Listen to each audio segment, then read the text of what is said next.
Pledge of Allegiance is by Robbie Helly, Alex Helly from the Denver Center for International Studies, and Sienna Wilcox and Asher Wilcox from Woodrow Wilson Academy in Arvada, Colorado. And they are my guests. Thank you. Please join us for the pledge. I pledge allegiance to the flag of the United States of America and to the republic for which it stands, one nation, under God, indivisible, with liberty and justice for all. Nicely done. Mr. Randall, please call the roll.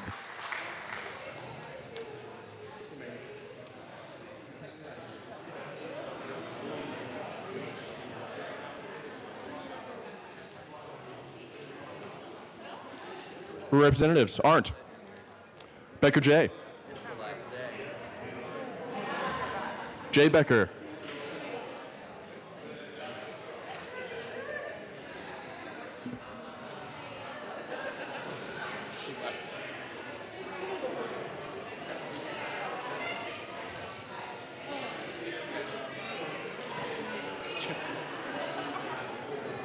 Becker K. Beckman. Beckman.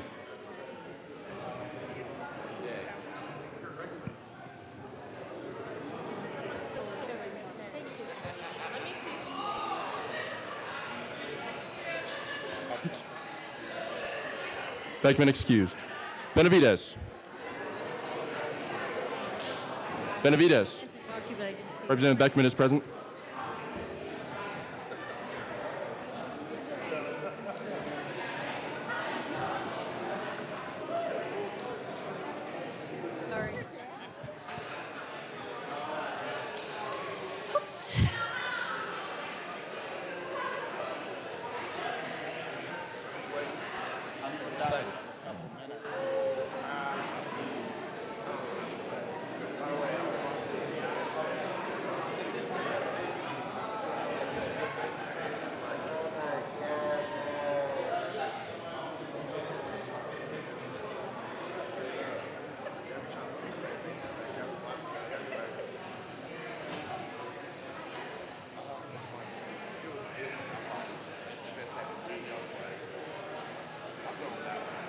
Benavides excused.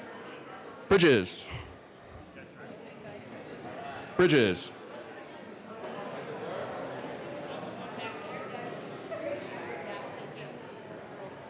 Excuse. Buck. Buck. Buckner. Representative Benavides is present. Carver. Catlin. Maybe next year you can come again. Coleman. Covarrubias. Danielson. Escar. Everett. Exum. Foot. Foot.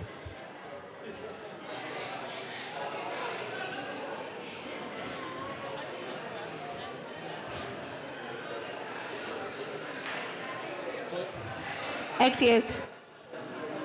Garnett. Garnett. Excuse. Janal. Gray. Hamner. Hanson. Herod. Wooten. Humphrey. Jackson. Kennedy. Kraft Tharp. Kraft Tharp. Oh, thank you. Landgraf. Lawrence. Lepsock. Representative Bridges is present. Lepsock. Excuse. Oh, he's right there. Lee. Representative Lepsock is present. Lee.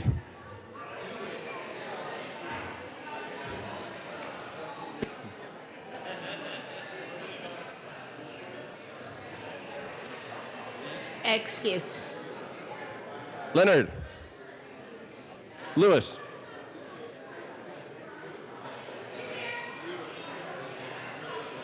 Liston.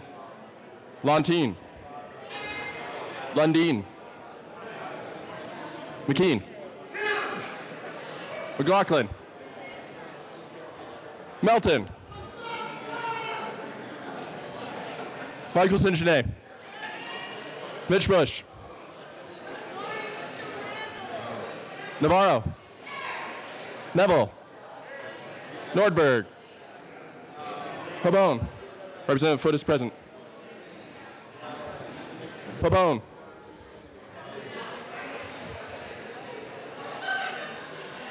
Sorry, I was not in my seat for the last That's one. Excuse. Pedersen. Rankin. Ransom. Rosenthal. Sane.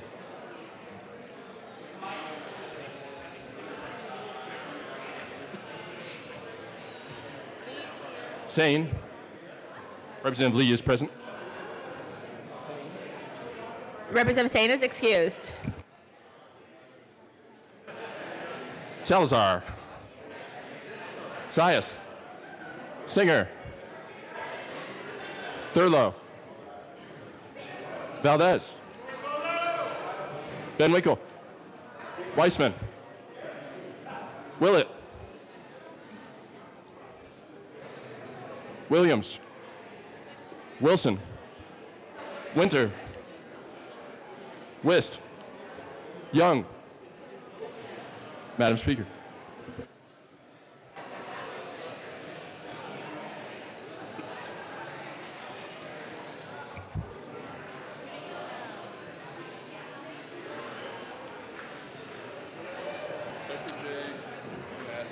Dr. J's here. Dr. J's here. He's right there. Oh, thank you. And good morning, Connor. I'm sorry. Good morning, sir. I appreciate it.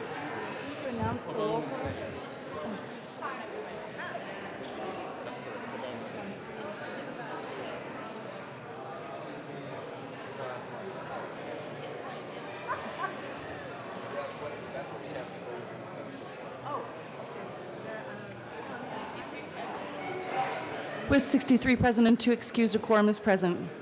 Representative Weissman. Thank you and good morning, Madam Speaker Pro Tem. Good morning.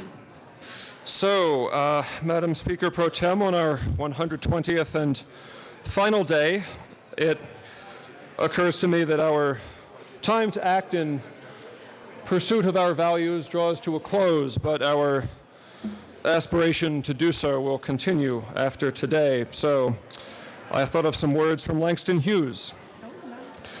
Hold fast to dreams, for if dreams die, life is a broken winged bird that cannot fly. Hold fast to dreams, for when dreams go, life is a barren field frozen with snow. And with that, Madam Speaker Pro Tem, I move that the reading of the Journal of Tuesday, May 9 be dispensed with and approved as corrected by our Chief Clerk. All right, members, you have heard the motion. All of those in favor signify by saying aye. Those opposed signify by saying no.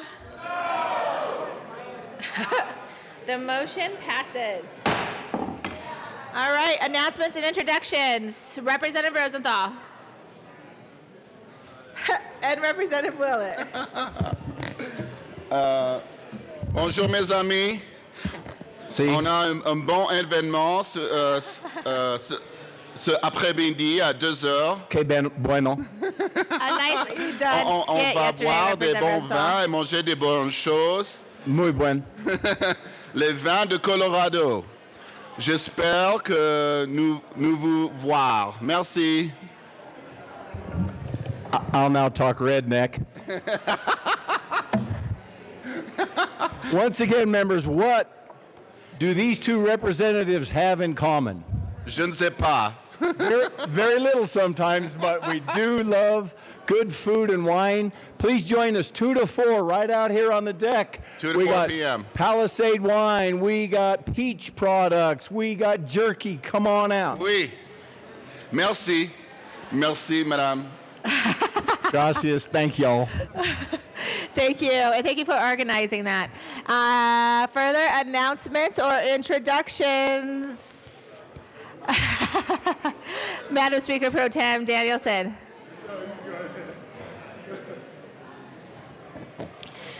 Good morning, colleagues. I just have a quick announcement that I would like you all to hear. I would like to announce, Madam Speaker. Oh, hold on. No. Nothing like that. There's an announcement. Madam Speaker Pro Tem Danielson. Thank you. I just wanted to express my gratitude for each and every one of you. You've been so generous and kind and thoughtful with our baby coming in June, and we were just so touched, and it's just been phenomenal, the outpouring of support for us, my husband Andy and me, our new baby, our new family, and I never got a chance to say anything publicly, but you have all been personally so very, very kind. We will never, ever, ever forget it. And the generous gifts, and not just from our colleagues, Madam Speaker, but the staff, each of the sergeants, our Democratic staff, and each and every one of you, it's just been completely overwhelming. And I'm already very lucky to work here, but personally, I'm very lucky to work here. So thank you all very, very much. Congratulations, Madam Speaker Pro Tem. Representative Salazar, Representative Melton. Good morning. Thank you, Madam Speaker. Thank you. So, as we walk up, we started hearing exactly what we were kind of dealing with here, which is we're the doghouse Dems. So, a few years ago, Representative Salazar and I kept finding that we were constantly in the doghouse, sometimes challenging a speaker or two. Or three. And from that, I would say... including a senator who got including a senator who got added in. Yeah. So from that, we kind of took that mantra on and have carried it with some pride.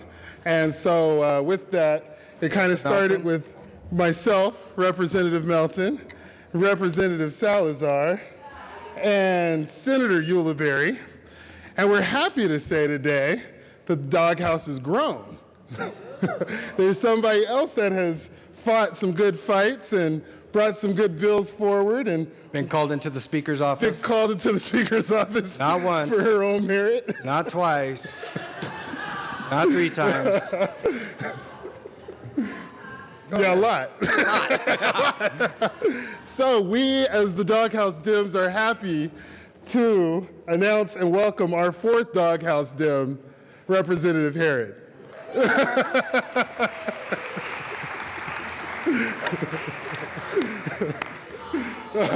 You need to get jumped in, but you can always get jumped out. Oh, I would say congratulations, but I just don't think that's appropriate. Representative Herod. Thank you, Madam Speaker, and thank you for your participation in getting me into the Doghouse Dems. Very much appreciated, and I do like that I'm the big dog here, so thank you, members. Thank you, Doghouse. And now she goes into the doghouse. And I will see all 3 of you in my office right after this is over. Further announcements or introductions? Any further announcements or introductions?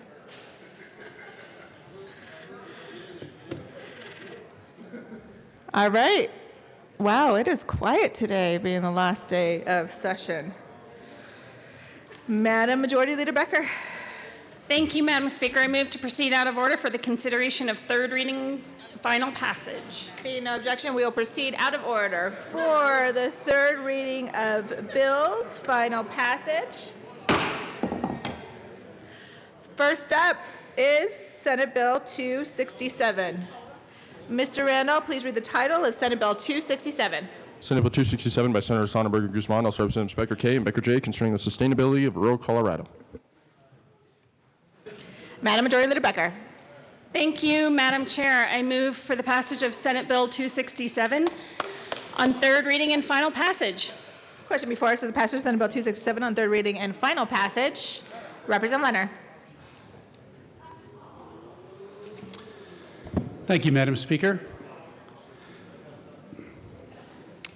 Colleagues, I would like to express a few thoughts about this bill before we have our final third reading on it, as it has already passed the Senate. And we look back over the last 120 days, we can all agree that we've debated some remarkable bills this year, and Senate Bill 267 is a most remarkable bill, only in a non-remarkable way. Senate Bill 267 is a bill that contains so many subjects, it's impossible to believe that this bill fits under the single subject rule that constrains our legislature. Transportation, hospitals, schools, tax policy, construction, business personal property tax, and marijuana are all addressed in this bill. Members, we work for the people. We work for the taxpayers. We work for the voters. We do not work for all the recipients of government money, waiting for the trough to fill up with a new bucket load of taxpayer money. 5 days ago, we received this 76-page bill as a strike below, a completely rewritten bill only privy to its special interest authors. We have seen bills on transportation funding that were not acceptable. Similarly, we have debated bills involving the hospital provider scheme, tax policy, and school financing. But this bill log rolls all these concepts together with the purpose of forcing our hands to vote. Section 21 of our Constitution prohibits us from rolling multiple subjects together, lest we wind up in a situation just like this, trying to solve one problem but creating others. We have fastidiously followed this single subject mandate throughout this session. Remember all the Title 12 bills that we separately approved, even though they were just cleaning up our statute titles. Those did not get rolled together into one bill, which would have made it easier for all of us. They dealt with multiple subjects, and we honored our rule. Or how about the two veterans bills, extending two similar advisory boards? These were in two separate bills. They could have easily been rolled together without compromising differing intent. But we honored our single subject rule. Ladies and gentlemen, we know morally that the end never justifies the means. So why would we think that the subjects contained in this bill, received just days ago, are worthy of rolling together so that we will later have to deal with the new problems that we just created? Now, don't get me wrong, I fully embrace the solution of $2 billion for transportation construction without raising new taxes. But this bill makes it come at the cost of issuing debt without a vote of the people, by mortgaging an unprecedented amount of state property for the largest amount of certificates of participation our state has ever issued. How do we pay for these 20 years of payments? The bill strongly urges a 2% budget cut in year one. But for the next 19 years, the Transportation Commission just needs to find the money in their budget. You can see us setting ourselves up for the next problem. Just like a prior General Assembly did when they approved $110 million of COPs to be issued for 12 higher ed projects based upon federal mineral lease revenue that dried up only a few years later, and now our general fund has to pick up the rest of the payments. Fellow members, we need not rush into approving this bill. We know that there will be transportation solutions for the taxpayers on our November ballot. And passing a half-baked solution will only stop us in realizing a final solution. Our voters want us to have fiscal responsibility. They want us to be able to think clearly and properly on all the bills in front of us. They look to have us solve solutions on the hospital provider fee and creating an enterprise from an existing state business into a new state business by calling it another name is not right. We'll be taking $600 million out of an existing account and moving it into a new account, but not lowering the Tabor cap exactly like our Constitution requires us to do. That, ladies and gentlemen, is not being honest with our Constitution. I propose that we pause on this bill and that the solutions that will come in November will give our voters the obligation to be able to choose what they would like without giving ourselves new problems. Thank you very much. I urge a no vote on 267. Further discussion. Representative Beckman. Thank you, Madam Speaker. I'm not going to talk about Tabor or constitutional issues or single subject issues today on this bill. You know, as I reread it last night, it just really makes me sad. And it makes me sad because I ran for office to try to help make the healthcare system in the state of Colorado better. I mean, in my mind, that's why I ran. I had experience. We all come with so many different experiences.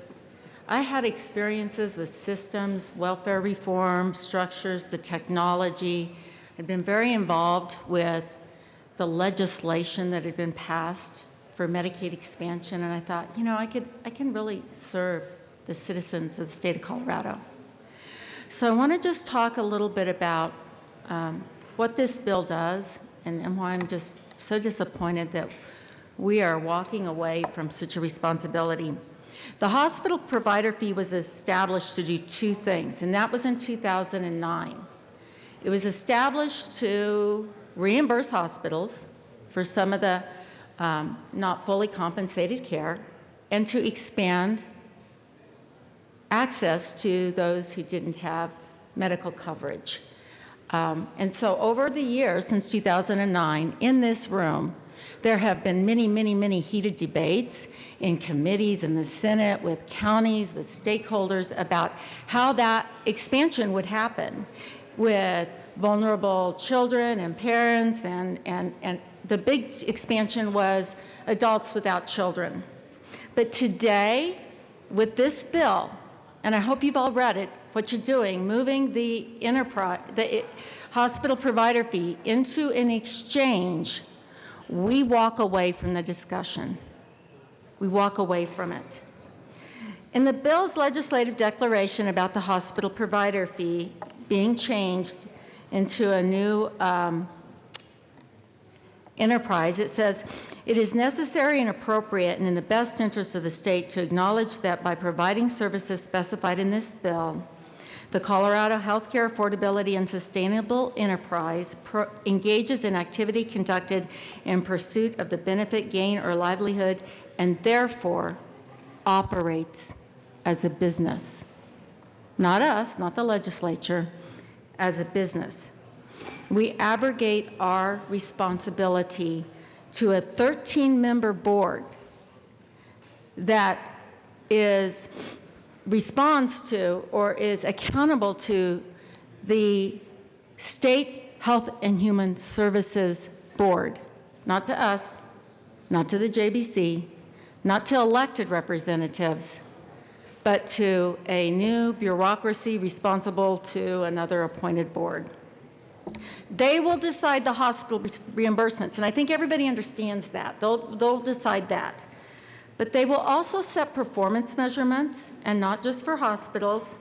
They will decide, they'll approve provider fees, hospital payments, and they will decide eligibility limits for parents, caretakers, children, pregnant women. They will decide who's eligible, who isn't eligible, who gets coverage, who doesn't get coverage. Not this board, not us, not the Senate, not the Health and Human Services Committee, not the Health, Insurance and Environment Committee. We're out. We're walking away. All these discussions since 2009 that we've had about health care in a time of change where we have a president, and I know some don't like what's happening. You know, some didn't like what else was happening. And so we stood here and we debated these issues and we passed legislation and we budgeted. The JBC, they made decisions on what would be funded and what wouldn't be funded, and we voted. The 13-member board won't vote, and they won't vote in public. They are not elected. And they are not responsive to us. They're responsive to the Health and Human Service State Board. Now, that's a bureaucracy. I think about the counties, how much, you all know I was county for 12 years, and what counties do. We implement these programs on the ground. 64 counties across the state, thousands and thousands of employees that are administering Medicaid. The eligibility of Medicaid happens at counties. So when things start to change, and I suspect they're going to change, they always change. I mean, we increased eligibility, we might decrease eligibility, we may change the way things are. Those counties are now going to have to go to a 13-member board, not us, that the governor appoints, whoever is in office, that is accountable to another board, and maybe the State Department. But really, the State Department is taken out of a lot of these decisions. You have five members of these boards are employed in hospitals. 5 members, one will represent a statewide organization. They won't be elected, though. They won't be representing your constituents. We have somebody from a healthcare industry, somebody who is disabled, but they're not elected. So I understand the need for money, and I know some of these small hospitals, rural hospitals, they do need money. And my understanding with people who understand the budget is that for $20 million, we could have made rain on these small hospitals. But their problems aren't over. These hospitals were having problems before the hospital provider fee. And they're going to have problems after. But we won't be having those discussions. It's not going to be us. It's going to be a 13-member board. In some of the small counties and in some of the larger counties, the eligibility for Medicaid expansion is 50%, 60% of your population. Well, don't call the elected official, because it's not us anymore. We're not going to be doing legislation. We're not making those decisions. It is in the legislation that the enterprise is going to be making those decisions, not us. I just feel like we're betraying the citizens. That's what they elected us to do. How much has the legislator discussed Medicaid welfare and Medicaid expansion and health care and the dollars that go into that? This enterprise doesn't just move a little piece of the hospitals. It sets up the ability for them to do eligibility. And guess what? Your citizens aren't just eligible to go to the hospital. They also are deciding provider rate dollars for people in doctor's offices, right? I mean, you don't just decide provider rates for doctors. You don't just say that children are eligible for Medicaid for hospitals and not for the rest of your healthcare system. There's going to be a lot of changes coming down the pipeline, and I'm just sad because I wanted to be a part of it as a legislator. I got on health insurance and environment. We will not be a part of these discussions. It's billions of dollars, billions, that we are moving to a board as we walk away from this responsibility. Today, when you vote for this, you are giving your responsibility as an elected official to all of those people so vulnerable in your counties for some dollars, and they're quick fixes. I already hear people saying we're going to go to the voters for transportation. The hospitals will only get healthy if the structure is improved. But we're not going to be having those discussions because that's going to be with another board, some one member of the healthcare industry instead of an elected official. You know, a hospital employee instead of the senator from House District, or from Senate District or House District. I understand the money, and I think that the Tabor issues and the single subject issues, and you know, those are falling on deaf ears. The fact that the hospital provider fee can be moved into an enterprise, I mean, it's kind of a settled question. But if you read what that enterprise is doing, if you read the expansion, how expansive it is, and how much control we lose, it's really a sad day, because we're walking away from that responsibility. And that's a responsibility that our citizens elected us to take on our shoulders. I would ask for a no vote on 267. Representative Bush. Thank you, Madam Speaker. It's an honor to serve with you, especially on this last day. It is an honor to serve with you, too. Good morning, colleagues, and it is an honor to serve with all of you. And we've had a very interesting and productive in many ways session. I rise in strong support of Senate Bill 267. The title of this bill is Sustainability for Rural Colorado. Some have argued that it violates the single title rule. Well, let's think about the major issues facing the many variegated pieces of the quilt that is rural Colorado. There is no one rural Colorado, but there are issues that are common across our many rural Colorados. One of those is health care. One of those within health care are the difficulties faced by rural health care providers, including, of course, hospitals.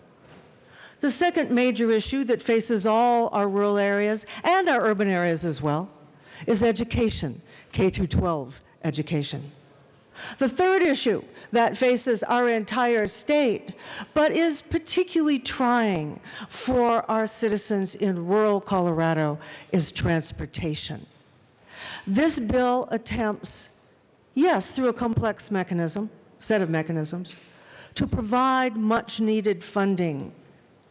Indeed, I would call it a crisis in all three of those areas: healthcare, education, and of course, transportation. We face a crisis. This bill is not perfect. It is a compromise. And my hat's off to Representative Casey Becker, Representative John Becker, and Senator Sonnenberg for working together across the aisle. And somebody's looking at me like I'm missing someone, for working across, oh, I'm sorry, yes, Senator Guzman, thank you, sorry. Bipartisan in both houses, to come to a solution. So let's think first about the hospital provider fee. Yes, that bill was in 2009. It was in the height of the Great Recession. Hospitals all over the state, bless you, both rural and urban, were facing a crisis. They were accepting, as they do, thank God, those who could not pay. But the number of those who could not pay was rising because we were in a Great Recession. So the hospitals got together with legislators and came up with this idea of a hospital provider fee. And no, it was not enterprised at that time. That hospital provider fee goes to hospitals. It does not go to the general fund. It cannot be used in the general fund, and it will not be used in the general fund. In fact, it goes to hospitals after a key process. The hospitals pay in, it goes through HCPF, Healthcare Policy and Financing, then it goes to the federal government where it is matched, and then it comes back. Thus, you've heard two numbers bandied about, $264 million and $528 million. The $264 million is, of course, the amount we would have to cut from the FY 17-18 budget, cutting the hospital provider fee. The $528 is the total amount that hospitals would lose, which includes the federal match. This is an enterprise fund in every way but one. It is not called that.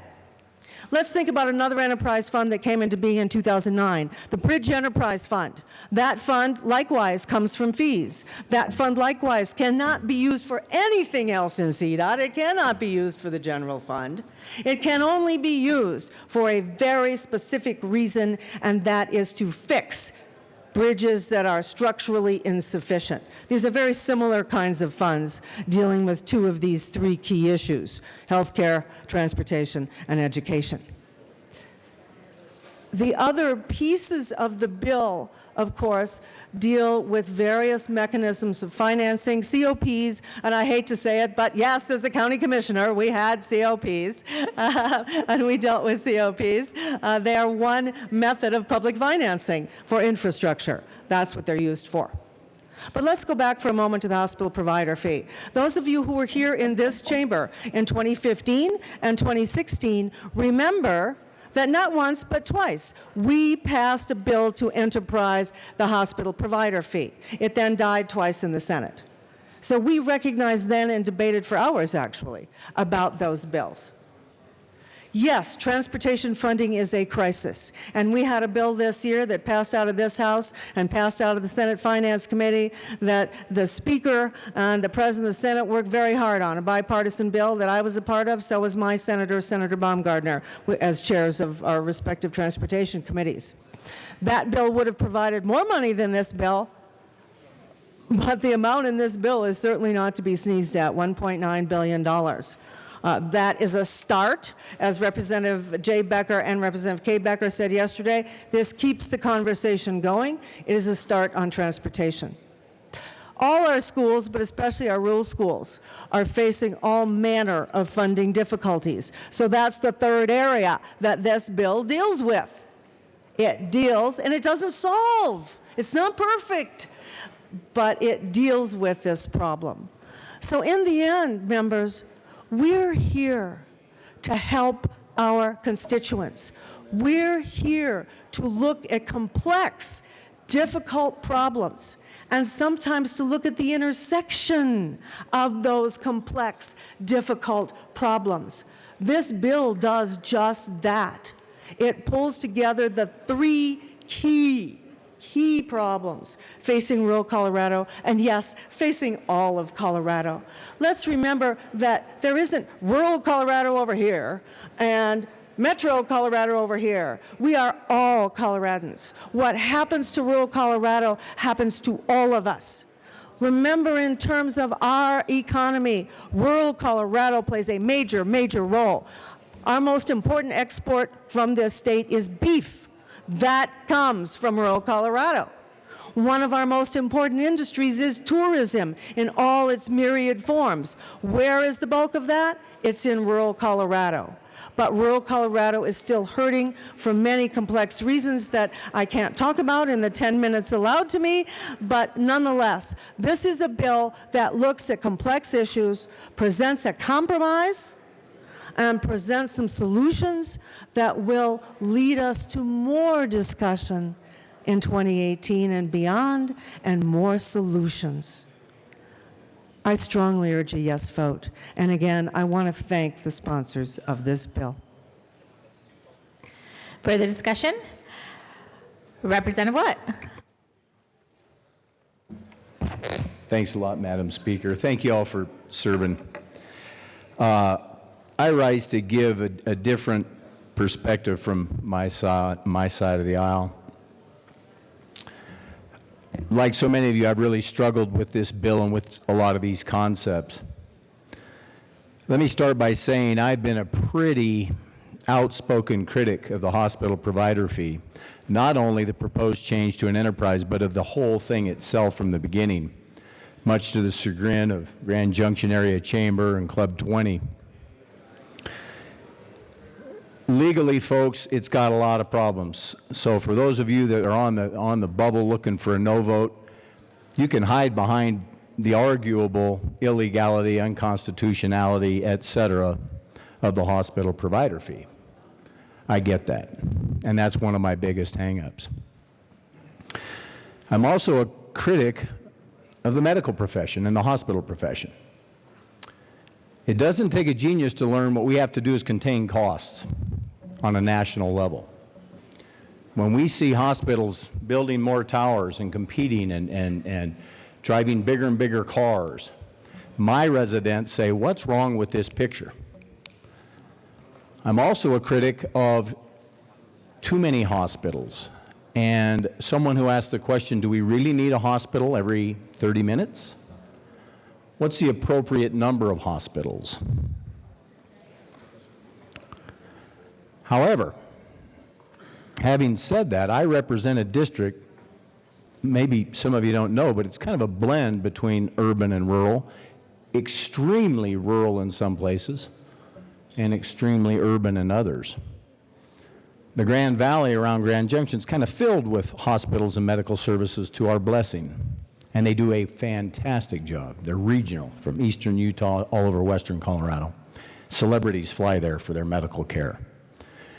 Then you go to Delta, Colorado, and there's hardly any services. But the one that's there, Delta County Memorial Hospital, folks, has won award after award after award. Just like the little Delta County School District, some of you heard about in education this year, with literally no funding. How do they do that? Well, they do that based on community. They do that based on leadership. They take that dollar and stretch it. They make cuts where they need to make cuts. There's another lesson in that makes me struggle with this bill. But when I looked into this story of hospital provider fee in rural hospitals, and are these hospitals really threatened, or are they just pushing the panic button? Are some of them mismanaged? Do they need to fail? Do they need to consolidate? I learned that my decision is even made tougher. There are mismanaged hospitals. There are arguably too many hospitals in some places. But guess what? Delta County Memorial Hospital in my district, in the hometown I grew up in, is one of the 3 or 4 that they identify that will likely close. That makes my decision extremely hard. Who's going to represent my district, especially who if not me, and when if not now? Delta is only a small part of my district, and I have to say, Grand Junction, as usual, like Pueblo, gets more attention. They have a louder voice. But guess who gets the biggest attention? It's all the big voices within 20 miles of the I-25 corridor, making my decision even harder. Because what happens with all you voices? We get rating of severance tax, don't we? We get toll roads, like 36. We get trans-mountain diversions of water.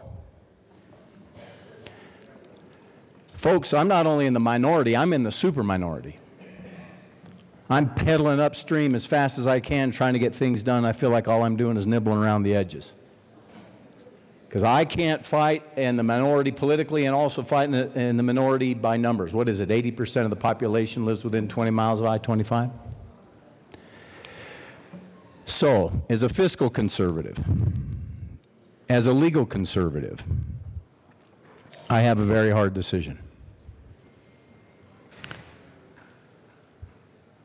So what do I come down to? What's my district? Isn't that what we look at first? Who are my constituents? I look at Delta County and to a lesser extent Mesa County. Then I decided, what else? Maybe I shouldn't look at my caucus so much. Maybe I ought to look at the idea of statesmanship. I want to honor John Becker and Casey Becker. To take on this big of a chunk, fight it hard, so hard.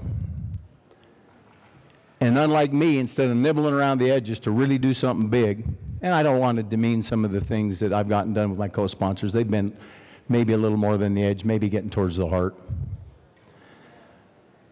But I want to help Delta. I want to honor these people that have worked so hard. I want to be a statesman. We tried to get it done through budget cuts, folks. And I honor you guys over here, you fiscal conservatives, and I was one of you. We tried to figure out ways to fund this with no new taxes and without doing this goofy hospital provider fee enterprise. But we couldn't get it done. So at some point, you got to take the good with the bad, and you got to be a statesman. and you got to help your district, and you got to do what's right for Colorado, I urge a yes vote. Any further discussion? Representative Rosenthal. Thank you, Madam Speaker, and I rise in support of Senate Bill 267. And so I don't say strong support necessarily. There are some things in this bill that I rather don't like, the part about the 2% budget cut and things like that. But a compromise is a compromise. And Representatives Becker and Becker worked tirelessly with their Senate sponsors on putting this bill together to make sure that the most number of us could support this as possible. But I'm going to support this bill today, and I'm not going to focus on everything, because then we'd be here all day, and we have an event at 2 o'clock we got to get to. But one issue, just one thing, and we heard from Representative Willett that we got to focus on our district. And to focus on my district and my city, the city of Denver, we have Denver Health Hospital and all the clinics that it has in its satellite system that serve the city of Denver. And by the way, I'm told that they also serve many residents from around the state. So it is apt that this part fits in this bill, because we also help sustain rural Colorado just from Denver Health Hospital. And Denver Health Hospital gets over $50 million out of this bill, which is money that can be used not just, as I said, for residents of Denver, but residents from around the state. So I urge the members to support this bill, to support Denver Health Hospital, support all of our clinics, and support all of our residents from around the state who come to the city for their health care. Thank you, Madam Speaker. Further discussion? Representative Singer.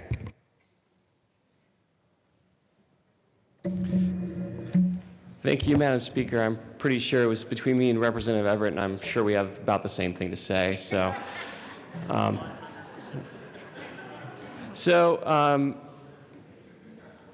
This is a personal issue for me because my hospital clinic is closing.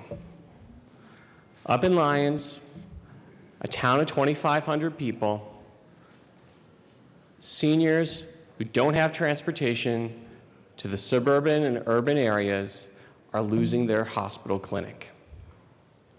And this bill won't save it.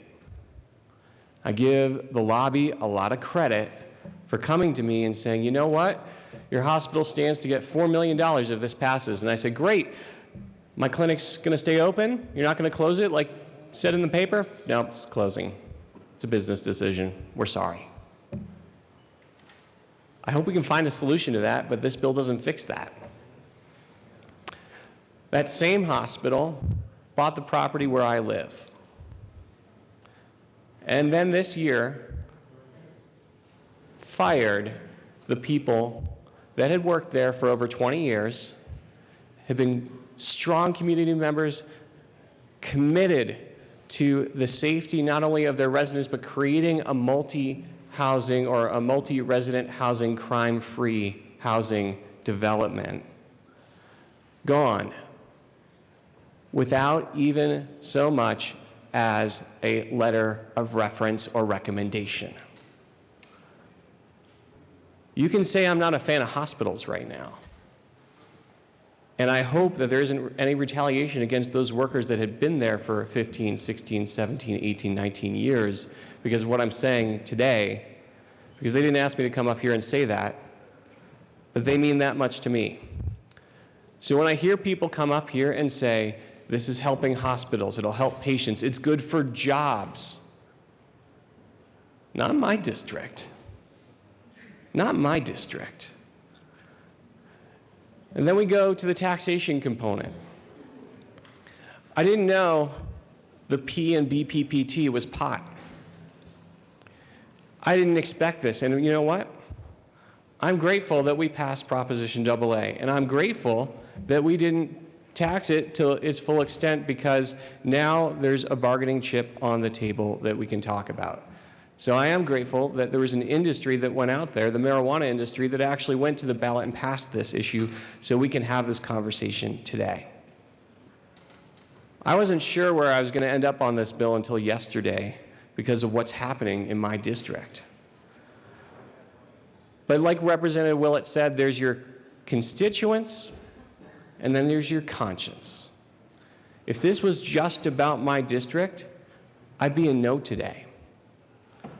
But this isn't just about my district. In 2013, we had historic floods. We had fires. It affected El Paso County, it affected Weld and Boulder County. It didn't affect the entire state. And I had a bill that was out there to help homeowners. It wasn't cheap either. And I had Democrats and Republicans come to my aid to make sure that we passed that bill to do the right thing for people who lost the greatest investment in their lives, their homes. At a time that we didn't have to do that because it wasn't going to help most of Colorado. It was going to help a couple districts. But it was the right thing to do because we never know where the next emergency is. We never know where the next disaster is. Well, this isn't a natural disaster. This is a financial disaster for the state. We know in rural Colorado that poverty rates exceed that of urban Colorado. We know in rural Colorado and other parts of our state, the access to health care isn't there or it isn't going to be there without a bill like this. I don't like this bill. I don't want it, but I think the state of Colorado needs it. So I'm going to be a yes vote today. And I hope that I can keep working with the hospitals in my district to make sure that my residents get the same level of service that they were given last week after this bill passes. I can't say that I encourage an aye vote, but I hope you consider this and vote your conscience. Representative Lewis. Thank you, Madam Chair, and good morning. And thank you for the respect that you've shown all of us. Thank you.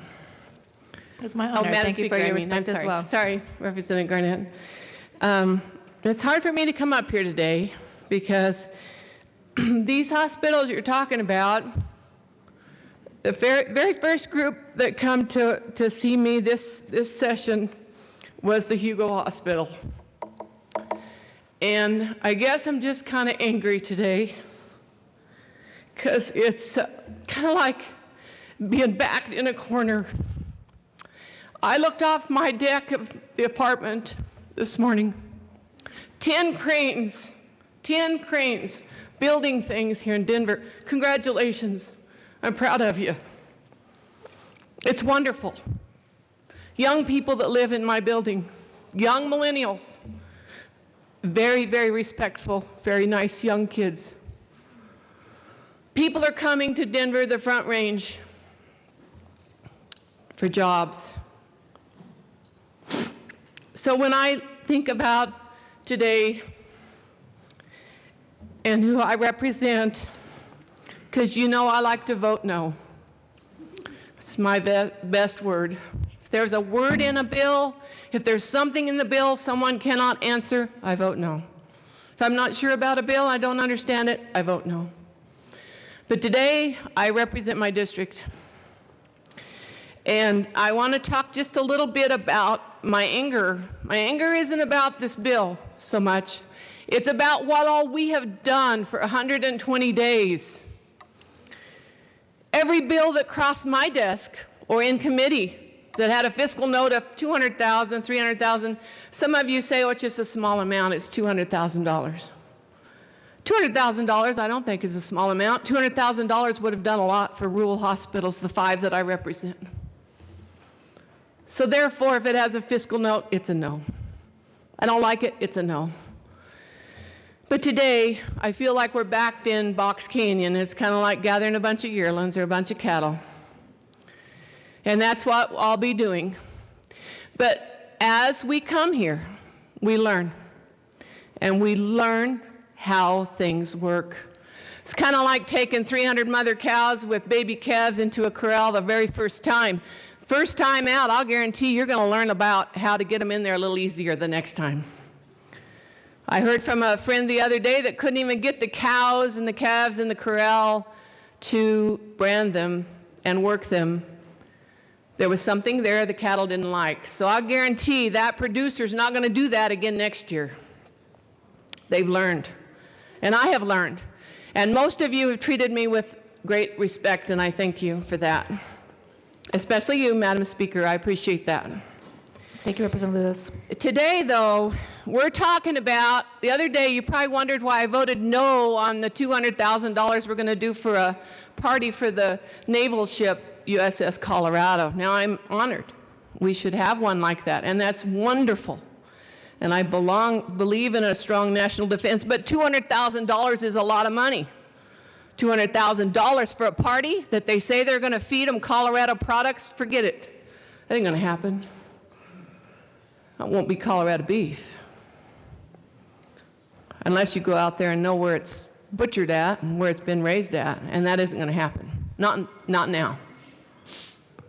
The expenses that we have watched get on the long bill, and I said this the other night in Elbert County at the Republican Lincoln Day, and I'm going to say it now. I've already loaded that long bill in my bag, and all summer I'm going to be studying that, and I'm going to know everything that's in there that you can understand. I realize there's a lot of things in it you can't understand. But those expenses, like the $3 million for the movie that's in there, $3 million would have gone a long ways for rural hospitals. So we wait till now, till you just got to get those cattle gathered and you got to get them in Box Canyon. We're waiting till the last day. Today's it. You've got to get those cattle worked, and here we are. We're heading towards Box Canyon, and that's where I feel like I am. Hospitals and education waited till the last minute for us to make decisions on, and I don't think that's necessary. I think that we could have done better. And I should have asked more questions. If I'd have known that I would have been back to the last couple, 3 days at the end of session, I would have tried to be in those committees or send my aide to see what's going on so we could understand these bills a little better. But today, my good friend and mentor, Representative John Becker, I will be representing with him and voting a yes because I have to represent my district. Those people need help, and I don't believe in anything that's in this bill. I don't believe that it's going to fix it, but I'm going to vote for it today, and that hurts me, and it makes me mad as hell. I just pray, ladies and gentlemen, that we learn as we go along. And this is what's sad, is because you just kind of work you until you get down to the last days. So next year, I'll be watching for that. Be like moving those cattle into that corral. I'll know what to expect, and I'll know how to make it easier. Thank you, and God bless. Representative Escar.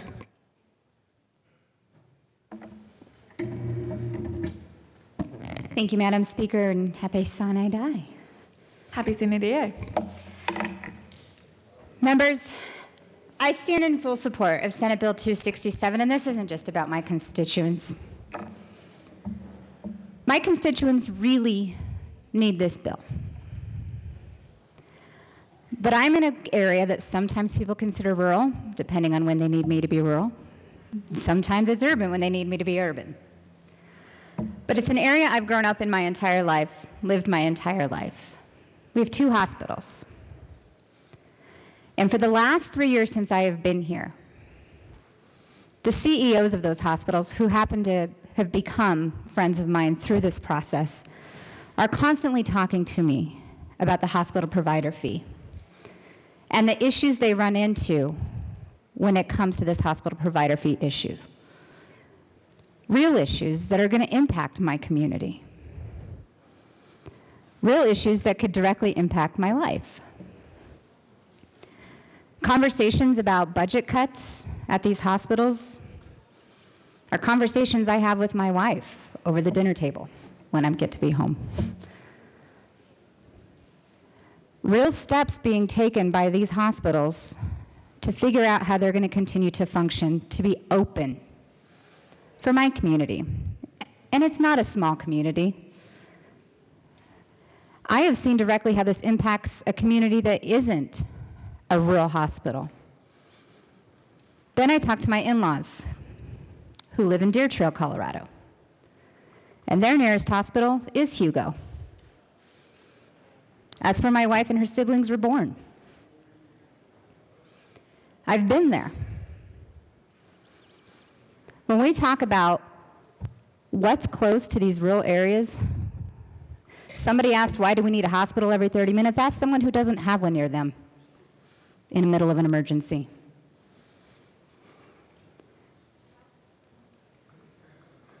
Somebody mentioned special interests coming together. Let me tell you the special interests about this bill. Special interests are my hospitals, my community. The second highest employer in my community is Parkview Hospital. Medical professionals, janitorial staff, physicians, registered nurses, anesthesiologists, the whole gamut employed by an important hospital in my area. Not special interests, my community, and my family.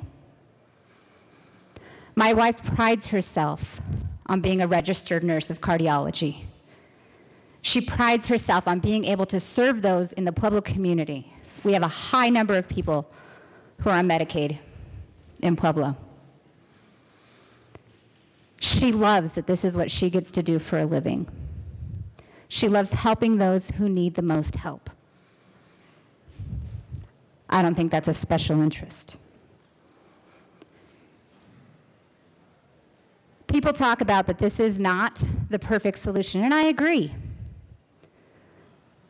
But it's a proposed solution with possibilities. We all like to talk about how we don't like this or we don't like that. I ask you, what solutions have you brought to the table? This bill includes some funding for transportation. Some of you don't like that idea. We had a bipartisan possibility brought to the table, and it didn't make it. Bring your solutions. Let's have conversations. Conversations like Senator Sonnenberg, Senator Guzman, Representative Kay Becker, Representative Jay Becker did, coming together. Now, I don't know about you. I don't know if that'd necessarily be a group of people I'd expect to see socializing together. We should, but we wouldn't. Putting their differences aside, throwing everything on the table, working on this for a very long time, going back and forth, dills on, dills off. We all heard about it. This was not easy for them to come together and find a solution, but they tried. And they came forward with something that I think is pretty darn okay. They came together with something that is going to help Coloradans. The 3 years I've been here, we keep talking about doing what's best and doing what's right and figuring it out. Here's our chance. Here's our possibility. How long did we debate education yesterday? How much schools need money? Ask my school district. One of my school districts, School District 70 in Pueblo, is one of the lowest funded schools in the state.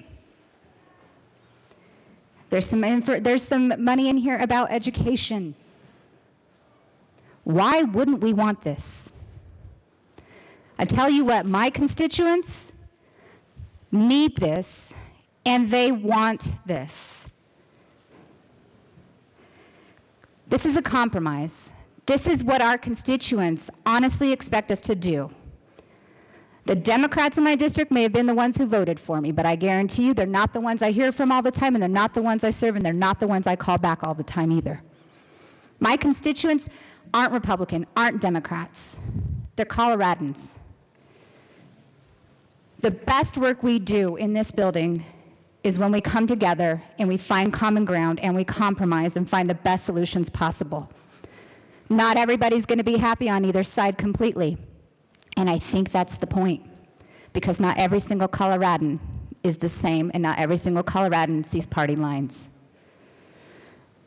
Members, your vote today is a vote telling Colorado, we're here for you, and we want to make your lives better as we all say we do. Put your vote where your mouth is. Do what's best for Colorado and vote yes on 267. Representative Lawrence. Thank you, Madam Speaker. Well, here we are again with another complex bill that has a lot of different moving pieces in it and a lot of parts that a lot of us don't like. I came down because a lot of people just associate me with Douglas County because I represent a big portion of Douglas County, but I also represent Teller County. And those two counties have sometimes very competing interests. And one of the things that I have always told members of my caucus and members of the other caucus is vote your constituents first.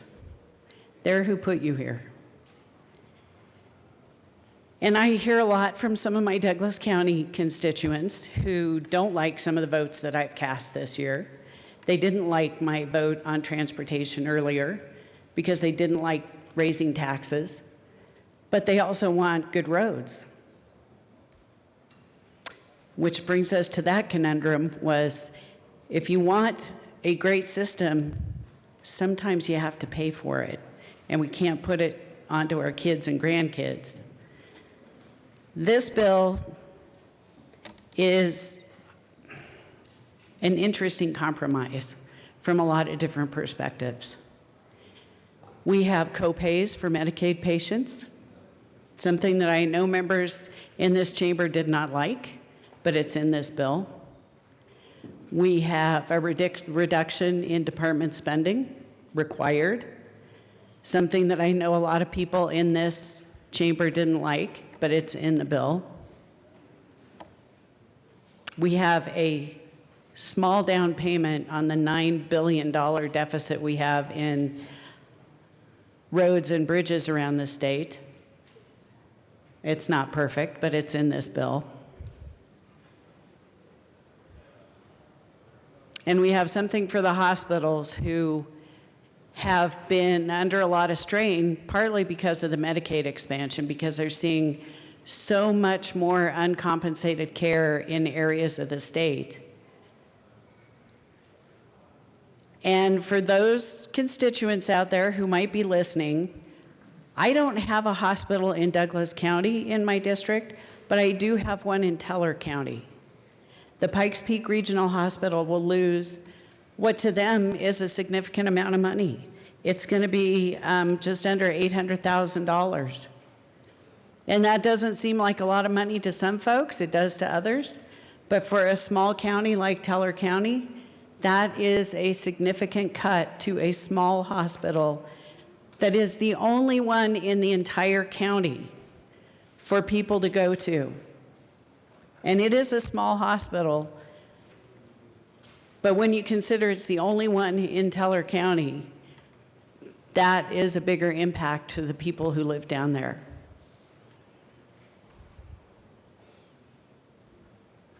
Now, in the past, I have railed against the hospital provider fee.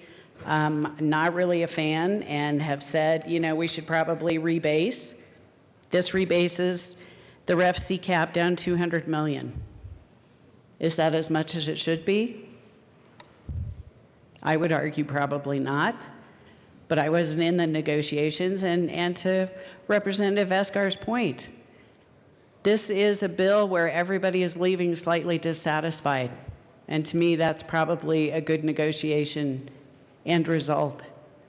Nobody got everything they wanted.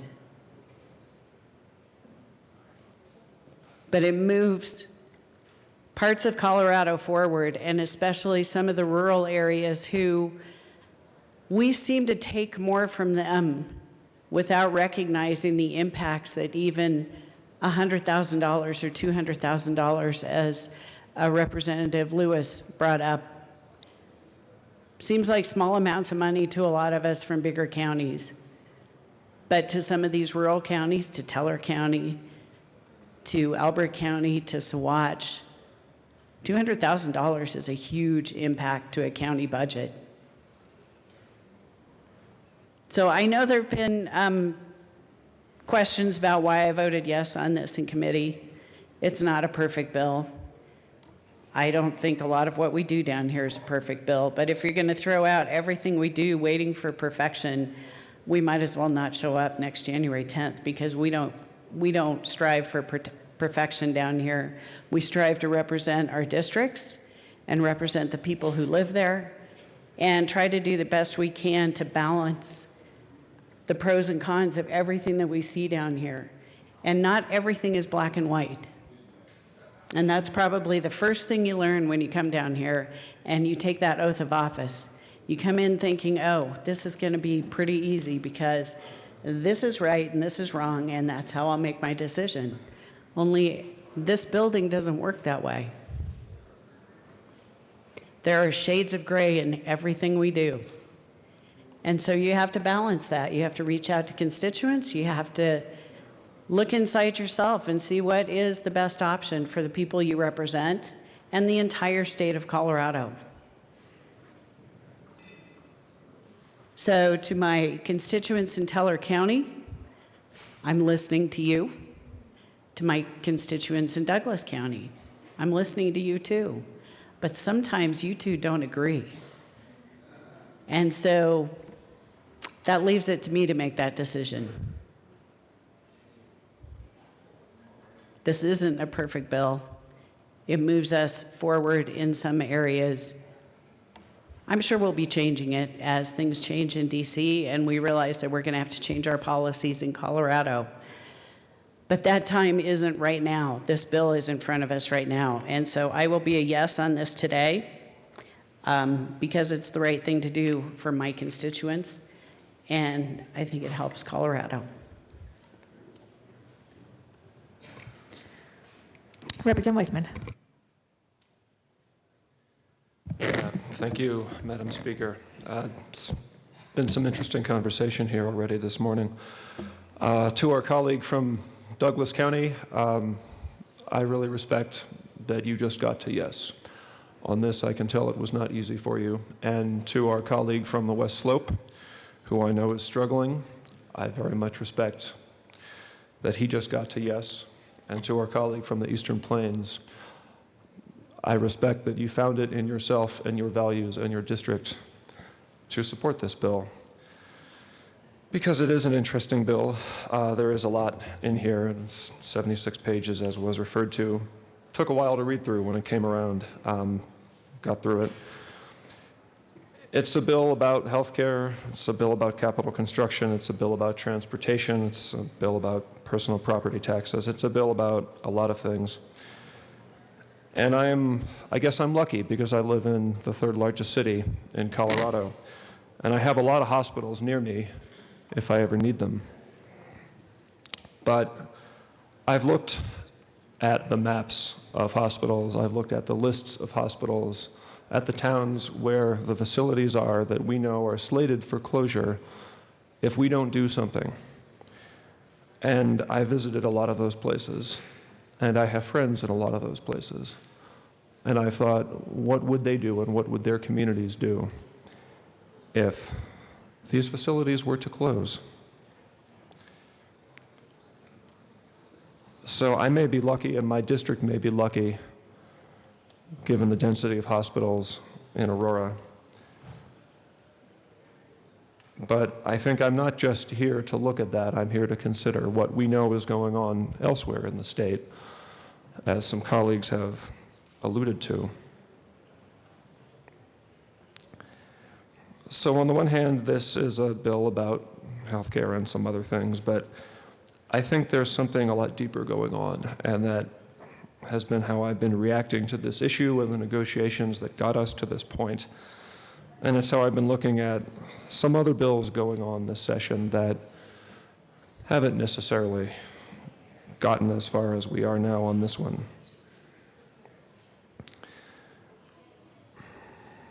There was a bill about transportation that our Speaker and the Senate President worked very hard on. and it didn't quite get there. And I still remember the afternoon I found out about that, and honestly, that was probably the most depressing day that I've had all session. Not because it was a perfect bill, not because it was my bill, not because it came through my committees, but because it represented a really honest, earnest, good faith attempt by all of us, both parties, both chambers, to take on what we all know is one of the biggest problems facing this state. And 267 is another such bill, and I'm very glad that it got this far. A couple Thursdays ago, I don't even remember how long, I got up, I got dressed, I went to a morning meeting before coming in, and as of that point, I thought this bill was dead. I thought the negotiation would not get there, and I was prepared to be depressed and disappointed all over again. And I am so glad that we are not at that point, that we are at this point instead. Because as imperfect as this bill may be through all of our individual lenses and compasses, it is a compromise. Everybody gave a little bit. Our lead negotiators stayed with it time and time and time again, and I've evolved personally as I thought about some of the issues that are in here. And all of that matters because it represents a success in not just healthcare, but in all of us managing to do what we're really here to do at the end of the day on any issue, and that is to solve problems bearing down on our constituents and our state. Are we all going to get everything we want all the time? No, of course we're not. But I believe this bill represents solving a problem. Not all the way, but it's a really good step. And when we consider the words, we hold these truths to be self-evident, that all men and women are created equal, and everything that follows from that, the whole enterprise of reasoning, rational, representative self-government. It's about trying to use what we all have up here and in here to find a way to solve problems. So I'm glad that we got to this point. Might have been the very night that the other bill was defeated in a committee in this building. I stopped at a bookstore on the way home and I bought a copy of a book called Getting to Yes by William Ury. It's a book on negotiation. I suspect some folks here have read it. I need to read it over the summer. And in the introduction to that book are some lines by poet Wallace Stevens. After the final no, there comes a yes, and on that yes, the future world depends. No was the night. Yes is this present sun.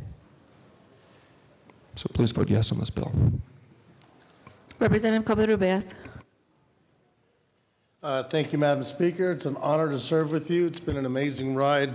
It's an honor to serve with you too.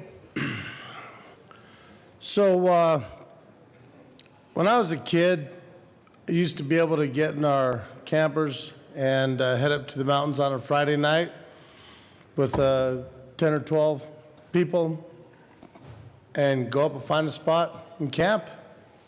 Didn't have to reserve 7 months out. And we were able to enjoy going up to the mountain towns and having pizza, riding motorcycles. Can't do it anymore. I tried to go camping the other day. If you haven't reserved your spot on January 1st, you won't get there. You want to go to the reservoir and ride your boat, you'll sit in line for hours. You won't even get on the water, and once you do, it's dangerous. 2.5 million people have moved to our state in the last 20 years, and we're looking at another 500,000 in the next few years and another 5 million over the next 20. And then people bring with them their ideas, and then they come here and govern with their ideas from other places around the country. That's called freedom. That's part of what we do. The difference is native Coloradans might have a different idea of what that looks like to govern here. There's a reason why our roads are getting beat up. There's a reason why our hospitals have issues. There's a reason why our schools are overloaded. My son goes to Brighton High School. They have to have half-day school, all the schools around, because they are so jam-packed that we can't even get our kids to go do a full day at school.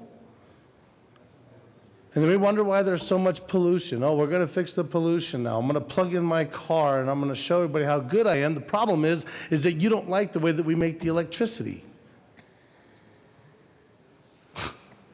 It's asinine what I've seen in this place in the last 4 years, or 4 months. We've looked at gas tax. We don't touch that. Not allowed to say the word Tabor if you're a Republican. That'll get you fired up. I know, trust me. I got on 1242 with Madam Speaker and President Grantham and some others, not because it was perfect, but because I understand that once we start generating industry, once we start putting people to work, once we start having people with good paying jobs, that they're going to spend money, that it's going to help the economy. Yeah, you might have to take a step sideways to get 10 steps forwards, but in this house, oftentimes we're like this. We cannot see the forest through the trees. Now, we have a lot of people that want to be the smartest person in the room, and we have some very talented people here. And I've got respect for everybody of what it takes just to get here, because it's very tough. I didn't even know how to campaign or raise money 2 years ago. I had no clue what I was doing, but I had heart. And now that I'm here, can I seriously say, well, I'm proud to be your state representative? No, because this is a dirty business and it's tough to get anything done. I took a lot of heat on 1242, but I felt it was the right thing to do to move us forward. That didn't work. With bipartisan, now we're looking at 267. The sponsors themselves couldn't have been more honest about how perfect it's not. And I respect that, because at least it gives us a foundation. At least we are being transparent in that fact of saying, this is not perfect, but between the 100 people that are in this building, this is the best we could do. I think we can do better if we would put party politics to the side, get rid of our fear, stop voting 7 to 6, 7 to 6, 7 to 6 in every committee that we're in, because when the power flips, it's going to be the same way on the other side. And the reason why we don't do that here is fear. The bottom line is fear. Because there's so many groups out there and there's so many people out there that will attack and attack and attack and attack, and that's what makes this job so tough. I've never experienced anything like it in my lifetime. This has been an amazing ride, don't get me wrong, but boy, it's no wonder people don't run for office. Because, oh my goodness, what it takes to sit here and deal with it. And all of us have been roasted. All of us have taken our turn. And that's one thing that we have in common. I've been roasted, toasted, sauteed, and flambéed in my first year. No doubt. But the thing is, I could have sat in the back and wrote thank you notes and not done or said anything. That's not why I ran. That's not why I came down here. I came down here to try to work across lines. Came down here to work on what's best for the people, not what's best for party politics. Yes, I'm a conservative thinker in most of my thoughts, no doubt. But I am always willing, and if you guys don't know this by now, I will work with anybody. I've said it before, and I stand by that. The domino effect of working on the budget, what I've learned with the JBC, when you take over here, you hurt it over here. You do this and you hurt it over here. It's so diverse and complex that it's very hard to explain to constituents, and we all have that issue. How do we educate our constituents? Because when you're out there, you think you know what's going on, but you really don't, because once you get in here and you see what's going on, you say, oh, whew. That's how the sausage is made. It's difficult.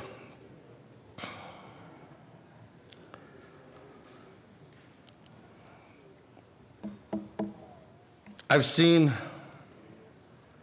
very sharp, well-educated, well-experienced people in many different walks of life in here. And quite frankly, it's embarrassing that we can't do better. And I'm not going to sit here and say this was a phenomenal, we got a lot of stuff done in this session, because to me, as a new person, from my eyes, from a new view, I think we did get a lot of amazing things done, but I think that we can do better with the people that we have, because we do have amazing people in here. Maybe we need to put our egos to the side, put the party politics, the narcissism, the grandiosity to the side, because this is a humbling experience for me.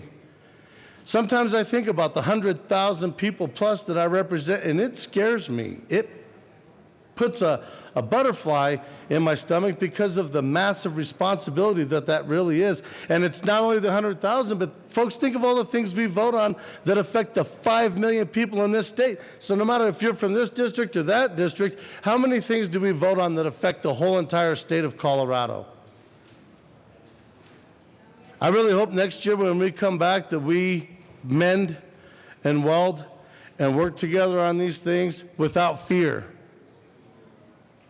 Because it's so hard for people to bring these kind of bills together knowing what's going to happen. It's so hard signing on to these bills knowing what's going to happen. You know what's coming. And I've experienced it, and everybody in here has experienced it.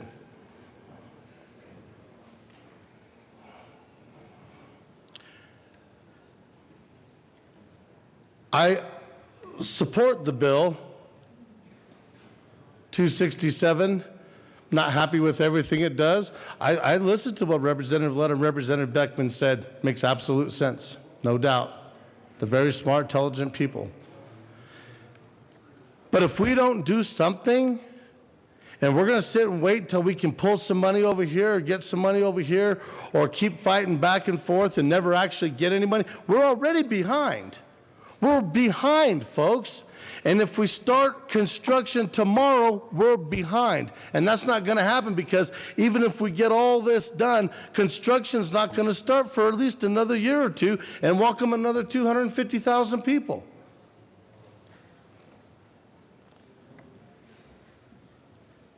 I want to see things get done. Our constituents want to see us get things done, and they want to see us working together. I will say this in closing.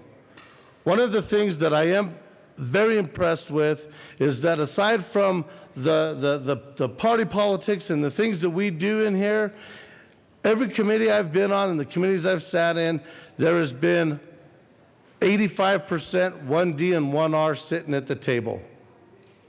To me, that's impressive, and that's what this is about.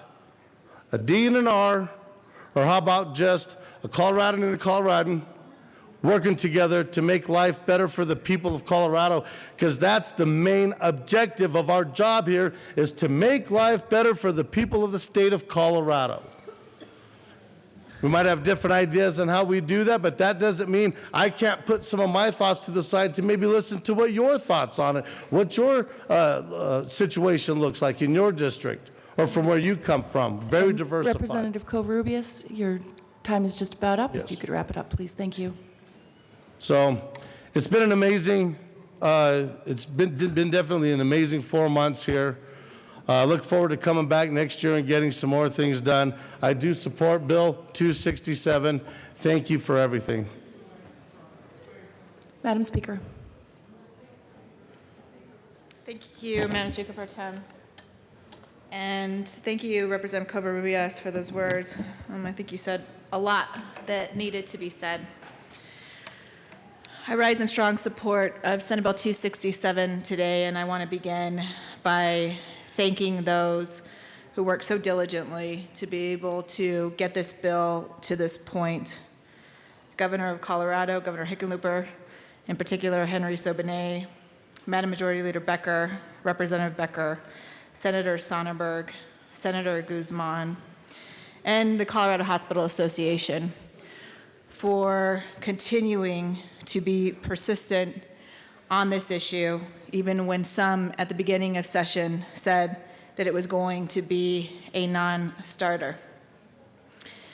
I had the great opportunity to be able to go out to Hugo, Colorado, and meet with patients, doctors, everyone who is there that is trying to make the Lincoln Community Hospital the best it possibly can be to be able to provide access to health care for a rural community.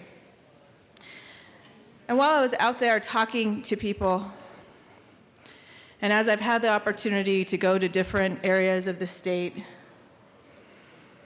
there's always more that binds us together as Coloradans than will ever divide us. And Senate Bill 267 is an example of what is possible when we challenge ourselves and we continue to figure out how can we collaborate to problem solve and make sure that we always put Coloradans first. And there are some provisions in this bill that give me heartburn as well, as many of you. But at the end of the day, we need to make sure that there are incremental steps to invest in hospitals and transportation, to be able to invest in education.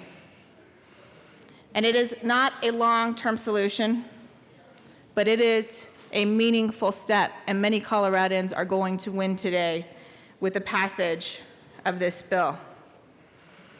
Some of you brought up the transportation bill that President Grantham and I and Representative Mitch Bush brought forward. And we didn't get that bill past the finish line in the Senate after we sent it over to them with bipartisan support out of this chamber. And I want to thank all of you who considered that bill. And even though we didn't get it past the finish line, I would have brought that bill forward all over again. And I would have done it again. And let me tell you why. Is that we in this chamber and as leaders of the state of Colorado, we should think big. We should think about what this state is going to look like in the for the next generation. We should think about not just 5 years from now, but 10, 20, 30 years from now. And as Colorado has grown, and there's been so many people who want to be here because it is a wonderful place to work and live and raise a family. As we know that Colorado is a place that everyone wants to be in, how are we going to make sure to be able to invest in roads and bridges? How are we going to make sure that every child has an opportunity to be able to reach their full potential? Representative Covarrubias brought up the issue of fear. And what I would say is as elected leaders, let us never allow fear to decide our future. Let us never allow fear to decide what is best for the state for years to come. Today, Senate Bill 267, it is not a long-term solution. And we still have many issues that we need to be able to grapple with. But this is a moment that the leaders in this chamber and the leaders in the Senate and the governor, that when shows the power of collaboration, when we work together to problem solve, and we do things like we've always done in Colorado, which is bring people together to put people first. I hope that we can continue the good work that Senate Bill 267 has been able to produce for the other issues that we are going to have to continue to work on between now and the next session and during the next session. Thank you.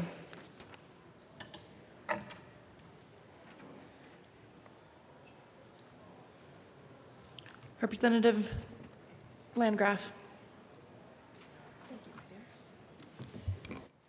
Thank you, Madam Speaker Pro Tem. Amazingly, Representative Covarrubias and Speaker Duran said some of what I was going to say. I hate the fact that we have to vote on this bill today. I hate it because I know that by the time I get back to my desk, the Facebook posts will start. I've already heard it in this room, Squish, Rhino. We saw the Fraudulent Four. We saw the Three Stooges. This is what we do to ourselves. In spite of that, some of us vote on bills that we know won't be popular, and other people vote against them because that's what suits their district, and that's okay. What's not okay is that we tear each other up. It's not okay that by the time I walk out of here, I will know that I will have earned myself a primary. But it also doesn't matter because regardless of what I vote for, I get accused of voting for bills that we never even heard. So what's the difference? You're kind of in for a pound, in for a penny. But what I really came up here to say, I hate the fact that we're voting on this today because I don't represent rural Colorado. And we've heard all the reasons why rural Colorado needs this bill. I don't have a hospital in my district except for Evans Army Hospital, and this doesn't apply to them. But let's face it, I live right on the border of Colorado Springs where we have many hospitals, great hospitals. And you would think, well, why do they need this? And yet I received calls saying, please vote for this. So I started thinking, why do they really care? And I can tell you why they care. Because when the hospital in Representative Lawrence's district closes, those people are coming down the mountain to Memorial. And when the hospital in maybe who knows where closes or the clinics close, they're coming to our hospitals. And our hospitals can't sustain that. So these are issues that apply to all of Colorado. And I know there's, we look outside and we see the cranes on these big hospitals here in Denver, and it's kind of upsetting that rural Colorado is risking closing hospitals when these hospitals are growing. But, depending on what happens to you, if you have a baby that needs neonatal care, you will be so happy that these Denver hospitals are here to take care of those specialties. So in spite of the fact that I hate the fact that this bill is here today, thank you, Representative Casey Becker and John Becker, for forcing this on us.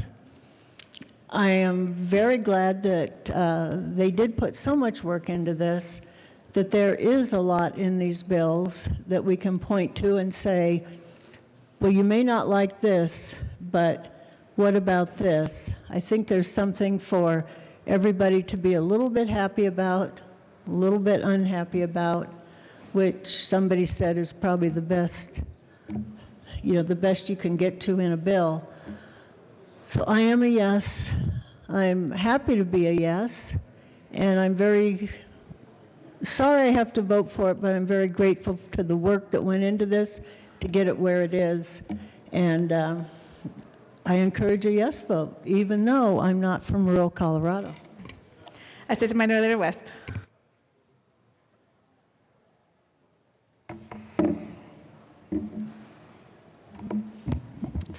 Thank you, Madam Speaker. I didn't intend to come down on thirds today, and I know we hear that all the time, but I truly did not intend to come down on thirds. It's been a long morning for all of you. But I kept hearing something in the well that prompted me to come down and visit with you for a few minutes. And that is that I heard many times at this podium today, my district needs this. And I take that at face value, and colleagues on both sides of the aisle have sincerely held beliefs that their districts, in fact, do need this piece of legislation. But when we talk about what our districts need from us in this chamber, frankly, members, our districts need honesty. They need for us to be straight with them. Our districts need fiscal responsibility. Our districts need for us to come to this building to weigh options. Our districts need for us to come to this chamber and to prioritize. Our government can't be all things to all people.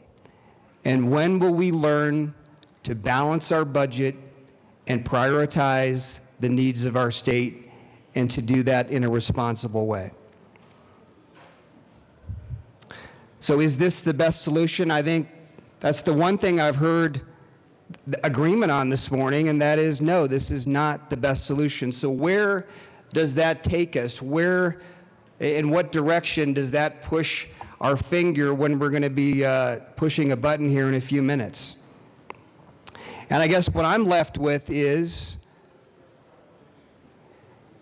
an analysis of whether, in fact, the hospital provider fee as designed has worked. Ironically, I stumbled across an insightful article in today's Denver Post from John Frank. Let me share with you a little bit of this article and suggest you take a look at it before you vote today. I'll quote from Mr. Frank's article. 8 years ago, Colorado created a program to give hospitals more money to cover uncompensated costs on the promise that it would lower insurance rates for all. The state's hospitals received $6.4 billion since then to cover charity care and unpaid bills from indigent patients.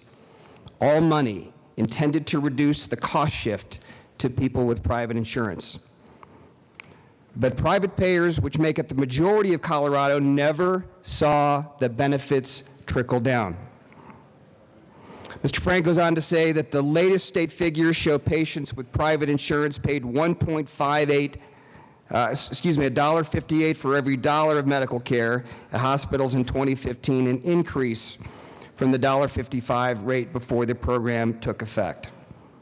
And this cost shift to private payers is a significant shortcoming in the billion-dollar hospital provider fee program. So what we're left with is this question. Why are there some hospitals that are on the brink of bankruptcy, even though Medicaid has been paying more for hundreds of thousands of new clients? So what are we going to do with the hospital provider fee if we pass this bill? Members, we're going to take the training wheels off of the bike. Are we ready to ride this bike? Are you willing to double down on failure? Because that is what you're doing when you enterprise the hospital provider fee. I think we've heard a lot today about bipartisanship and Representatives Becker and Becker. Thank you for your work. I believe in bipartisanship, and I worked a lot with my colleagues on the other side of the aisle, and I'll continue to do that. But first and foremost, my district expects me to come here and to do my job and to be fiscally responsible with the dollars that we are sent.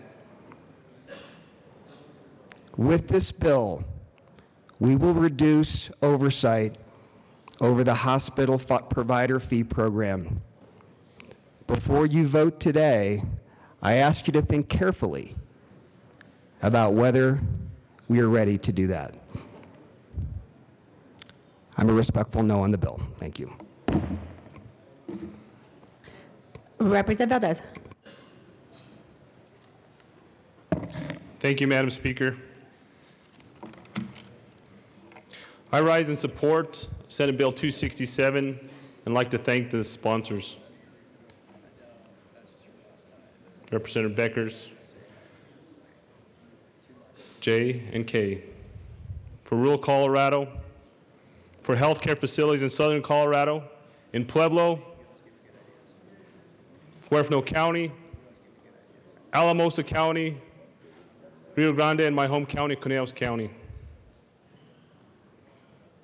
There are huge economic drivers in our communities in southern Colorado.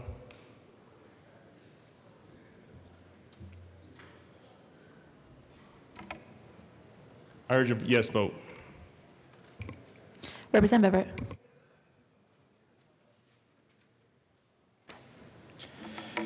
Thank you, Madam Speaker. I came down the well earlier trying to figure out what I wanted to say, also in deference to my good friend from Boulder, to align my speech with Representative Singer's, since he called me out on that, but that's going to be a little bit too difficult. I don't even know where to start. I mean, there's just too many goodies in this bill. You know, a lot of times we talk about Washington-style politics down here. When I look at sort of the sausage in this bill, I see Washington-style politics. In fact, I was a little remiss to come down here today to talk about what's in the bill and sort of the sausage in here. I'm afraid they're going to adopt it in Washington, D.C. I truly am afraid they're going to adopt this in Washington, D.C. You're going to see congressmen and senators down there saying, we are not going to have Colorado-style politics here in this swamp in Washington, D.C. That's very concerning to me. You know, I hear that this is about rural Colorado, and that's what the title says. However, there's a lot of cutouts for Denver. Last I checked, Denver's not rural Colorado. There's a lot of cutouts for Colorado Springs. Colorado Springs, unless you're Michael Bloomberg and doesn't think there's roads in Colorado Springs, is not rural Colorado.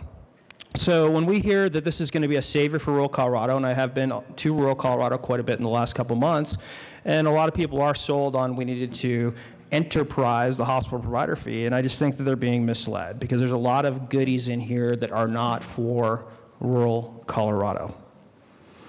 This is not a long-term solution, as the speaker said. So when is enough enough? When is enough enough? So are we going to be back in 2, 3, 4 years saying we've spent too much money? And since I've been down here in the 5 years, I've seen the budget grow exponentially, outpacing population and inflation, that there's supposed to be a cap, at least on the general fund for that. Where are we spending all this money? And then when we're dealing with the budget this year, and this deals with the budget, when we're dealing with the budget this year, we came up with solutions within existing funds. Within existing funds. The problem is when you have something floating around like 1242, which is the tax increase, and maybe enterprise and hospital provider fee, which means we have more money coming in as politicians. There's no political will, if there's more money on the table, to make those decisions, to make those good decisions, to represent taxpayers here down at the Capitol. Actually defend taxpayers and make sure we live within our means, just like Colorado families out here. This is a bad bill. This is going to have long-term consequences for Colorado. I urge a no vote. Representative Wilson. Thank you, Madam Speaker. I'll move this up for Representative Bridges. Y'all can relax. I don't have any commercials to put up on the deal there. This is kind of like a revival meeting, you know. You sit there and you kind of get caught up into it, and then you got to come down and praise the Lord and do all that sort of stuff. But folks, just some of the comments that were made, I just want to put those in a little bit of perspective because, like I said, I think that was yesterday. The last 3 days have been a blur. But to hear the word rural used so much in this chamber, I mean, I just want to get up and do a happy dance because it's not a subject we talk about much here. A comment was made about rural hospitals struggled before, and they'll continue to struggle. That's true. Rural has struggled. Rural is a struggle. And Representative Everett said, well, he's been to rural Colorado quite a bit in the last few months, and he has. That's true. But trust me, being someone who goes to rural Colorado and being someone who lives in rural Colorado is a whole different story. And any of you that have moved into a rural community, you know how long it takes to become accepted there. It's a different world. It's a different world. How different is it? My 4 counties' average annual income is 1/2 of Douglas County, which we've mentioned Douglas County before. That's the difference between rural and urban, folks. Twice the AAI. And we mentioned the cranes in Denver. We see more whooping cranes in my neighborhood than we see construction cranes. And that's a fact, right, Representative Valdez? That's an exciting times when you see whooping cranes Construction cranes are not heard of where we are. They will continue to struggle. Our rural hospitals will continue to struggle. And since you're struggling, we'll just go ahead and cut your funding a little bit more and let you struggle even more. How far apart should hospitals be? That depends on whether you're living or dying. If you happen to be driving down to Salida and you get halfway there, which is still in my district, and you suffer a medical emergency, whether that be something physically or whether your car hit a pothole and ran off the road, then you've got a choice. Either you can turn around and come back to Denver Health Hospital, which is over an hour away, or you can put the pedal to the metal if you're still able to drive your car and go to Salida. Those are your two choices. Now, you could stop by the clinic in Fairplay. It's vacant. It's 10,000 square feet, fully furnished, including x-ray machines, state-of-the-art, and it's available, as I mentioned this well before, for a lease payment of $1 a year. That's what we're facing in rural Colorado, folks. That's what we're facing. Prior years, I've been opposed to hospital provider fee becoming an enterprise fund. Spoken out against it, didn't believe in it, because why mess with success? They were still getting their payments. We still had supervision over it. Then came this year. And incidentally, I hope you heard what Representative Wiss said when he said the reason for those fees were for uncompensated expenses, i.e. free. And you all know there ain't no such thing as free. So they're eating that expense. So what did we do this year that changed my mind? We cut $250 million to balance the budget. So let's have access to that next year so we can balance our budget. I'm thinking maybe we ought to make education a hospital provider fee enterprise fund type deal so we can't cut $48 million out of there to balance the budget, but that's another topic. We've had several comments about vote your constituents. I do. That's second in my list. I vote my conscience first, constituents second, my caucus third, and that kind of irritates my leadership sometimes, but that's the way I do it. This is a conscience issue, and it's a constituent issue. Many of you that know me rather well know that I have a pretty simple palate. Meat and taters. That's just the way it is. I have a rule that applies to that diet, and I think it applies to this bill. Always take a good look at what you're about to eat. It doesn't matter so much what it is, but it matters what it was. And folks, what we're looking at in this bill is important to see what it was.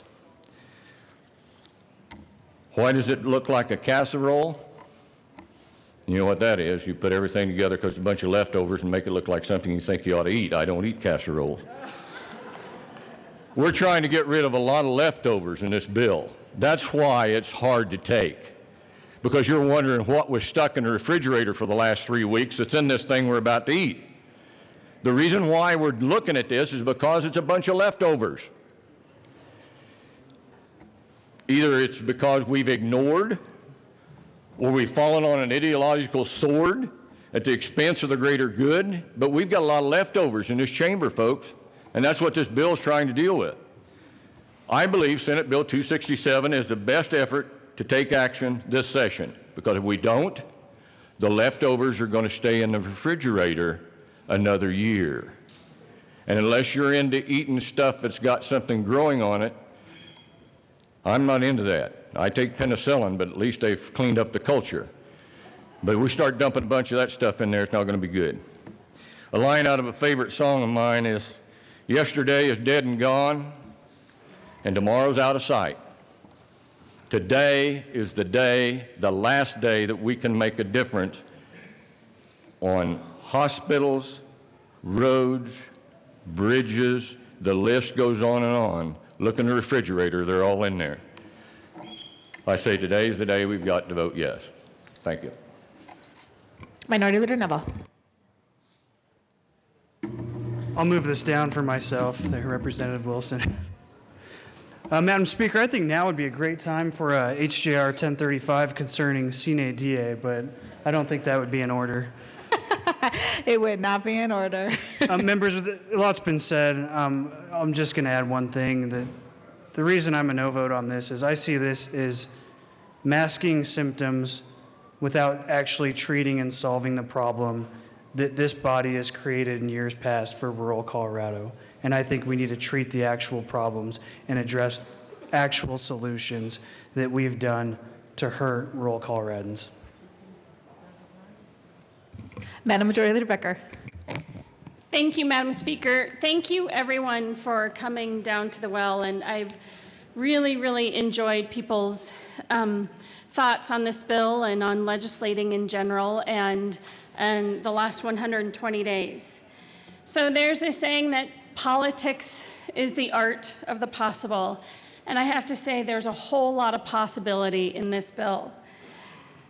My 5-year-old son, Ryder, one time I was feeding him dinner and he throws tantrums and he said, I want this and I don't want that and la la la. And I said, oh, so you want everything you want and nothing you don't want? And he was like, yeah, exactly.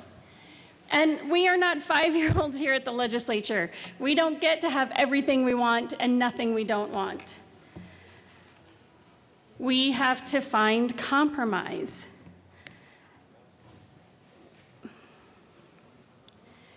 A lot of folks have talked about just legislating in general and this bill in particular, that it's too incremental or it's too big. It doesn't solve all these problems about healthcare costs and how hospitals are run, and yet it tries to solve too much in here. This legislation makes them feel boxed in, or they feel in fear of one constituency or another. We can't solve everything with legislation. I think that's something that Republicans and Democrats agree on. But what I know is that this bill is a solution for a lot of Colorado. It is a solution for hospitals that really, truly are trying to address the needs of their residents. And if we don't do this, it's going to be a whole lot harder. This is a bill that's good for people. It matters. It does a lot to try and bring people on board. And Representative Sonnenberg and Senator Sonnenberg and Representative John Becker have tremendous amount of courage to work on this. For me in my district, I got yelled at because transportation shouldn't be in here, because we should just do a transportation ballot measure. And this is going to discourage people from voting for a ballot measure. And I heard, oh, you shouldn't be doing anything with marijuana in this. We should be doing all we can to drive down the price of marijuana because that's good for people. And so there's nothing in here that is perfect, but I can't legislate for perfection. A lot of people have spoken about fear, and there's a John F. Kennedy saying that he said in his inaugural address that said, let us never negotiate out of fear, but let us never fear to negotiate. And that is our job here at the Capitol. We have to be coming together to find solutions that work for people. And what are we hearing? What are we all hearing? We're hearing about hospitals. We're hearing about roads. We're hearing about schools. So I stand strongly behind the work that we've done to solve those problems and bring people on board. In addressing some of the more particular aspects, I'll say that I firmly believe that this doesn't violate the Constitution, as does our Attorney General, Cynthia Kaufman. I've read the opinion. I'm happy to share it. This is not a constitutional issue. I firmly believe this meets the single subject rule. I've got confirmation on that. It's all in the legislative declaration. I think it's worth reading. I believe that there's further work to be done on Medicare and Medicaid issues. We have a bigger issue about driving up about the costs of healthcare. But I can't solve all that in this bill. I have to solve the immediate issue of people wanting access to care and being very close to losing it.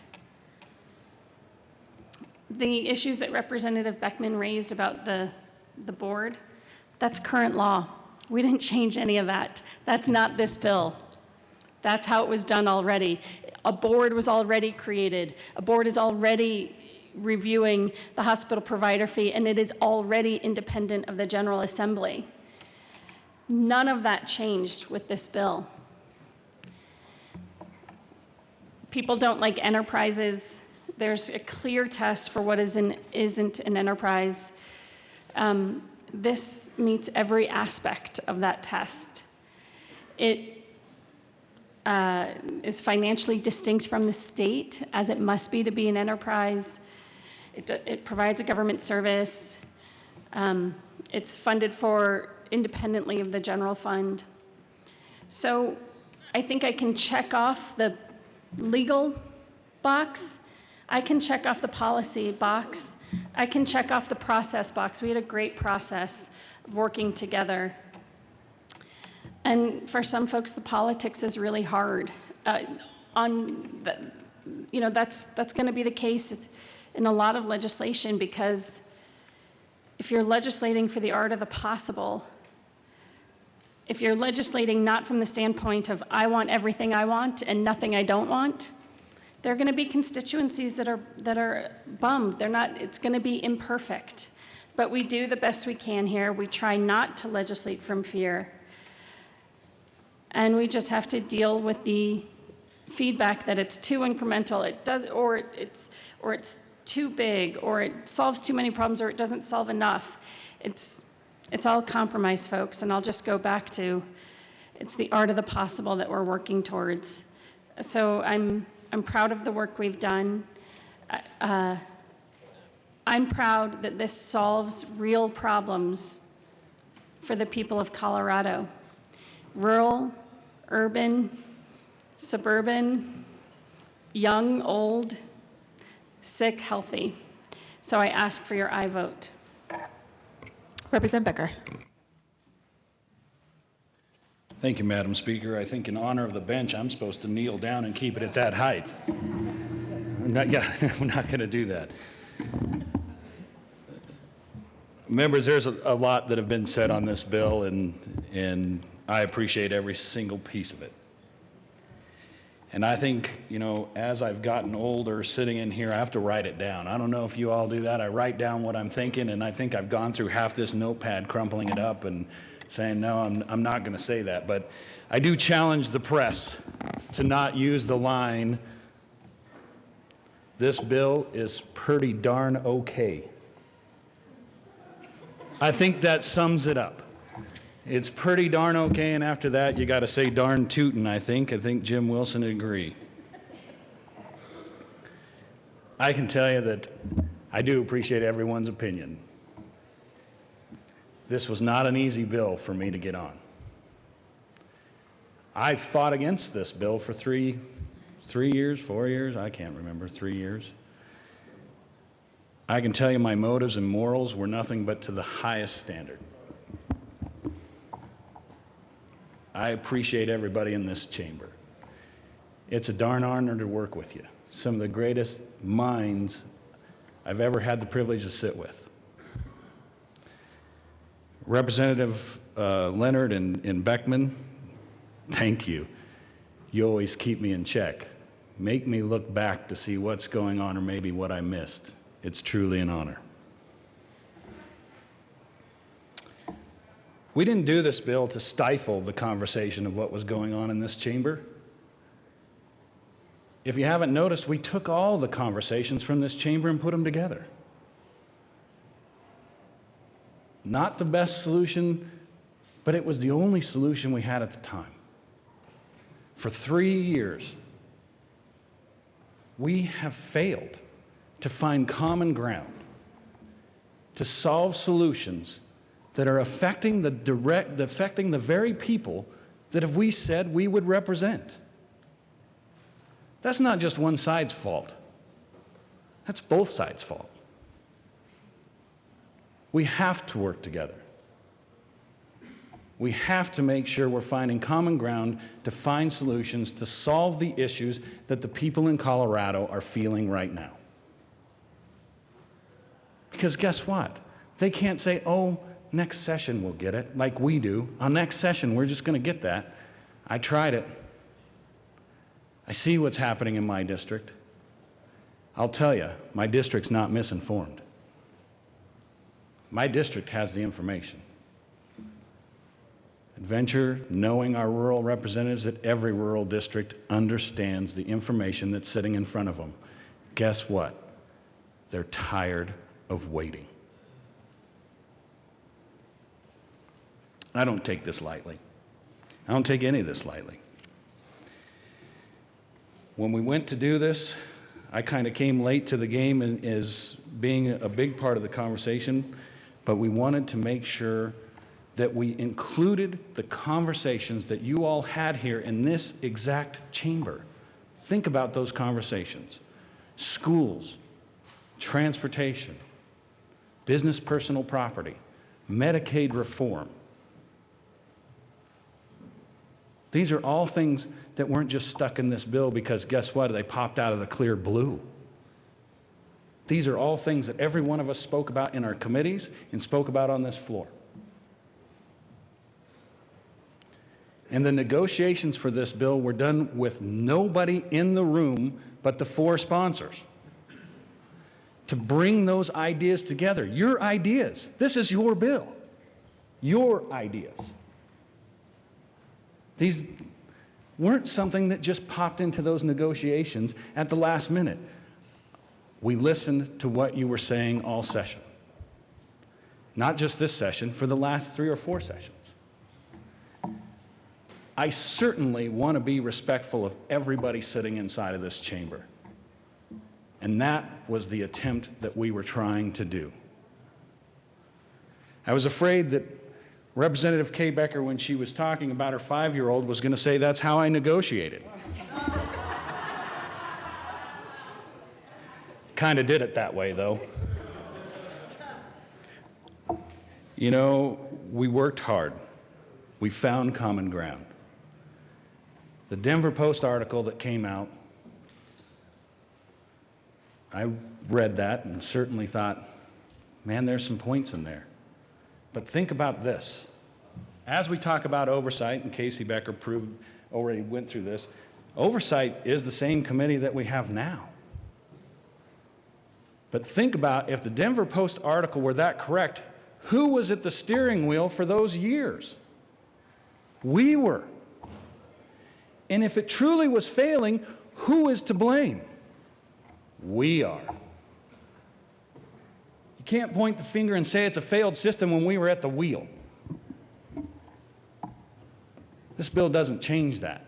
But what that article should change is you demanding more information. You demanding that they send back more information, and then for gosh sakes, pick it up and read it. Make sure that we hold them accountable. And then I invite you to this. If you don't believe that some of these rural hospitals are struggling, come out and take a look. Ask for their books. Ask for them to sit down with you and go through it. Seeing is believing.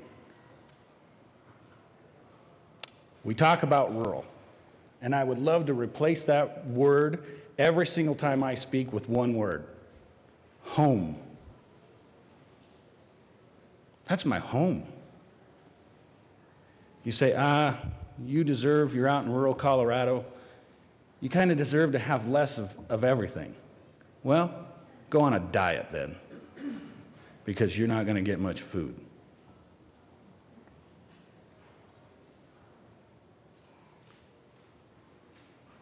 I respect every one of your districts. I want to make sure they're taken care of, and I have been helpful in every single thing I possibly can.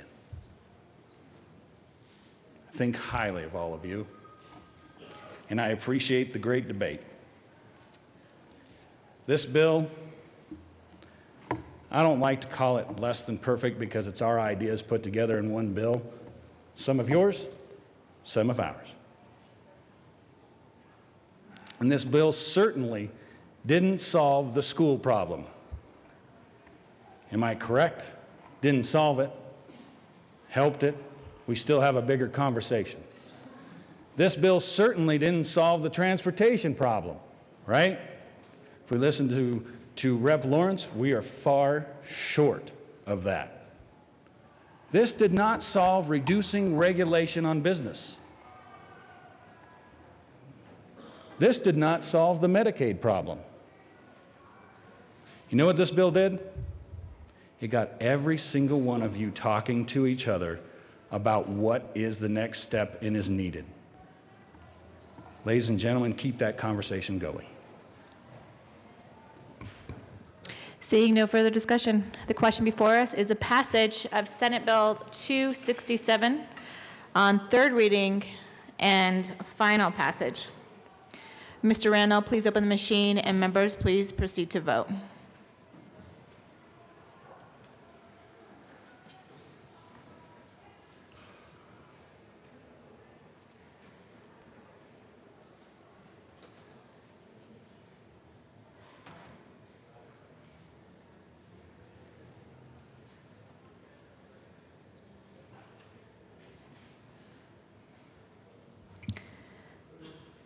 Please close the machine.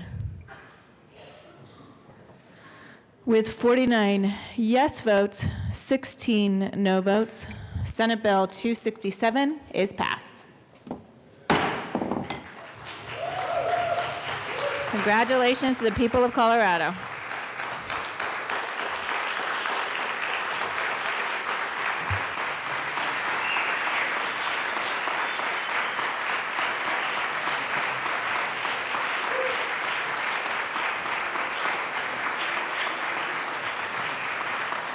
Co-sponsors.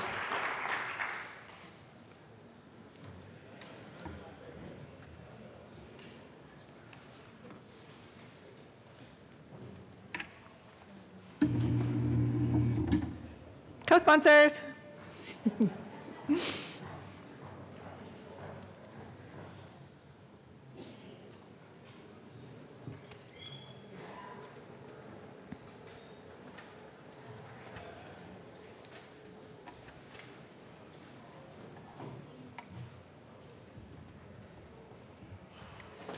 Please close the machine. Madam Majority Leader Becker. Thank you, members. I'm going to make a procedural motion. I move for immediate reconsideration of Senate Bill 267 and ask for a no vote. Properly moved. Mr. Randall, please open the machine, and members, please proceed to vote.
So members, this was a motion to reconsider.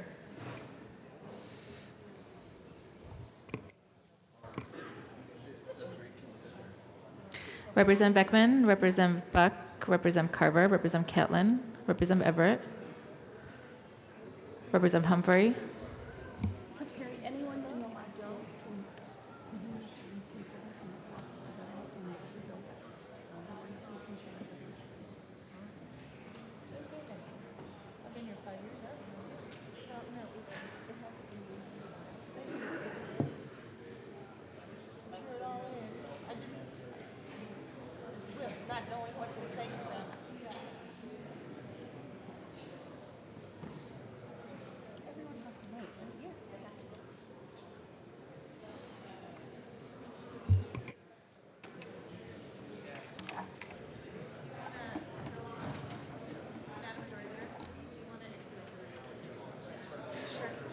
Yes, I will. It's Rule 35, right? Rule 35 is the reconsideration motion. And the reason that we do it is to block the vote so that we can else right. And hold the bill.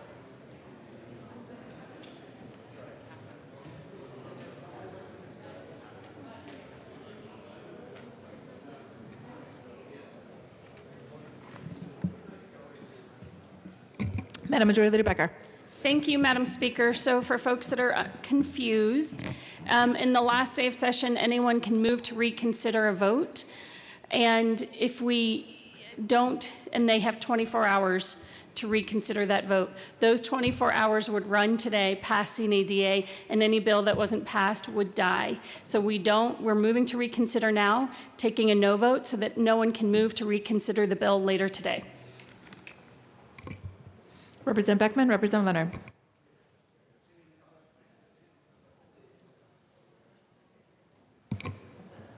Please close the machine. With 16 yes votes, 49 no votes, the motion to reconsider is lost. All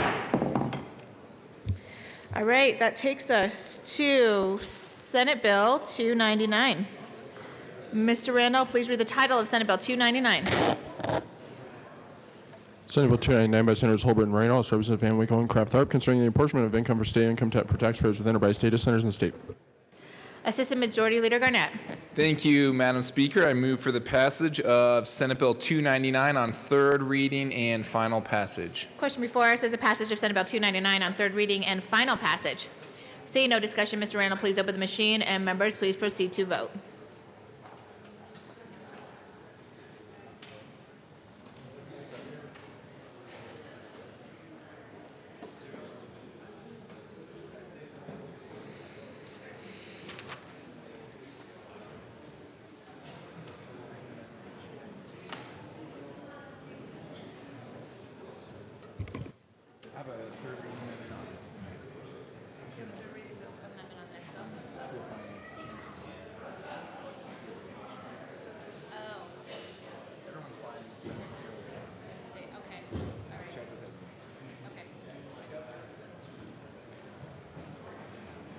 Representative Weissman.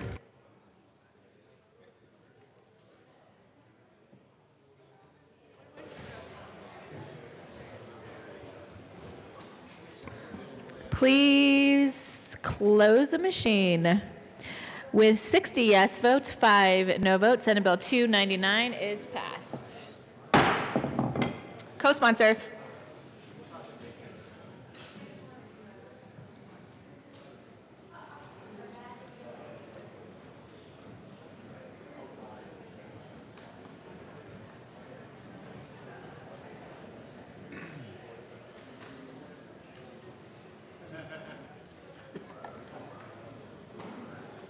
Co-sponsors.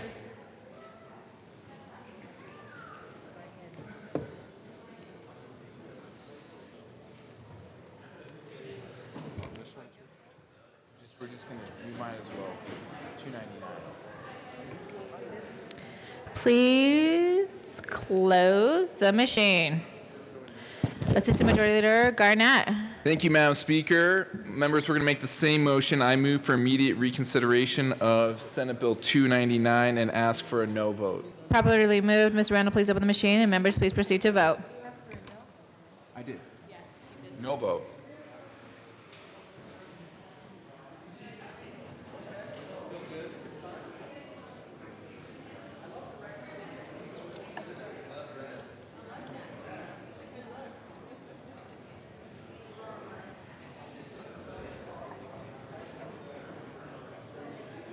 Look at all those no votes. This must be like a dream for Representative Everett. Dream come true.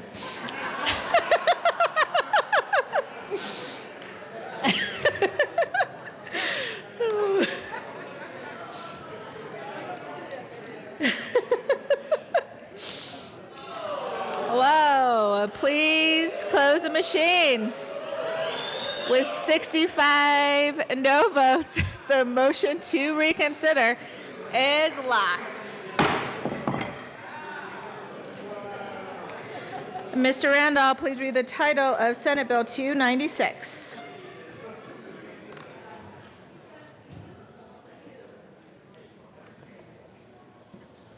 Senate Bill 296 by Senator Hillis, Representative Pedersen, concerning financing public schools and in connection therewith making an appropriation. Assistant Majority Leader Garnett. Thank you, Madam Speaker. I move for the passage of Senate Bill 296 on third reading and final passage. And I would like to ask permission to offer a third reading amendment. Would you like to tell us why? Members. So this is obviously a very important bill. This is the School Finance Act. This is going to increase per pupil funding. We are going to hold the negative factor at the same level at $828 million. In the Senate, we changed the reference to the negative factor to the budget adjustment factor. And there is bipartisan consensus, there's bipartisan agreement that we want to move away from the negative factor. And I don't necessarily disagree with that. But instead of introducing a new term, budget adjustment factor, we should go back to what we originally called it, the budget stabilization factor. So instead of introducing a third term, we're going to go back to what we called it before we called it the negative factor. That's what this amendment does. Senator Priola offered this amendment to take it to budget adjustment factor in the Senate. I've talked to him several times. He's totally fine with this amendment. But instead of introducing a new term or new phrase to reference the negative factor, we should just go back to what it was originally called, the budget stabilization factor, and I would ask for an aye vote. All right. There's a request for permission to offer a third reading amendment to Senate Bill 296. Mr. Randall, please open the machine, and members, please proceed to vote.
Please close the machine.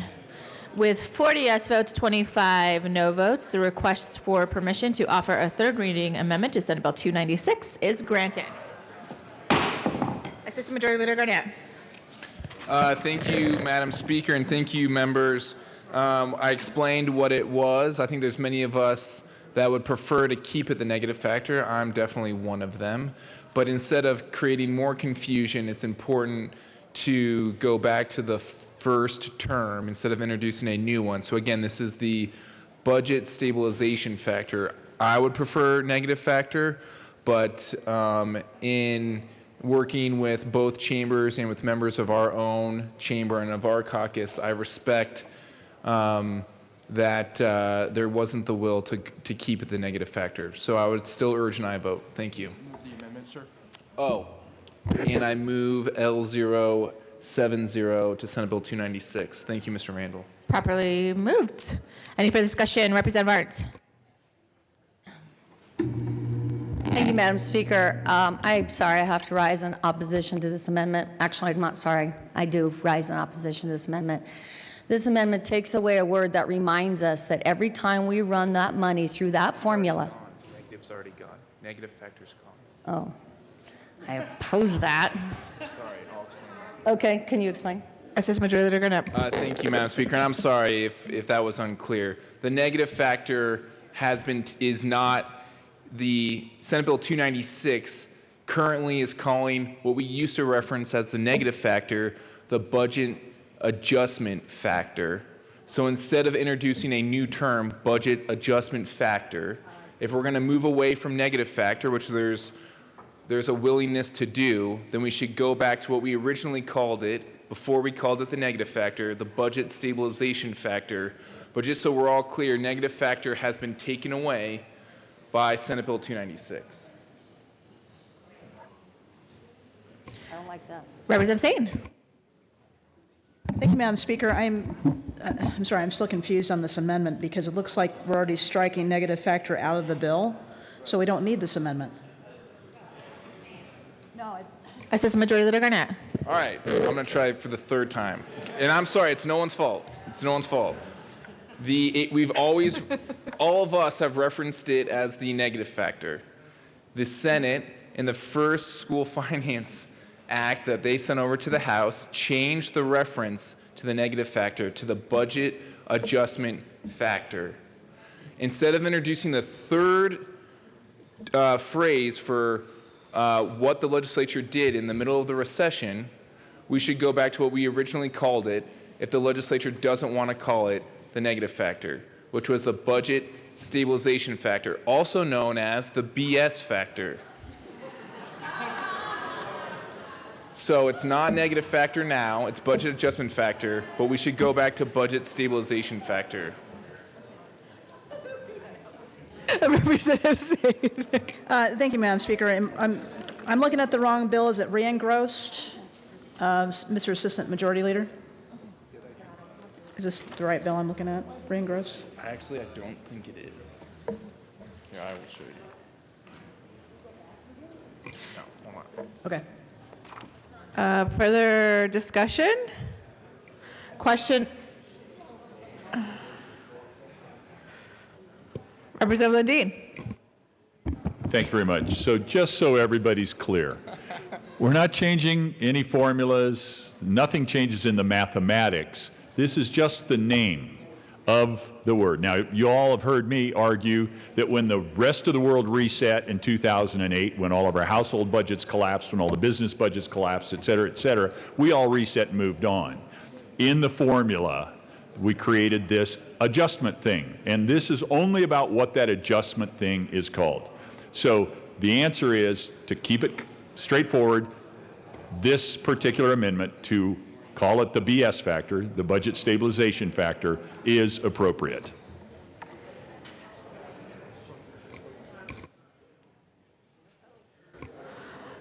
Still confused. I don't see negative factor in here. Representative Sane, I believe you already spoke twice. Okay. Sorry. Further discussion? Question before us is a passage of the amendment. Al 70. Mr. Randall, please open the machine. Members, please proceed to vote.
Representative Beck.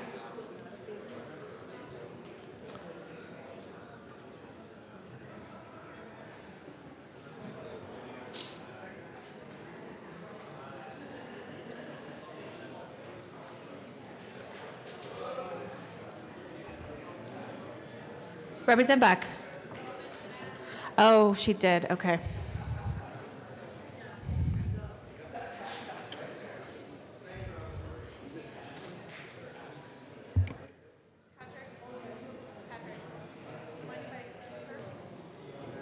Representative Buck is excused. Please close the machine after Representative Buck is excused. With 53 yes votes, 11 no votes, L70 is passed. Assistant Majority Leader Garnett. Thank you, Madam Speaker. I move for the passage of Senate Bill 296 as amended. Question before us is repassage of Senate Bill 296 as amended. Mr. Randall, please open the machine, and members, please proceed to vote.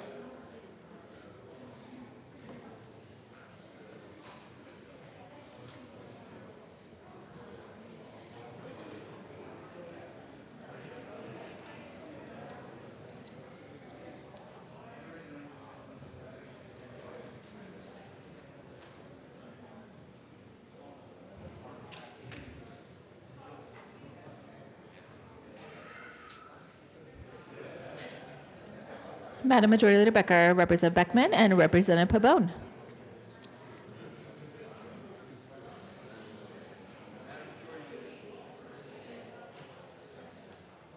Please close the machine. With 52 yes votes, 13 no votes, Senate Bill 296 is repassed as amended. Co-sponsors.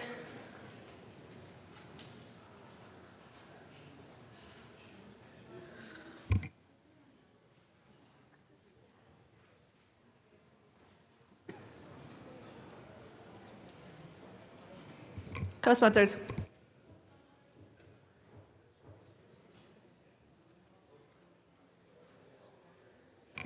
Please close the machine. Assistant Majority Leader Garnett. Thank you, Madam Speaker. Again, members, we're going to make that procedural motion. I move for immediate reconsideration of Senate Bill 296 and ask for a no vote. Seeing no discussion, Mr. Reynolds, please open the machine. Members, please proceed to vote.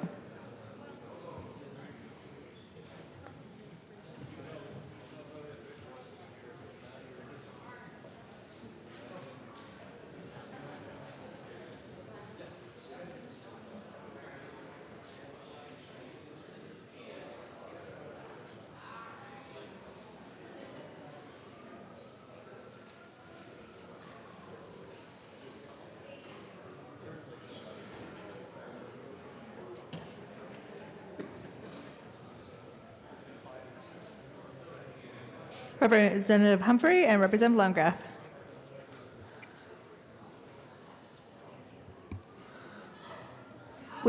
Mr. Randall, please close the machine.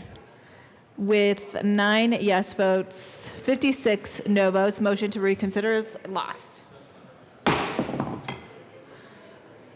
right, that takes us to Senate Bill 40. Ms. Randall, please read the title of Senate Bill 40. Senate Bill 40 by Senator Cafalas, House Representative Pabon, concerning public access to files maintained by governmental bodies. Assistant Majority Leader Garnett. Sorry about that, Madam Speaker. I move for the passage of Senate Bill 40 on third reading and final passage. All right, Representative Lundin.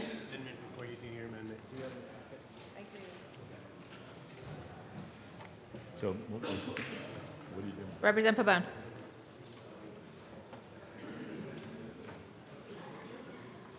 Thank you, Madam Speaker. Madam Speaker, I request permission to offer a third reading amendment to Senate Bill 40. Would you like to tell us why, Representative Pabon? Yes, Madam Speaker, and this was an oversight that we didn't catch until yesterday.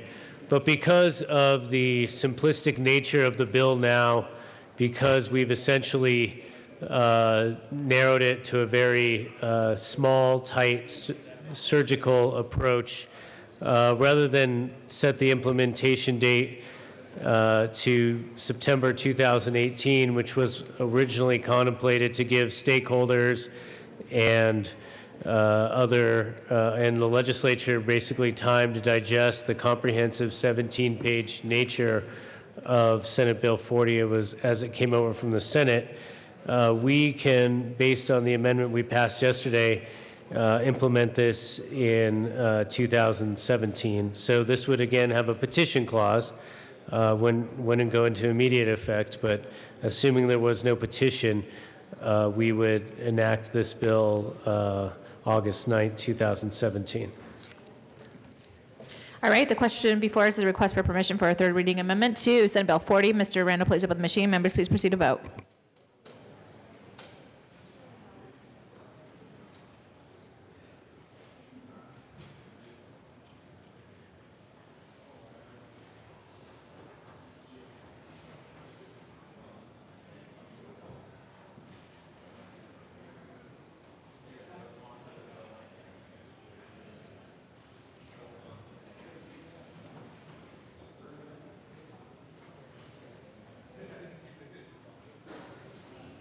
Please close the machine.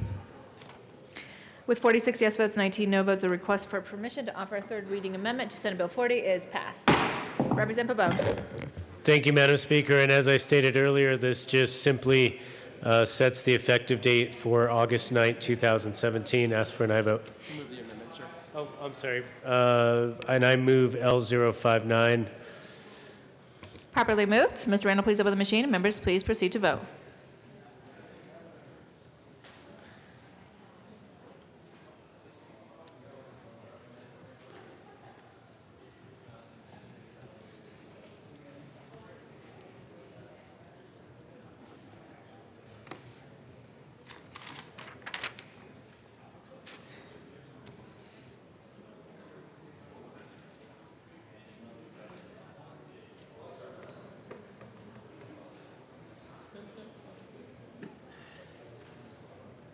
Representative McCain.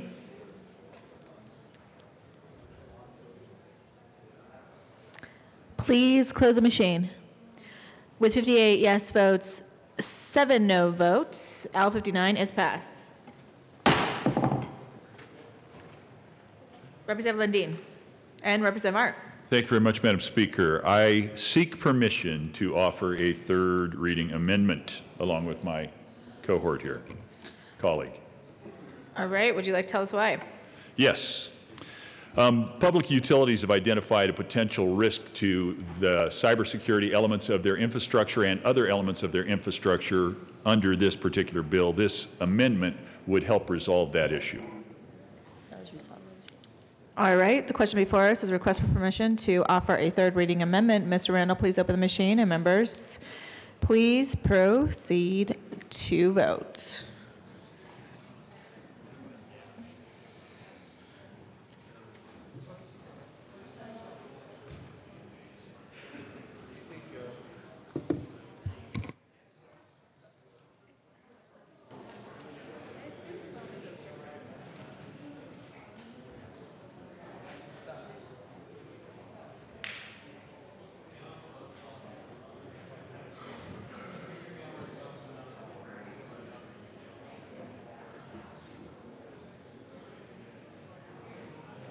Madam Majority Leader and all right.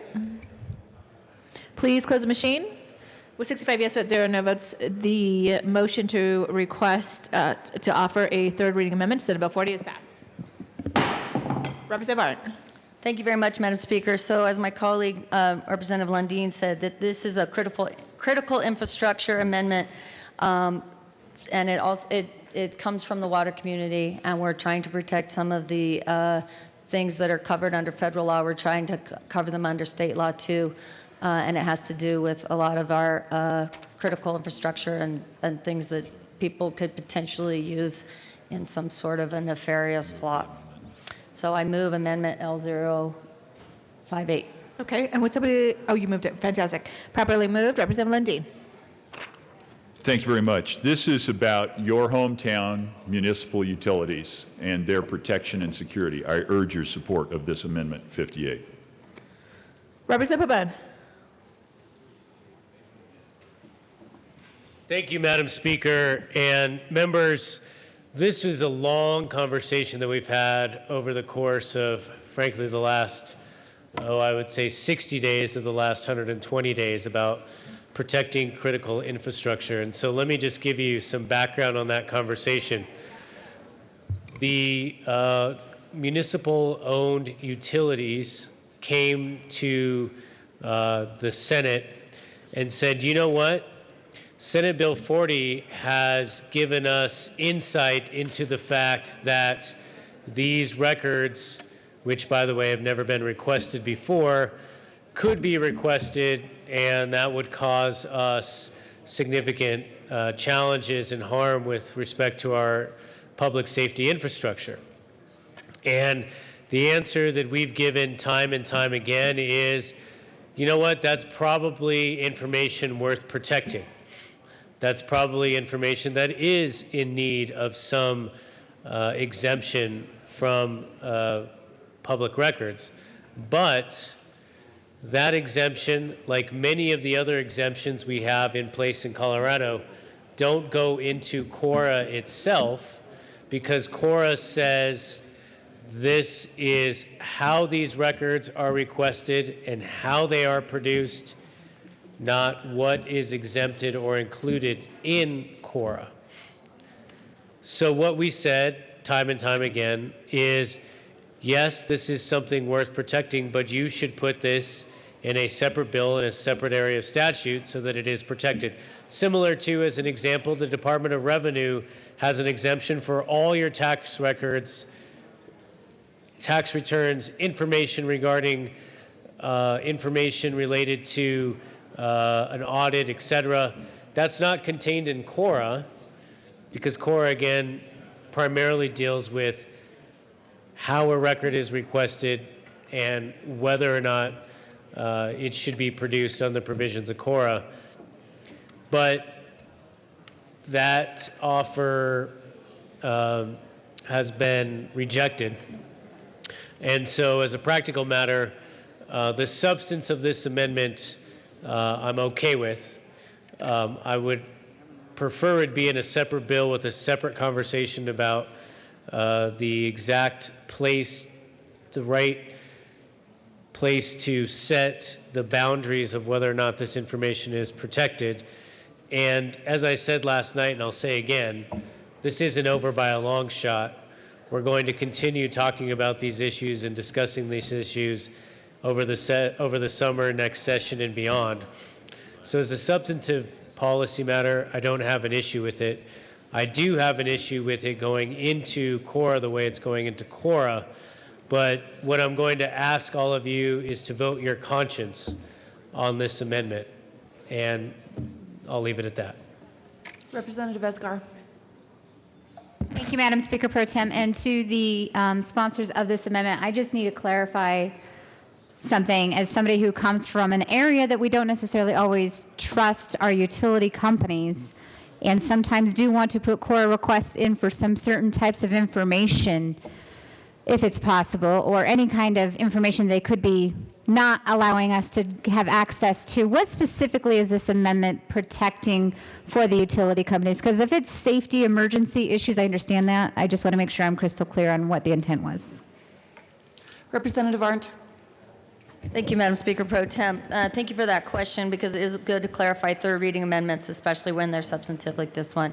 This is an amendment we've talked about for probably 3 months in Water Congress, almost ad nauseum every Monday, going over Senate Bill 40. The concerns of the water community are expressed in this amendment. So it is the physical, it's a narrow amendment, okay, that includes specific engineering vulnerabilities, okay, this is for safety and security. Detailed design information. If you don't trust your public utilities and you want their financial information, or you want anything else they have to do with ratepayers or any of that, that's absolutely in the public purview, as it should be. There are some things that frankly have to do with safety and security. And so it is emergency response plans, system operational data of such assets would be useful to a person in planning an attack or critical infrastructure, okay? So it's really detailed maps and plans that we're asking, and I vote for. Representative Kennedy. Representative Kennedy.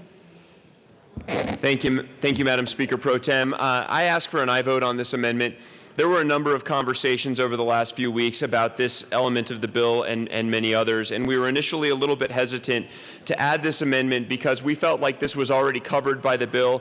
But as we talked to some of the stakeholders who continue to have concerns, they really expressed that for the sake of protecting our critical infrastructure, for making sure we're safe from potential future cyber attacks, that this is a really important amendment to make absolutely sure we don't have any of this information being leaked out when it is meant to protect the security of our infrastructure. So I do ask for an aye vote. Representative Carver. Colleagues, I support this amendment. After 9/11, federal government agencies were directed to take a lot of information off their website, and most of it dealt with critical infrastructure that was sensitive, but also associated plans and other documents.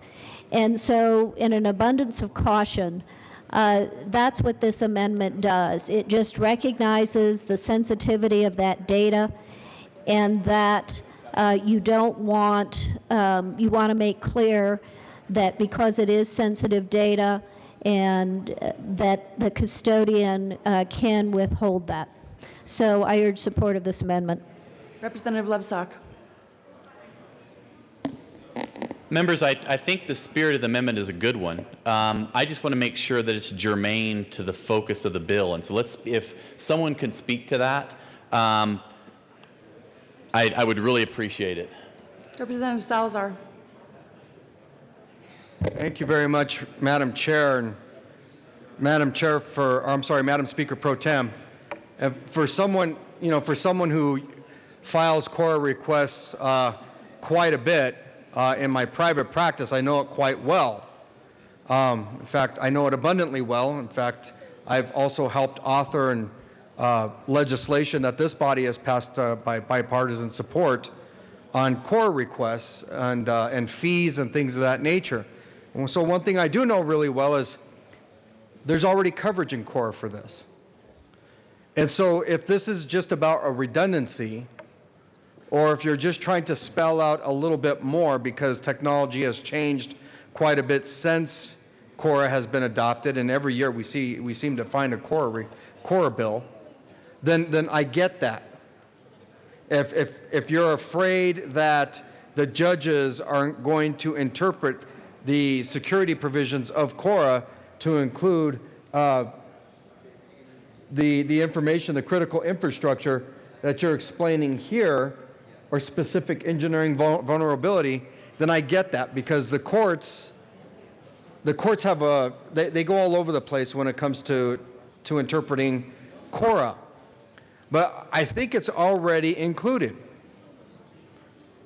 And if you're just looking for a redundancy, that's what I want to hear.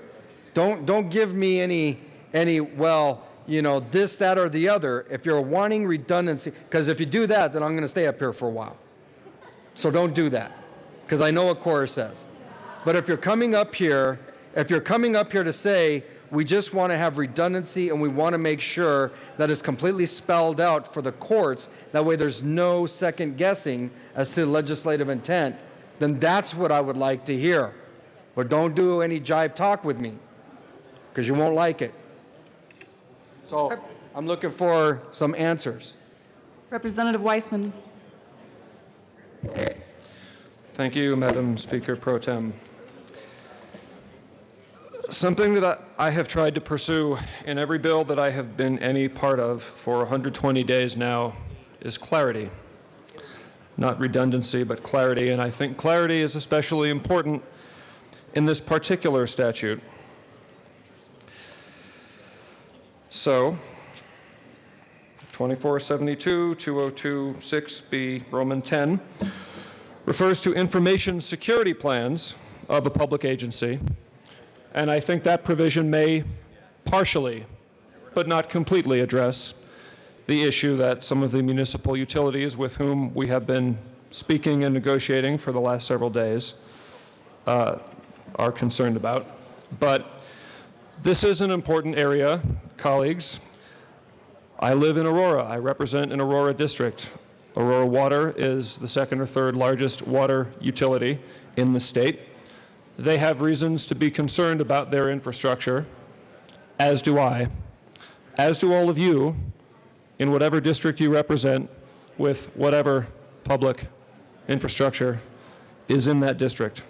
So particularly in the era in which we find ourselves, when more and more systems are at risk of exposure to the public internet, and we hear about something going sideways online every day, I don't think it hurts to push for more clarity on this particular issue, and that is the purpose of this amendment that has been negotiated as carefully as we have been able to manage in the last several days, and there's history going back beyond that.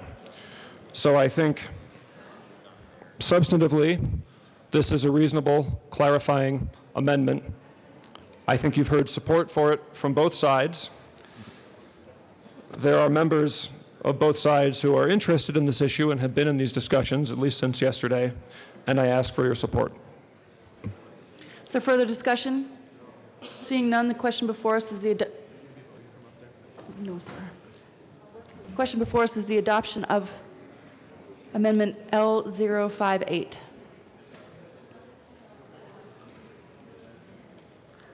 Please open the machine and members proceed to vote.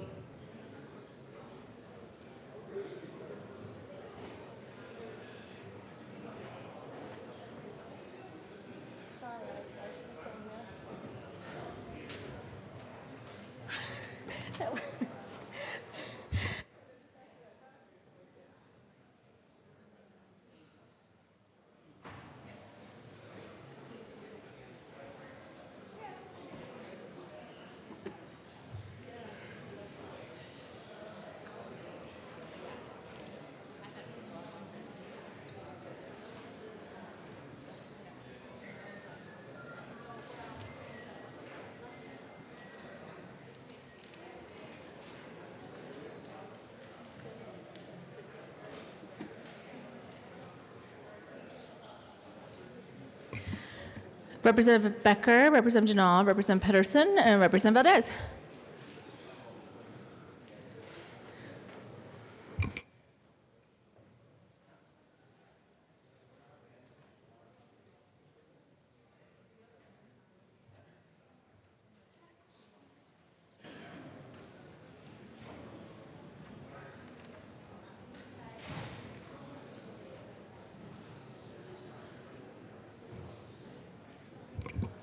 Please close the machine.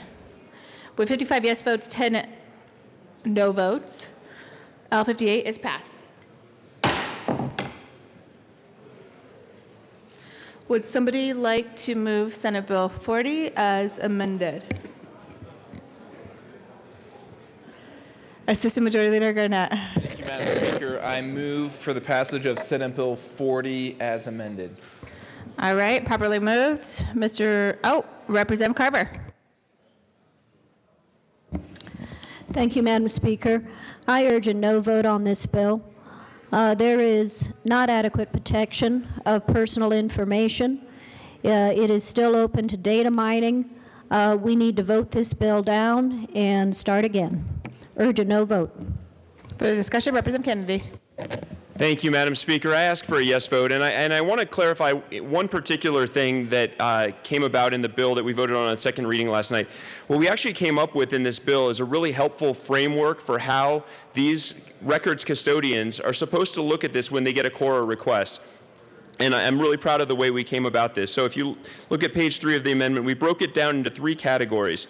If a public record is stored in a digital format that's neither searchable nor sortable, that's the custodian shall provide a copy of the record in a digital format. That means if you're talking about a PDF or a scan or something that they get sent, it may not be searchable, they may not be able to do a lot of data analysis on it, but it's a record they can nonetheless transmit through email or Dropbox or something like that. The second category has to do with searchable but not sortable. That could mean a Word document, that could mean a PDF. That means that if you're requesting correspondence such as a letter, that we have to turn over something like a PDF of the letter where they could search for words, but they may not necessarily be able to manipulate the content of the letter. And then the third category is sortable, which has to do with things like an Excel spreadsheet. So that if someone needs the data, let's say they're looking at records to do some analysis on a public health issue, and they want to get the raw data so that a reporter or another requester can do some analysis and try to understand what that says, then these records custodians must turn it over in that sortable format so they can do some analysis on the data, rather than taking an Excel spreadsheet and turning it into a flattened PDF that cannot be analyzed. So I think what we've come up with here is a really helpful framework that is going to make it very clear for both requesters and custodians. And I think this is a great bill, a meaningful step in the right direction, though the conversation will certainly continue in future years. And I ask for an aye vote. Any further discussion on Senate Bill 40? Seeing none, the question before us is passage of Senate Bill 40 as amended. Mr. Randall, please open the machine, and members, please proceed to vote.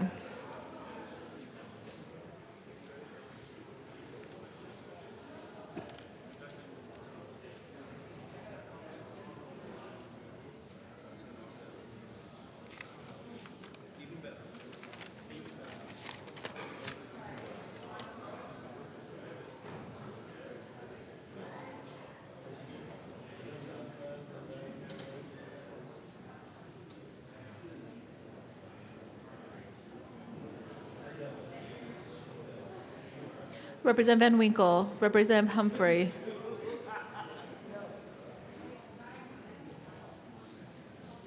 Please close the machine. With 39 yes votes, 26 no votes, Senate Bill 40 is passed as amended.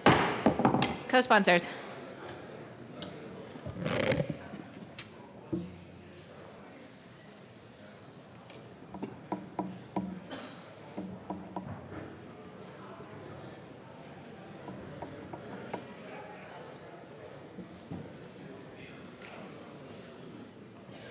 Co-sponsors, please close the machine.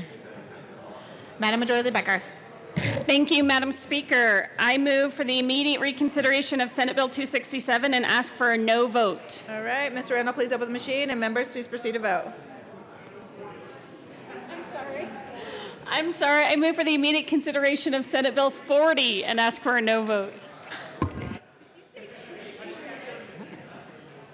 Please open the machine, and members, please proceed to vote.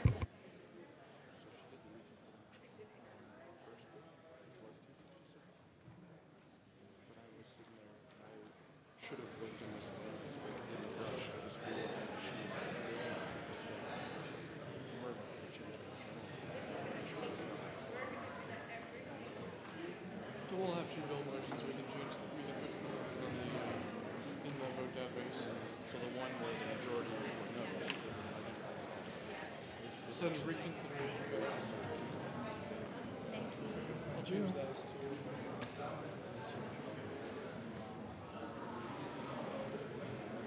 What bill is that?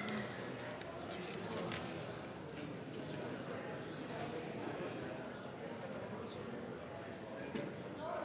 He's going to change it.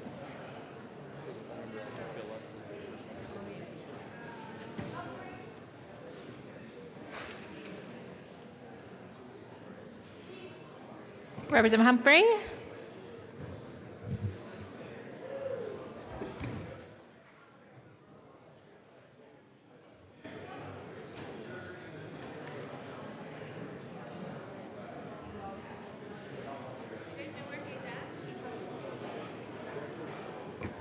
Please close the machine.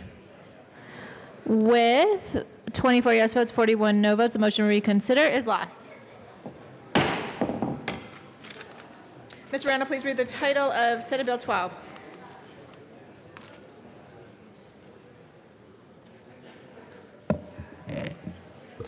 Senate Bill 12 by Senator Martinez and also Representative Lee concerning competency restoration services for defendants deemed incompetent to proceed in connection with making an appropriation. Madam Majority Leader Becker. Thank you, Madam Speaker. I move for the passage of Senate Bill 12 on third reading and final passage. Representative Lee. Thank you, Madam Speaker. I request permission to offer a third reading amendment.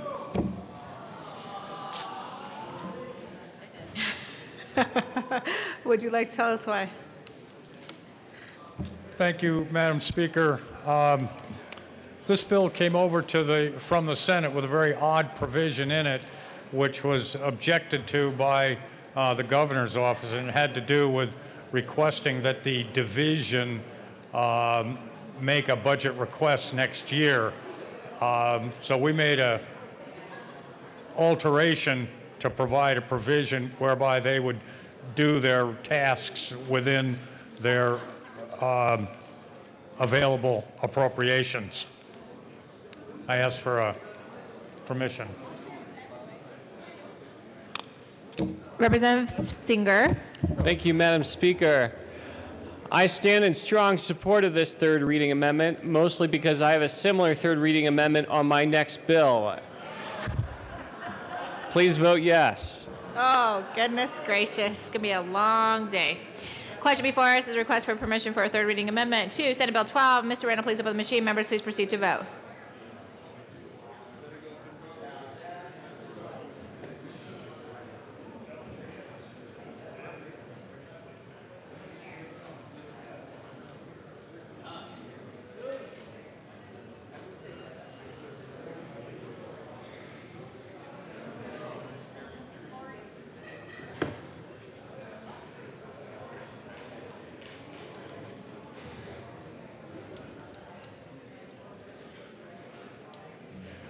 Representative Arndt, Representative J. Becker, Representative Beckman, Representative Catlin, Representative McKean, Representative Melton, Representative Pabon, Representative Sias, Representative Thurlow, Representative Wilson, please vote.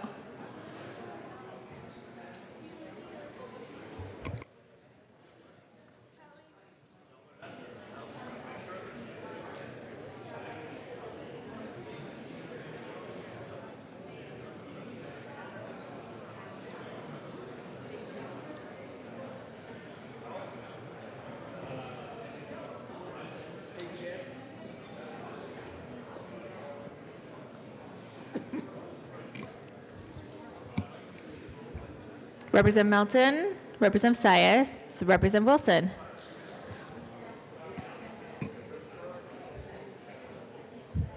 Please close the machine. With 43 yes votes, 22 no votes, a request for permission for a third reading amendment to Senate Bill 12 is passed. Representative Lee. Thank you, Madam Speaker, and thank you, members, for permission to offer this amendment. Again, the bill Would you like to requires move the the amendment, Department of Human Representative Lee? Services to set up a system to provide restoration of competency services. And this, so I move Amendment 004 to Senate Bill 12 and ask that the department do this within their existing appropriations. All right, properly moved. Mr. Randall, please open the machine, and members, please proceed to vote on L 004.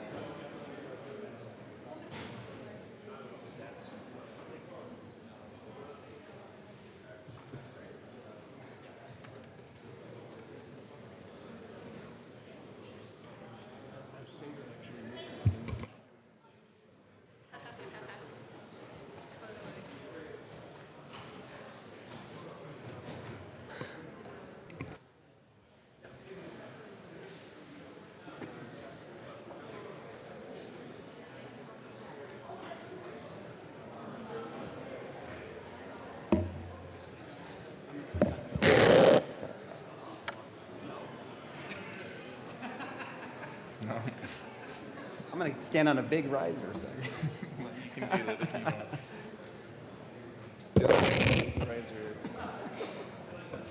Please close the machine.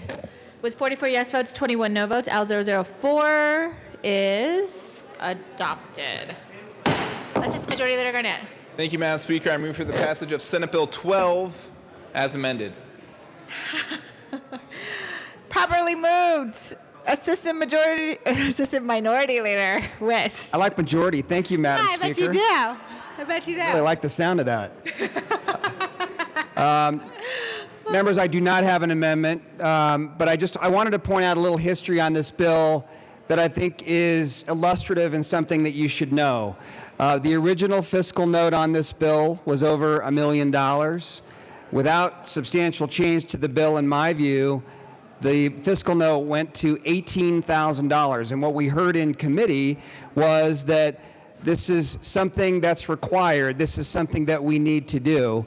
But this money has, the proper amount of money has not been appropriated, nor did this go through the budget process in an appropriate fashion. So I was a no vote on the issue of providing some, or having the department provide us the clarity that's needed. Yes, we need to do the things that are in this bill, but if we don't have the fiscal meat, if we don't have the money to do it, we are setting ourselves up for failure. And may I also suggest we're setting ourselves up for potential liability. Urge a no vote. Is there any further discussion on Senate Bill 12? Seeing Representative Carver. Thank you, Madam Speaker. And this was, I could have easily been a no, but let me just tell you what's going on with this program. It is a complete failure to meet legal requirements in doing competency hearings for these children in a timely fashion.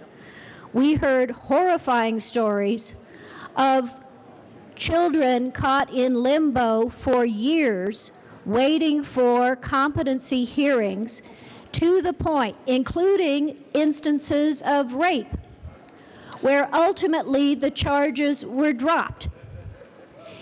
There is a failure of justice for the victims.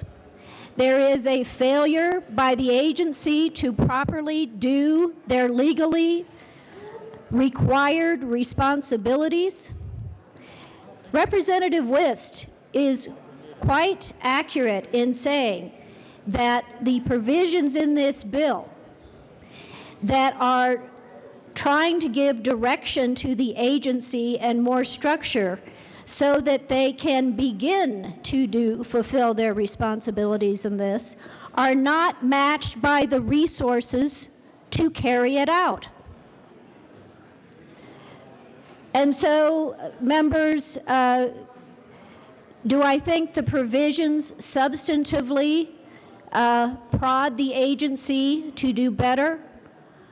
Yes. Are they given the resources to do it? No. One of the questions that came up is, so where was the request in your budget proposal, agency, for the resources to actually go do what you're legally required to do? Where was your request in a supplemental in this last cycle to legally go do what you're required to do? Not just with the baseline cases, but because we're seeing a steep increase in the number of these competency hearings that are in the system. And so, members, while I was a yes in committee and my other colleagues on my side of the aisle were a no, let's just put it on record that this is a program that is in serious difficulty. Whether you vote yes or no on this bill, there is a lot of work to be done in this program. And so with that, thank you, Madam Speaker, for your indulgence. I just wanted to put that on the record. Further discussion, Representative Lee. Thank you, Madam Speaker, and I affirm what my colleague, Representative Carver, has stated, that this program needs to be fully, robustly, thoroughly, and competently implemented by the Department of Human Services. I believe it is neglectful for them not to implement competency restoration. I believe there was 1,000+ cases of adults and juveniles around the state who were incompetent to proceed. There are methods to restore people to competency in many of those cases, and the legal responsibility to do that lies with the Office of Behavioral Health in the Division of Human Services. The Department of Human Services need only go to the Budget Committee and put this in their budget request. All this bill does is give them some funds so that they can set up a curriculum for the restoration of services and get a jump start. They need to set up a full-blown program around the state to provide restoration of competency services, and that is in the lap of the department. They need to go to the Joint Budget Committee to make a budget request to get the money to do so. Thank you. Representative Young.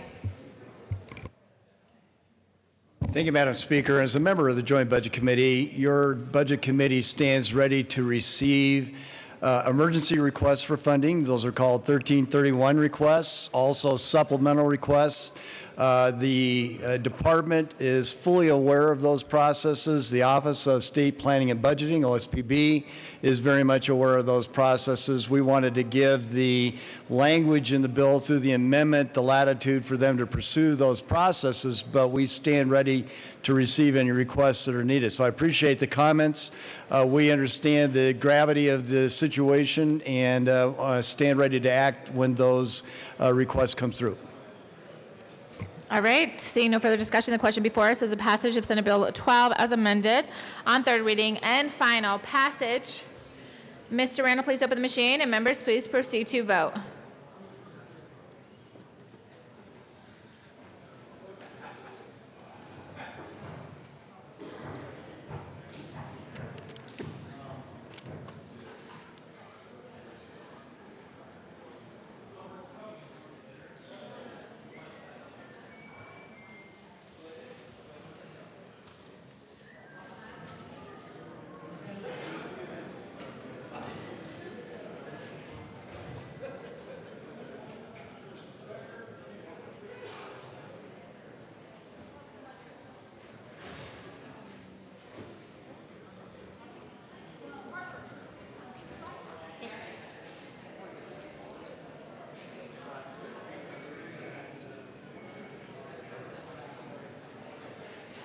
Representative Landgraf, Representative Ransom, please vote.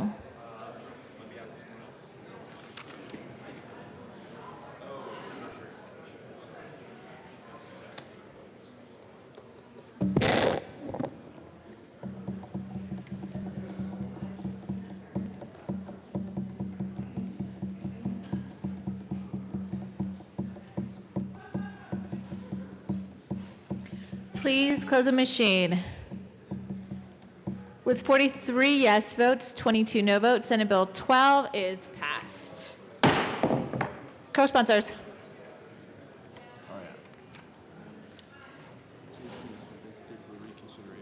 Co-sponsors. Please close the machine. Assistant Majority Leader Garnett. Thank you, Madam Speaker. I move for the immediate reconsideration of Senate Bill 12 and ask for a no vote. Mr. Randall, please open the machine. Members, please proceed to vote on that motion.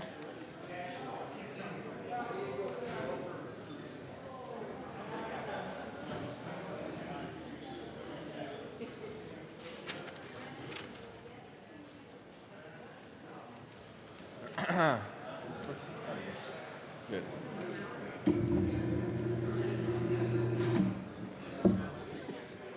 What?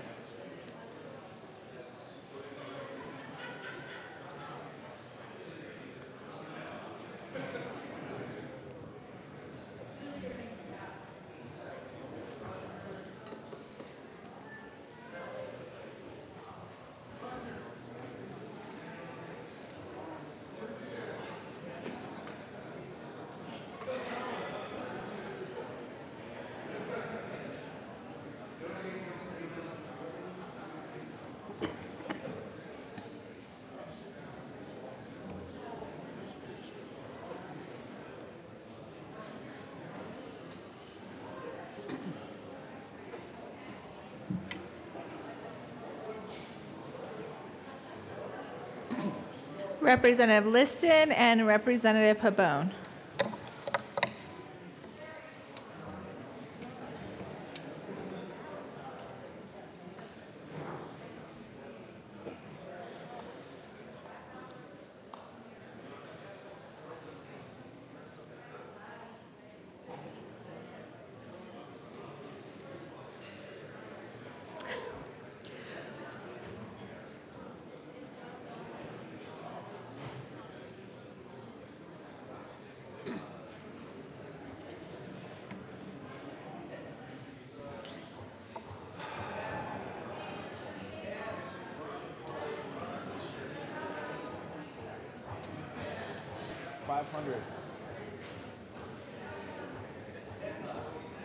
Please close the machine. With 20 yes votes, 45 no votes, the motion to reconsider is lost. Members? We are in third reading amendments. I know there's a lot going on, but if people are not in this chamber to vote when amendments come up and when there are votes, I'm going to start marking people on excuse. So please do pay attention to what's going on. We have a lot more to get through today. And with that, Mr. Randall, please read the title of Senate Bill 19. Senate Bill 19 by Senator Martinez and House Representative Singer concerning increasing medication consistency for persons with mental illness in the criminal and juvenile justice systems in connection therewith making an appropriation. Assistant Majority Leader Garnett. Thank you, Madam Speaker. I move for the passage of Senate Bill 19 on third reading and final passage. Question before us is the passage of Senate Bill 19 on third reading and final passage. Representative Singer. Thank you, Madam Speaker. I move for permission for a third reading amendment. Mr. Randall, please open the machine, and members, please proceed to vote on the request for a third reading amendment.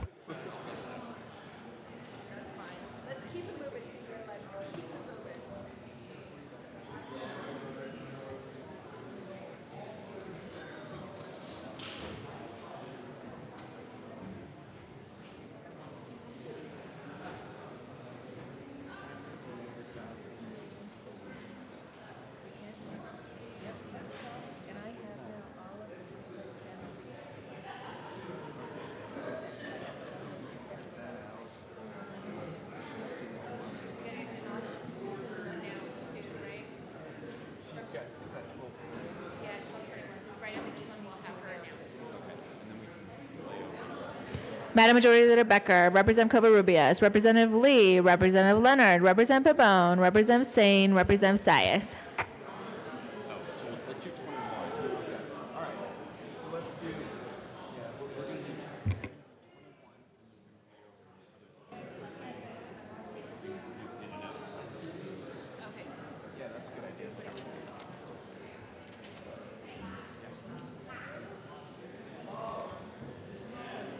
Please close the machine. With 41 yes votes, 24 no votes, a request for permission to grant a third reading amendment is granted. Representative Singer. Thank you, Madam Speaker. L015 does the same thing as what the amendment did on the previous bill that we just heard. It's a clarification. We're making this subject available to appropriations and ask for an aye vote. Would you like to move the amendment? Thank you, Madam Speaker. I move L015. Properly moved. Mr. Randall, please open the machine. Members, please proceed to vote on L015.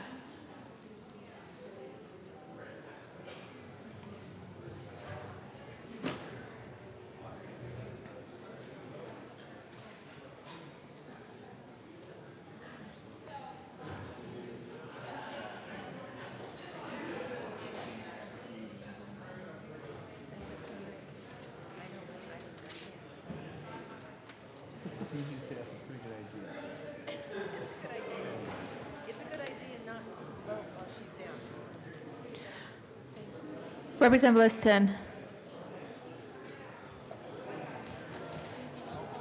Please close the machine. With 43 yes votes, 22 no votes, L15 is adopted. Assistant Majority Leader Garnett. Thank you, Madam Speaker. I move for the passage of Senate Bill 19 as amended. Question before us is the passage of Senate Bill 19 as amended. Mr. Randall, please open the machine, and members, please proceed to vote.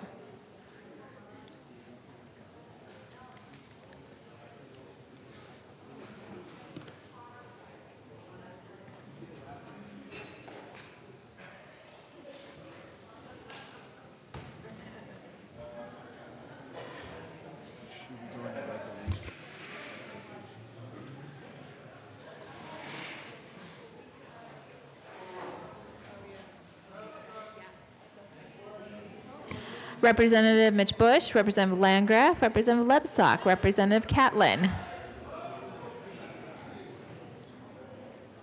Representative Lebsock.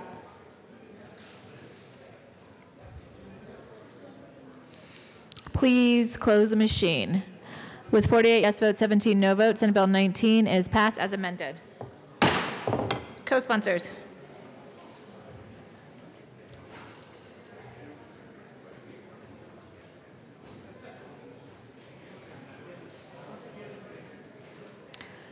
Please close the machine. Mr. Randall, please read the title of Senate Bill 21.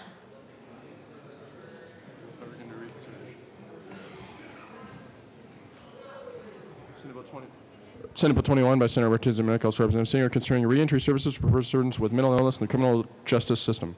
Assistant Majority Leader Garnett. Thank you, Madam Speaker. I move for the passage of Senate Bill 21 on third reading and final passage.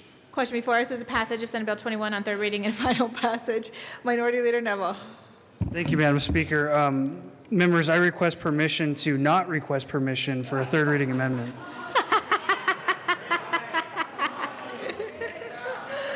Oh, lovely. Okay, the question before us is the passage of Senate Bill 21 on third reading and final passage. Seeing no discussion, Mr. Randall, please open the machine, and members, please proceed to vote.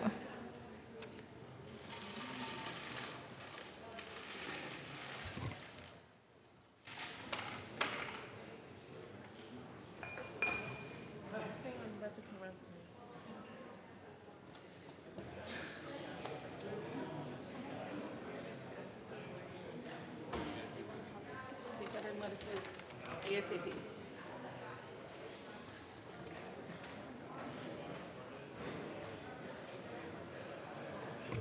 Please close the machine.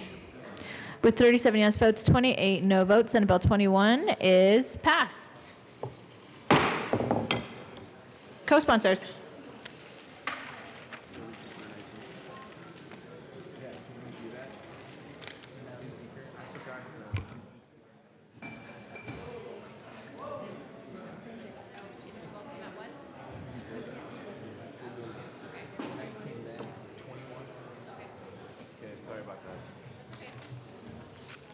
Please close the machine. Assistant Majority Leader Garnett. Thank you, Madam Speaker, and I'm sorry I forgot to make the motion for immediate reconsideration of Senate Bill 19. So I move for the immediate consideration of Senate Bill 19 and ask for a no vote. Seeing no discussion, Ms. Randall, please open the machine. Members, please proceed to vote.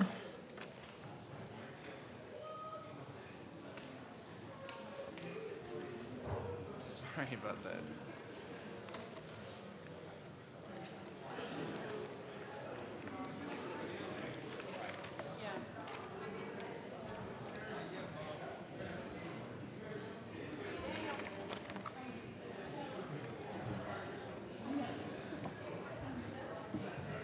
Please close the machine. With 18 yes votes, 47 no votes, a motion to reconsider Senate Bill 19 is lost. Assistant Majority Leader Garnett. Thank you, Madam Speaker. I move for the immediate reconsideration of Senate Bill 21 and ask for a no vote. All right. Mr. Randall, please open the machine. Members, please proceed to vote.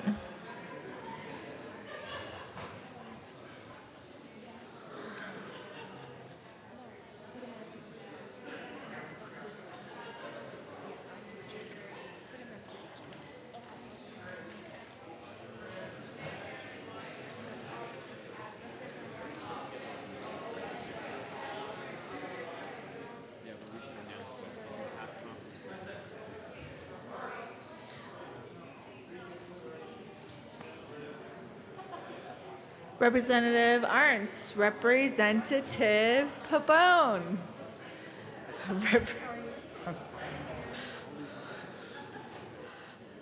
Representative Rankin. Please close the machine. With 20 yes votes, 45 no votes, the motion to reconsider Senate Bill 21 is lost.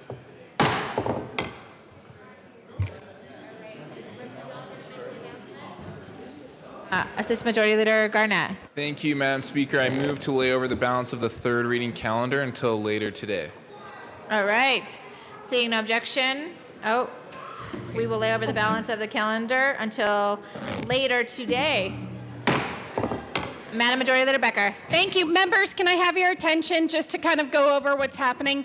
So there are conference committees that have to meet, and they need to do that before we and we have many Senate amendments to House bills to go over as well. There are about 12 bills on that list. If you think you are on that list or you have a bill that hasn't been resolved, and if you think you want to go to a conference committee, you need to let us know ASAP. Otherwise, We're going to be doing those and assume they're concurrences later today. But right now, a couple conference committees have to meet. So it's 12:30. And for us, Representative Melton will tell folks when to come back. And for the Republicans, I think it's probably Representative Neville who will tell folks to come back. So I would assume that it's 12:30 right now, and I'm assuming that'll be maybe around 2 o'clock or 2:30. So conference committees are going to meet. If you have a bill still out there, find out if you're going to concur or go to conference, and then we'll finish everything else. And sorry, there's one other thing. We have several resolutions on the calendar. We're going to go ahead and do those resolutions now. So, all right, Representative Jadal. Thank you, Madam Speaker. And the conference committee for Senate Bill 249 will meet at 12:30 in room 354. That's for Senate Bill 249, conference committee, room 354. Thank you. All right. So with that, conference committees will be meeting, but we are doing the resolutions as well. So, Assistant Majority Leader Garnett. Thank you, Madam Speaker, and I just want to be really clear that we're going to do resolutions right now while the conference committees are working, and so we are still doing business on the floor, resolutions. With that, would somebody like to proceed out of order for the consideration of particular resolutions? Assistant Majority Leader Garnett. Thank you, Madam Speaker. I move to proceed out of order for immediate consideration of resolutions. All right. Seeing no objection, we'll proceed out of order for the immediate consideration of resolutions. First up is one H.R. 1010 by Representative Foote. Mr. Randall, please read the title of H.R. 1010.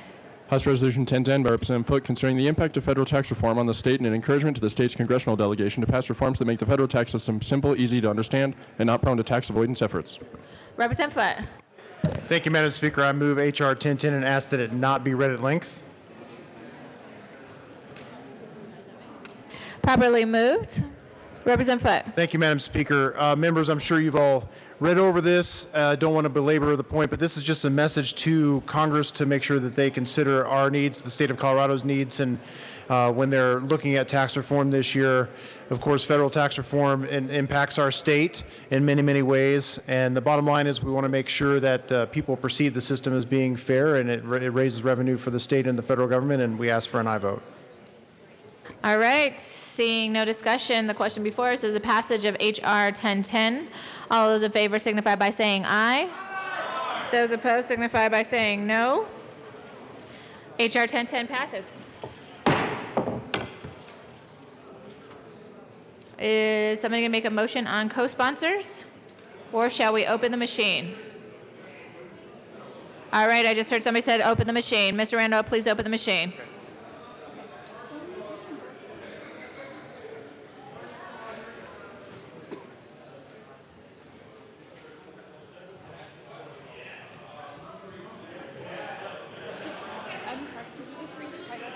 Please close the machine. The next resolution that is up is HAR 1033. Mr. Randall, please read the title of HAR 1033. House Joint Resolution 1033 by Representative Winter, L. Senator Fields concerning recognition of February 2017 as Self-Care Month. Representative Winter. Thank you, Madam Speaker. I move House Joint Resolution 1033 and request that it not be read at length. All right. Properly moved. Representative Winter. Members, I think this is somewhat amusing that I am bringing you a resolution about self-care on our last day of session when we have not been sleeping, working out, or eating well. But remember in February when we were? That is why February should be self-care month, and I urge a yes vote. And after today, I urge you all to move on and practice self-care of sleeping, working out, and eating well. Thank you. Further discussion. The question before us is the passage of HJR 1033. All of those in favor signify by saying aye. Those opposed signify by saying no. HJR 1033 is passed. Representative Winter. Representative Winter. Thank you, Madam Speaker. I move that the roll call be made co-sponsors of this resolution. I move we open the machine. I guess there is objection to that. Mr. Randall, please open the machine, and members, please co-sponsor if you like.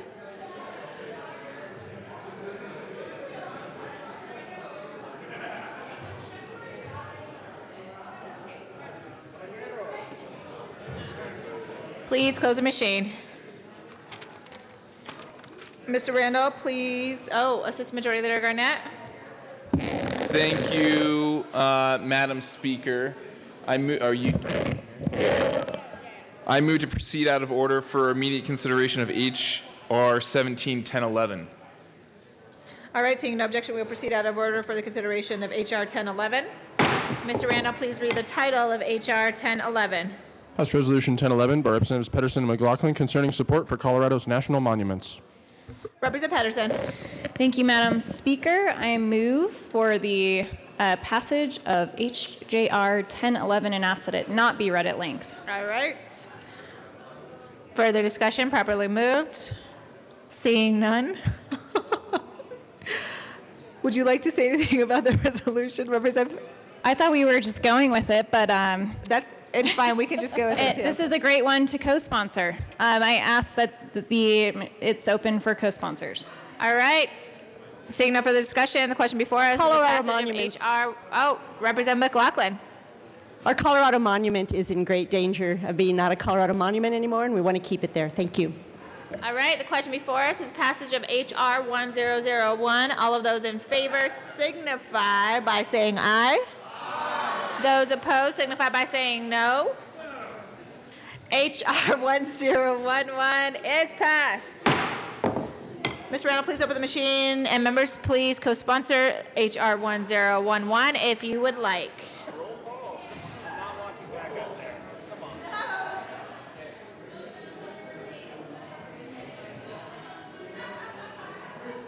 Please close the machine. Assistant Majority Leader Garnett, would you like to proceed out of order for another particular resolution?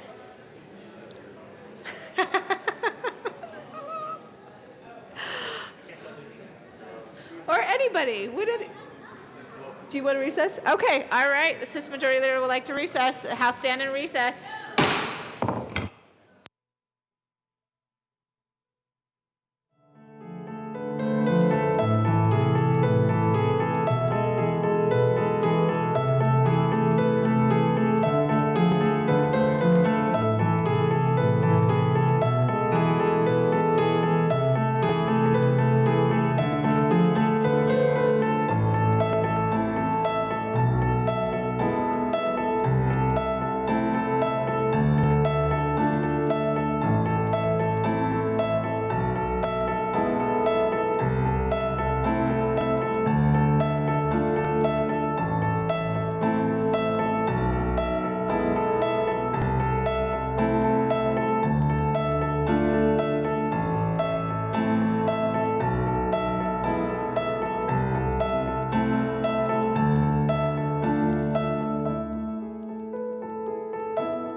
Members, while we're waiting, we are going to have music and refreshments out on the balcony. Would love to have you join.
Hello?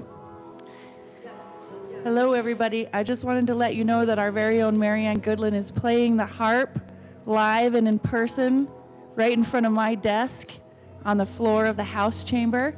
If you can hear this, please come and watch her. She's amazing. And I'm going to set the microphone on her. Will it fit on your stand? You can try it.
A little hoagie. Sharps and flats, these levers, sharps and flats, 36 strings. My pedal harp does the same thing, except it only needs one pedal to move all the F's, all the C's, and whatever. But this one I have to move them. So like, individually. say you were going to do like a G scale. Mm-hmm.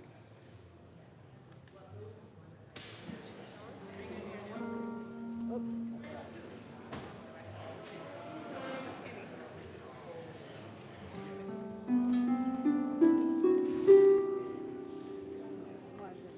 Minor.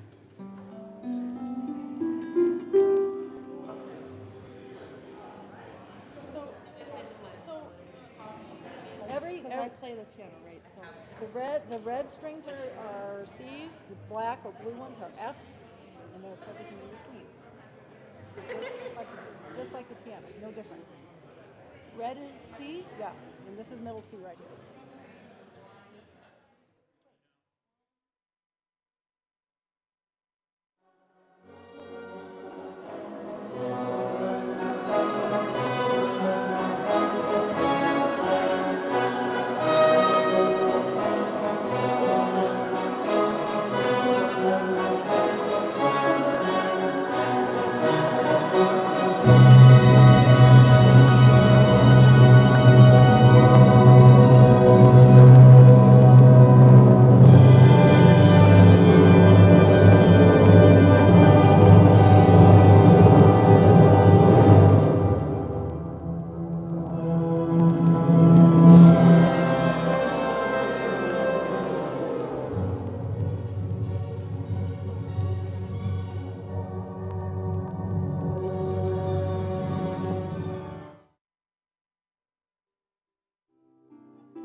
Came back.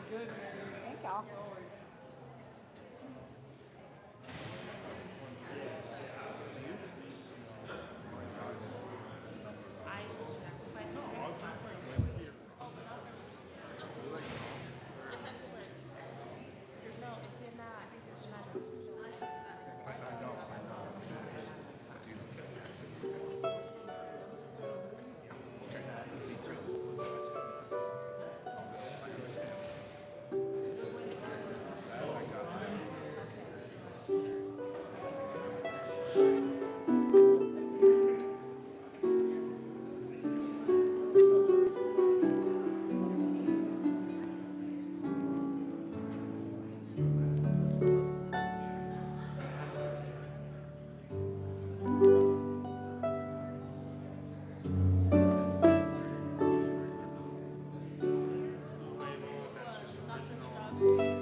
Assistant Majority Leader Gurnett. Thank you, Madam Speaker. I move a call of the House.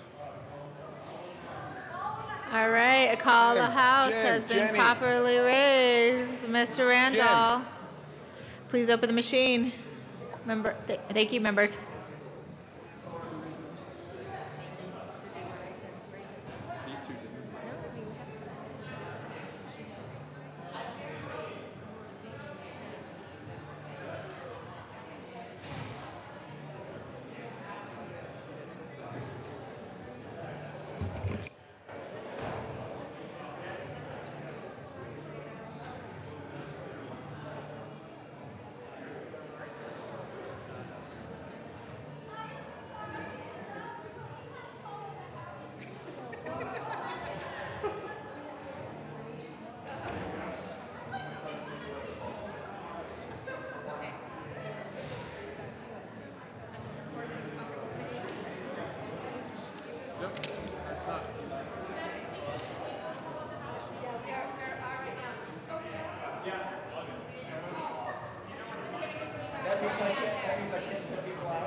You're in, but you gotta press the button.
They called us.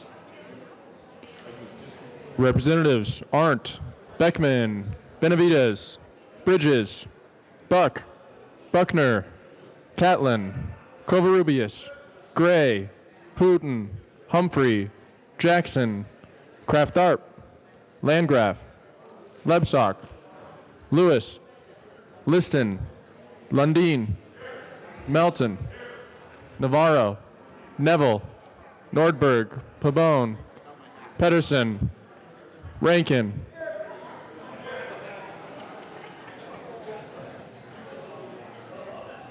Rosenthal,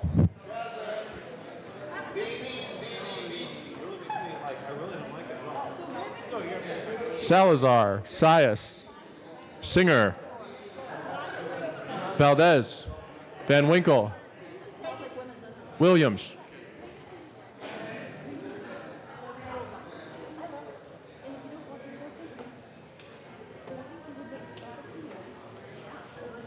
I've learned a lot of this conversation. I know. This is the kind of education I didn't pay for, but it's really for free. Okay. Did you push the button? Oh, How are you doing? I wasn't gonna say anything. All right, it's time. All right.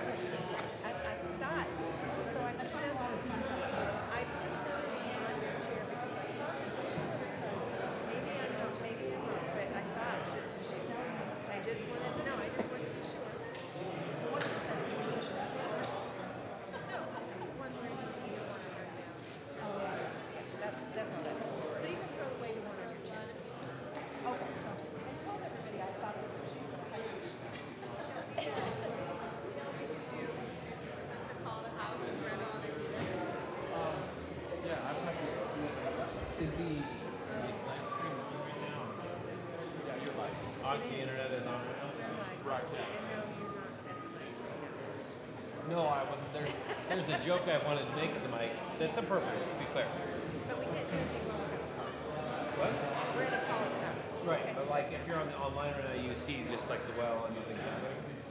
It's not like a globe. Is it your globe? Yes. Where's the camera? They can zoom really well.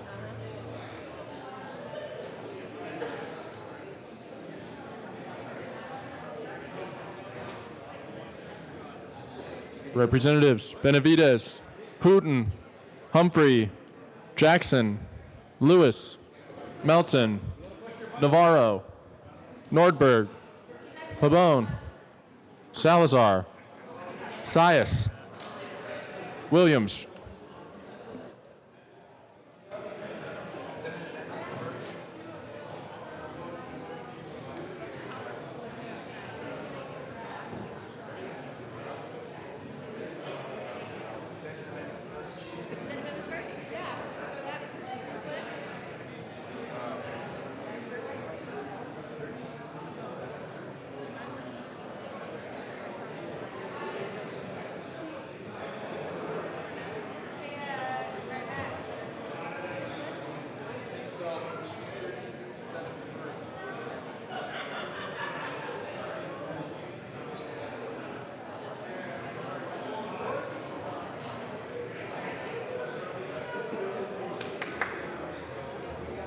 Oh, I thought it was coming here to talk. I don't know if the first. I don't know if it's correct.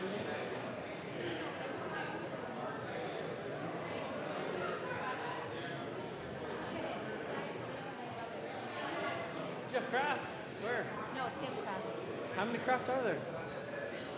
A lot of them. It's a lot of crafts. Let's hear it. It's really a bill we don't know anything about. This is it. Spot on. You had like the sleeves rolled up like lean. I know it. Do you want to race sometime? No. You can just get one and stand up. You're on CPR, man. My wife was like, I heard this thing on the radio about the people. I was like, oh no, yeah, don't mess with Connie. Okay, where's my brother? Where is it? Where is he? So he's on this camera. This camera? Oh, is he just watching online? Yeah, he's at work. What's his name? Tim. Hello, Tim Kraft. It's good to see you. Glad you're watching online. Thank you for being here with us. Our broad internet audience coming to us live. Yes? 10:43. Yeah. Okay. Also, briefly, while nobody's listening, there's an announcement I needed to make personally, which is that cannot hear you because the microphone's not on. the microphone's not on? No. That ruins the. I was about to make a joke, but the microphone's not on for the. I need the internet to be listening. And they're not, apparently. So when does the internet start listening?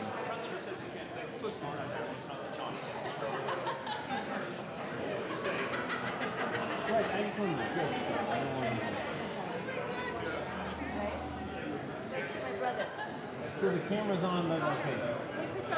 1 second. There's a big button that says turn channel. So I flick the switch. There they go.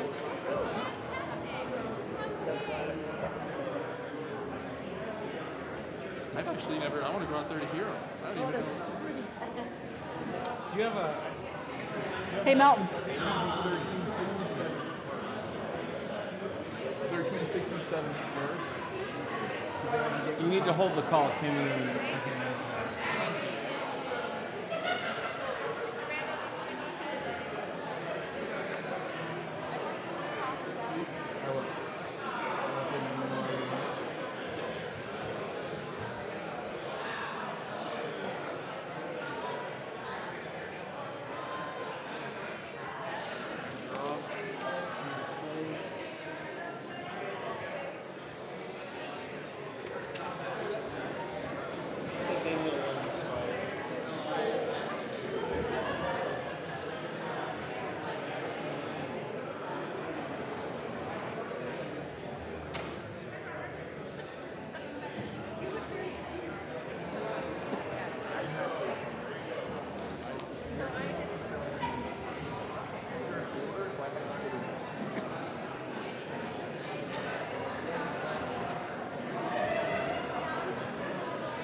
All right, House come to order. Call the House is lifted.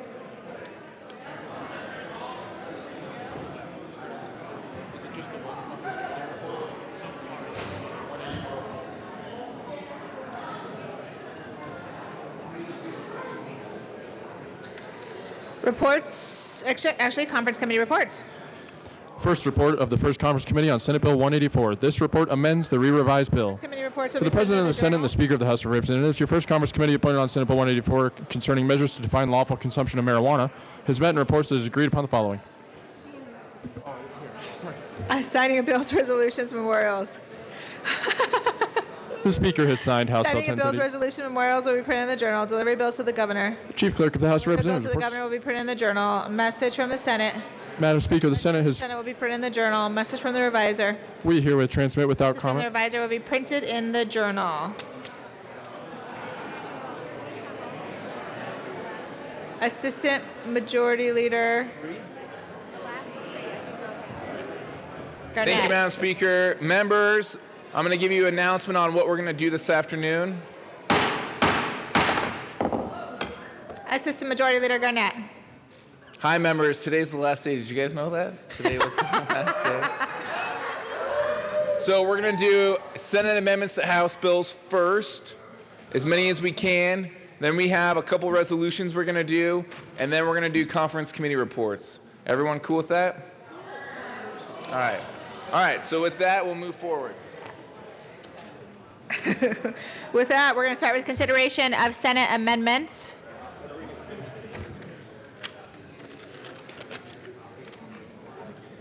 First bill that we have is House Bill 1315 by Representative Singer and Representative Lawrence.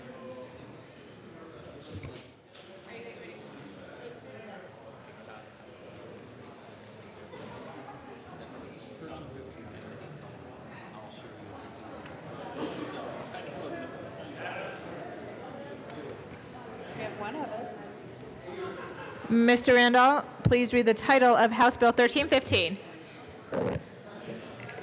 I'll let you. House Bill 1315 by Representative Singer and Lawrence, House Senators Gardner and Fields, concerning the acquisition data to analyze the types of DUI offenses being committed by offenders in connection therewith making an appropriation.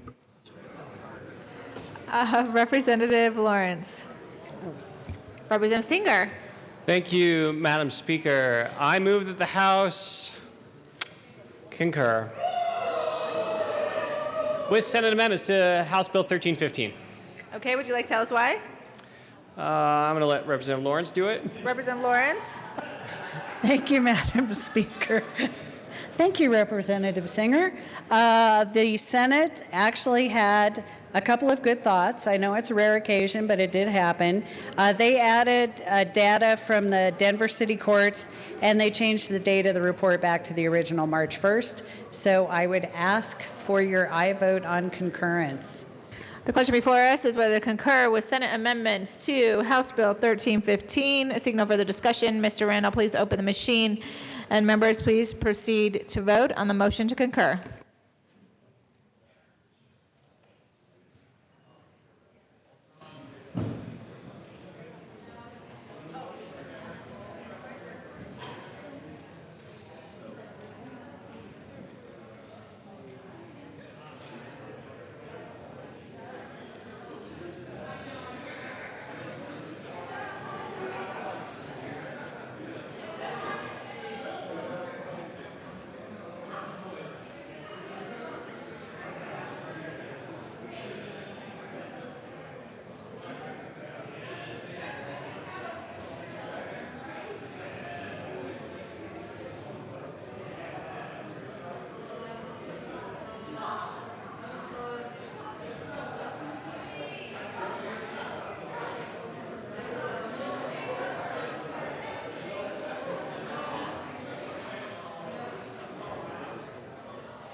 Representative Rankin and Representative Wilson, please vote.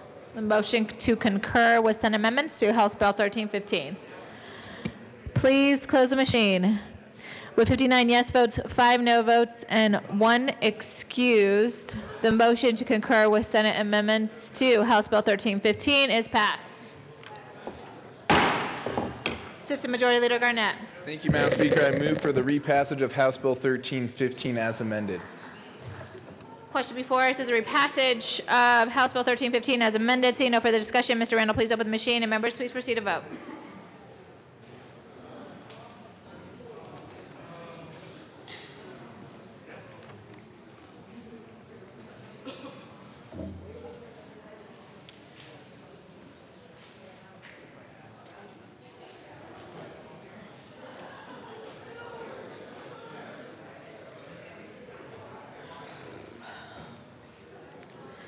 Representative Janal, Representative Hamner, Representative Danielson, Madam Majority Leader Becker, and Representative Arndt, please vote.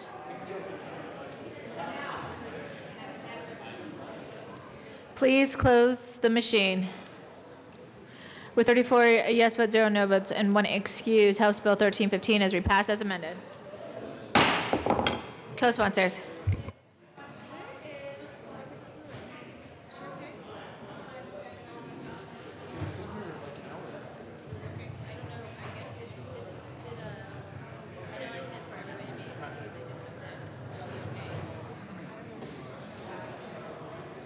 Please close the machine.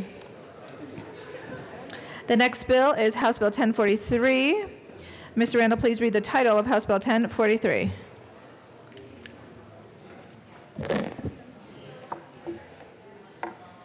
House Bill 1043 by Representatives Navarro and Gray, Senators Priol and Williams, concerning an extension of the scheduled repeal date for the Uniform Commercial Code filing fees to provide funding for the Colorado Fraud Investigators Unit. Representative Navarro.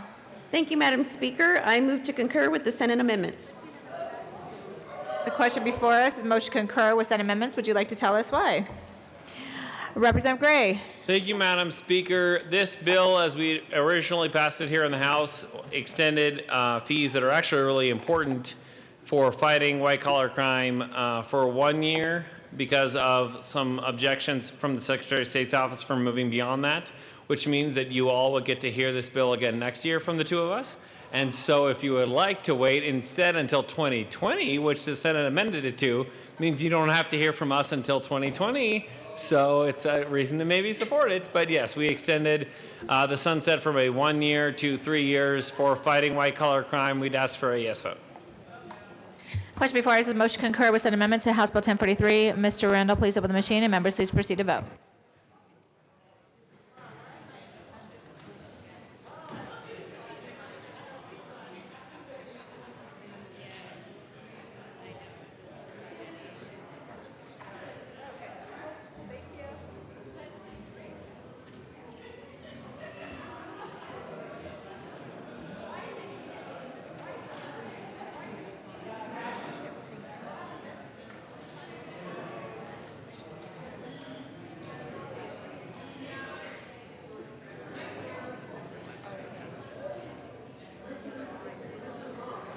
Representative Lewis is present.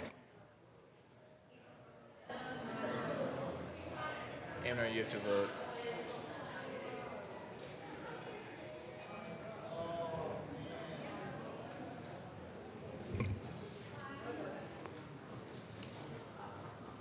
Please close the machine. With 56 yes votes and 9 no votes, the motion to concur with said amendment to House Bill 1043 is passed. Assistant Majority Leader Garnett. Thank you, Madam Speaker. And before I make this motion, members, if you want the bills with the Senate amendments, please, on any of these, please press your page button instead of making everyone distribute the big stack to everyone. If you want it, press your page button and they'll bring it out to you.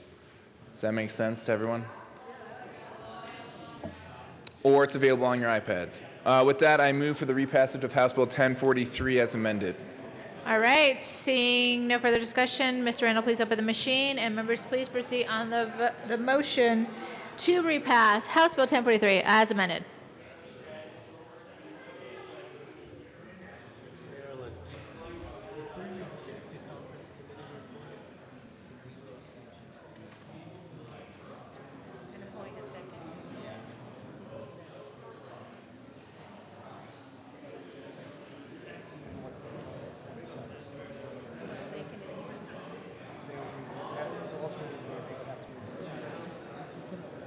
Representative Cover-Rubias, Representative Lawrence, Representative Foote, Representative Pabon, Representative Landine. Please vote.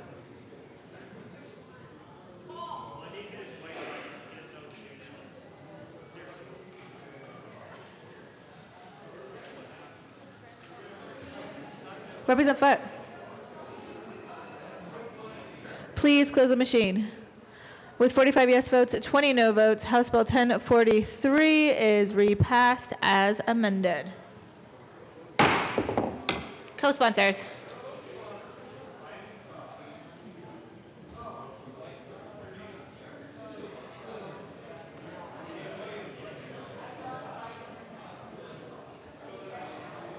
Please close the machine. Mr. Randall, please read the title of House Bill 1276. House Bill 1276 by Representative Montino, Senators Fields and Gardner, concerning prohibiting the use of restraints upon public school students in connection therewith making an appropriation. Representative Landine. Thank you, Madam Speaker. I move that we concur with Senate amendments on House Bill 1276. Would you like to tell us why? Sure, thank you. It was actually a very simple amendment. They added certified police officers to law enforcement exemption, and so it just clarifies that all law enforcement is able to use prone restraint in an emergency situation. So I asked for an aye vote. Question before us is a motion to concur with Senate Amendment to House Bill 1276. Mr. Randall, please open the machine, and members, please proceed to vote.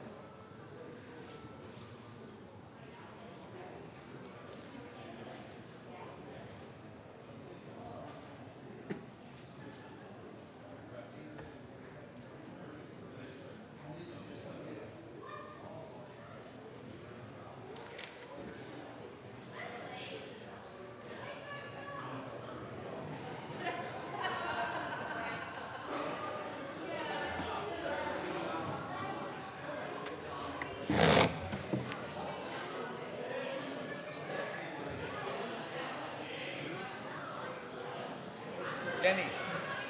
Representative Arndt. Representative Arndt, please vote. Please close the machine. With 55 yes votes, 10 no votes, the motion to concur with an amendment to House Bill 1276 is passed.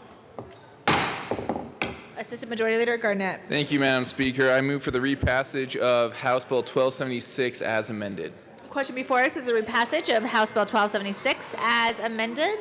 Seeing no further discussion, Mr. Randall, please open the machine, and members, please proceed to vote.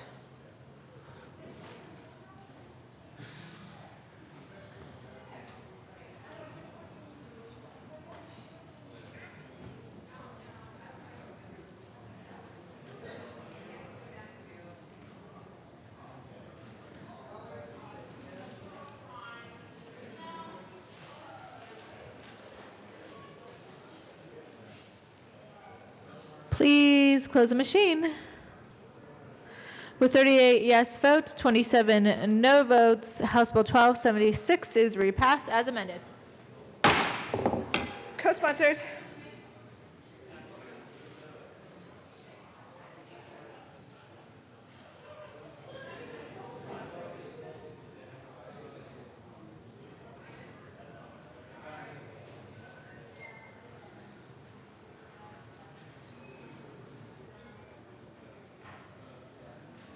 Please close the machine.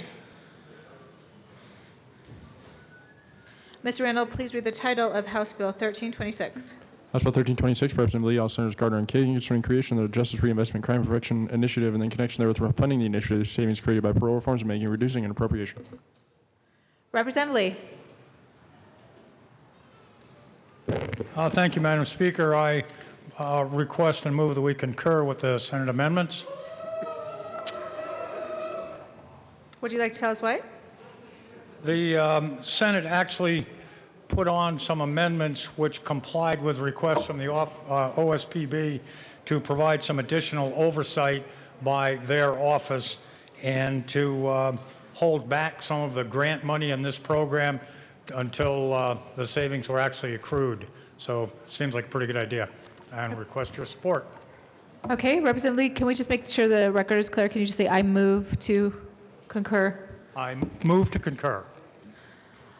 All right, the question before us is motion to concur with Senate amendments to House Bill 1326. Seeing no further discussion, Mr. Randall, please open the machine, and members, please proceed to vote.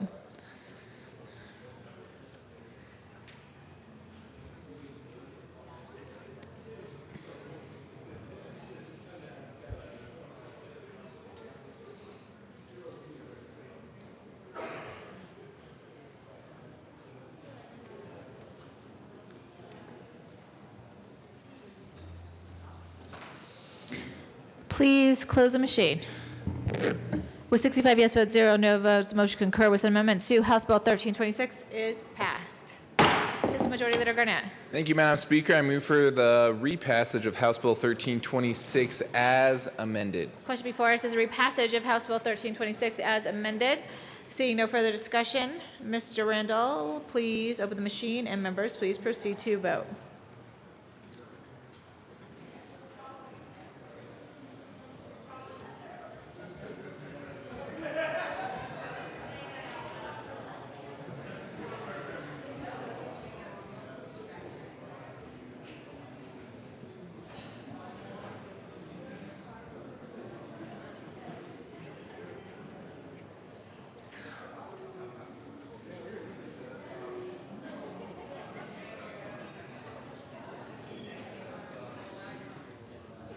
Representative Beckman, Representative Sias, please vote.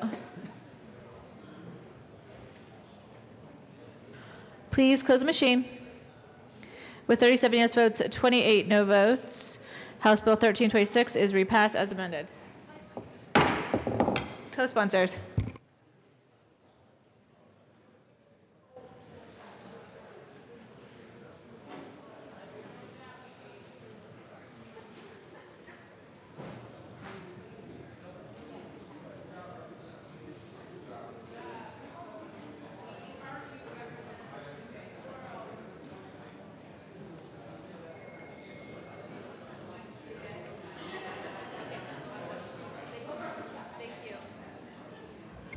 Please close machine. Mr. Randall, please read the title of House Bill 1306. House Bill 1306, Representatives McLaughlin and Exum, also known as Quorum and Donovan, concerning the financing and testing for lead in public schools drinking water and in connection therewith making an appropriation. Representative McLaughlin. Thank you, Madam Speaker. We move to concur with the Senate amendment on House Bill 1306. All right, would you like to tell us why? Representative Exum. Thank you, Madam Speaker. Lead is a bad thing, testing it is a good thing, and paying for 100% is a better thing. So we concur. Thank you. All right, seeing no further discussion, Mr. Randall, please open the machine, and members, please proceed to vote on the motion to concur with Senate amendments to House Bill 1306.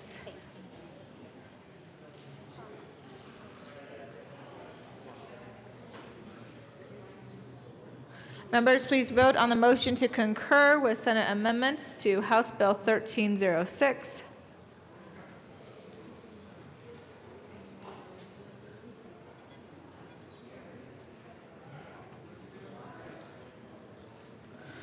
Representative McKean.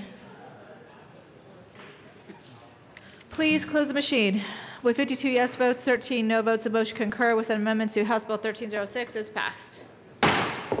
Assistant Majority Leader Garnett. Thank you, Madam Speaker. I move for the repassage of House Bill 1306 as amended. Question before us is the repassage of House Bill 1306 as amended. Mr. Randall, please open the machine, and members, please proceed to vote.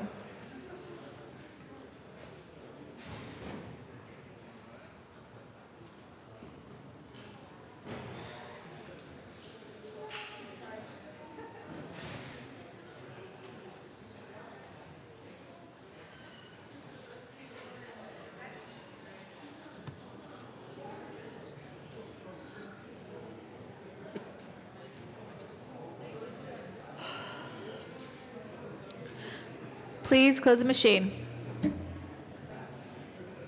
With 46 yes votes and 19 no votes, House Bill 1306 is repassed as amended. Co-sponsors.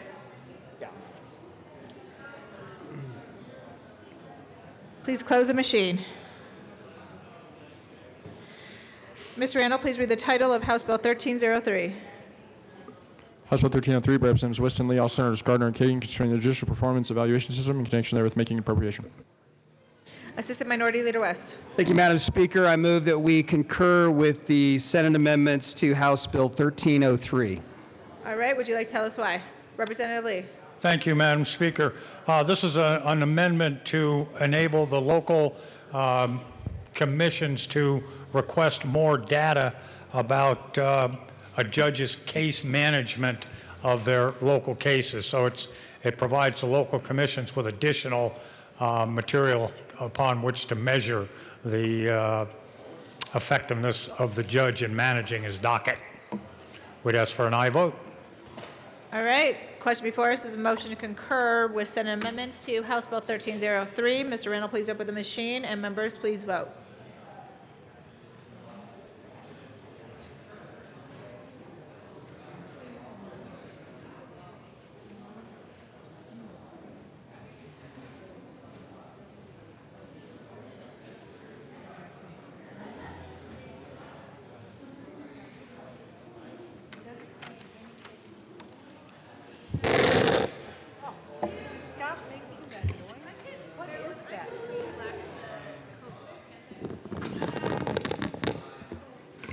Please close the machine. With 65 yes votes, 0 no votes, the motion concur with Senate amendments to House Bill 1303 is passed. Assistant Majority Leader Garnett. Thank you, Madam Speaker. I move for the repassage of House Bill 1303 as amended. Question before us is the passage of House Bill 1303 as amended. Seeing no further discussion, Mr. Randall, please open the machine, and members, please vote.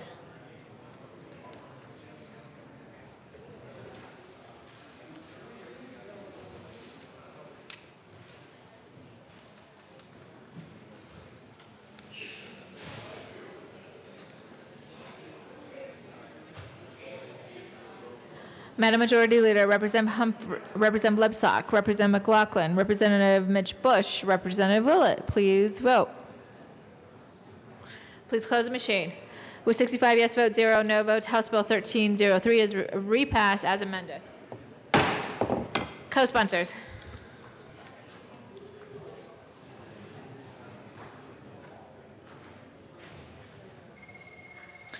Please close the machine. Mr. Randall, and members, I'm going to go ahead and relax the coat roll.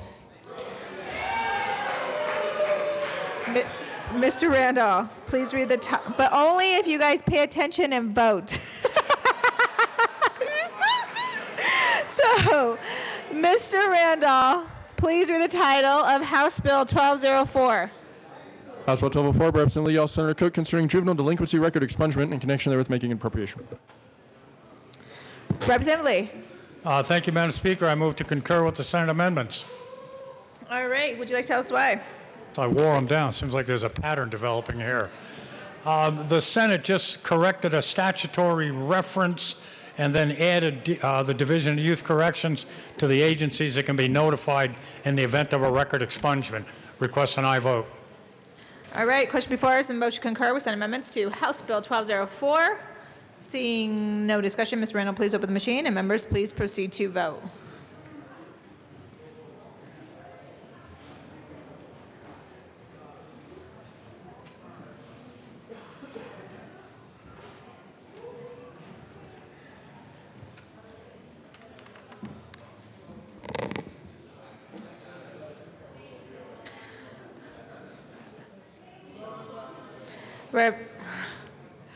Representative Pabon.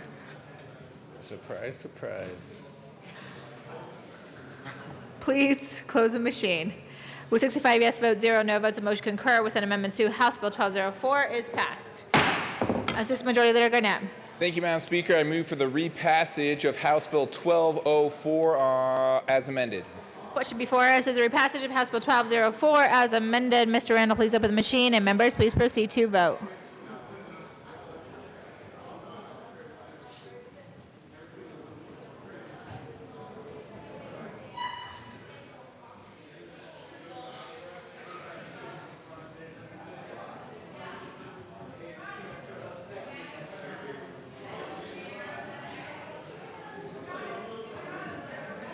Representative Jay Becker, Representative Janal, Representative Gray, Representative Hamner, Representative Kraft-Tharp, Representative Lantine.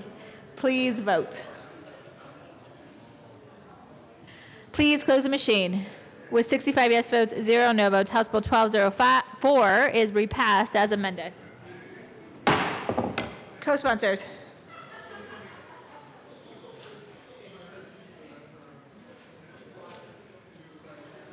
Please close the machine. Mr. Randall, please read the title of House Bill 1282. Or not. Assistant Majority Leader Garnett. Thank you, Madam Speaker. I move to lay over House Bill 1282 one bill. Seeing no objection, House Bill 1282 will be laid over one bill. Mr. Randall, please read the title of House Bill 1329. House Bill 1329 by Representatives Lee and Landgraf, House Senators Kagan and Quorum, concerning the treatment of youth within the Division of Youth Corrections in connection with renaming the Division of Youth Services, clarifying the ability of process of the division, establishing a payroll program to initiate a cultural change within the division, clarifying the manner in which the division shall report data, concerning critical incidents, renaming and expanding the role of youth inclusion group, requiring an independent assessment of the division, creating community boards in each region of the division, requiring the state auditor to audit certain reports of the division, making an appropriation. Representative Lee. Representative Lee. Enough of this concurrence. We move to adhere to the House position. All right. Would you like to tell us why? Would you like to tell us why? Representative Lee. Well, it was a 60-page bill, and the Senate added to it a provision to allow the Division of Youth Corrections to sentence children who have committed offenses in DYC to the Department of Corrections. The judge has already sentenced them to DYC, and the Senate DYC wants to then have them sent over to DOC for a subsequent offense, and we want to adhere to the position. That bill was defeated in the Judiciary Committee and then added on as a Senate or as a amendment in the Senate, and we reject it. Question before us is a motion to adhere to the House version of House Bill 1329. Mr. Randall, please open the machine, and members, please proceed to vote.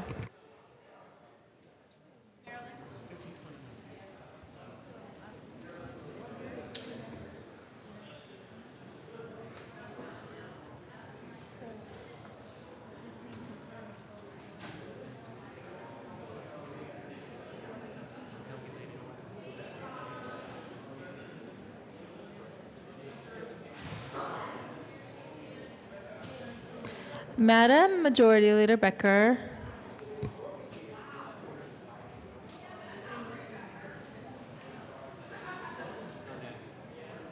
Please close the machine. With 43 yes votes, 22 no votes, the motion to adhere on House Bill 1329 is passed. All right, that takes us back to House Bill 1282. Mr. Randall, please read the title of House Bill 1282. House Bill 1282 by Representative Janala, Senator Sonberg, concerning the creation of a veterinary education loan prepayment program to assist veterinarians in the education loan repayments in exchange for providing veterinary services in rural areas of the state in need of veterinary services. Representative Janal. Thank you, Madam Speaker. I move that the House concur with the amendments adopted by the Senate in House Bill 1282. All right, would you like to tell us why? Thank you, Madam Speaker. First, the Senate added from funds that were set aside from the Senate, not the House, $140,000 to fund 2 new veterinarians starting their careers in an underserved rural area of the state.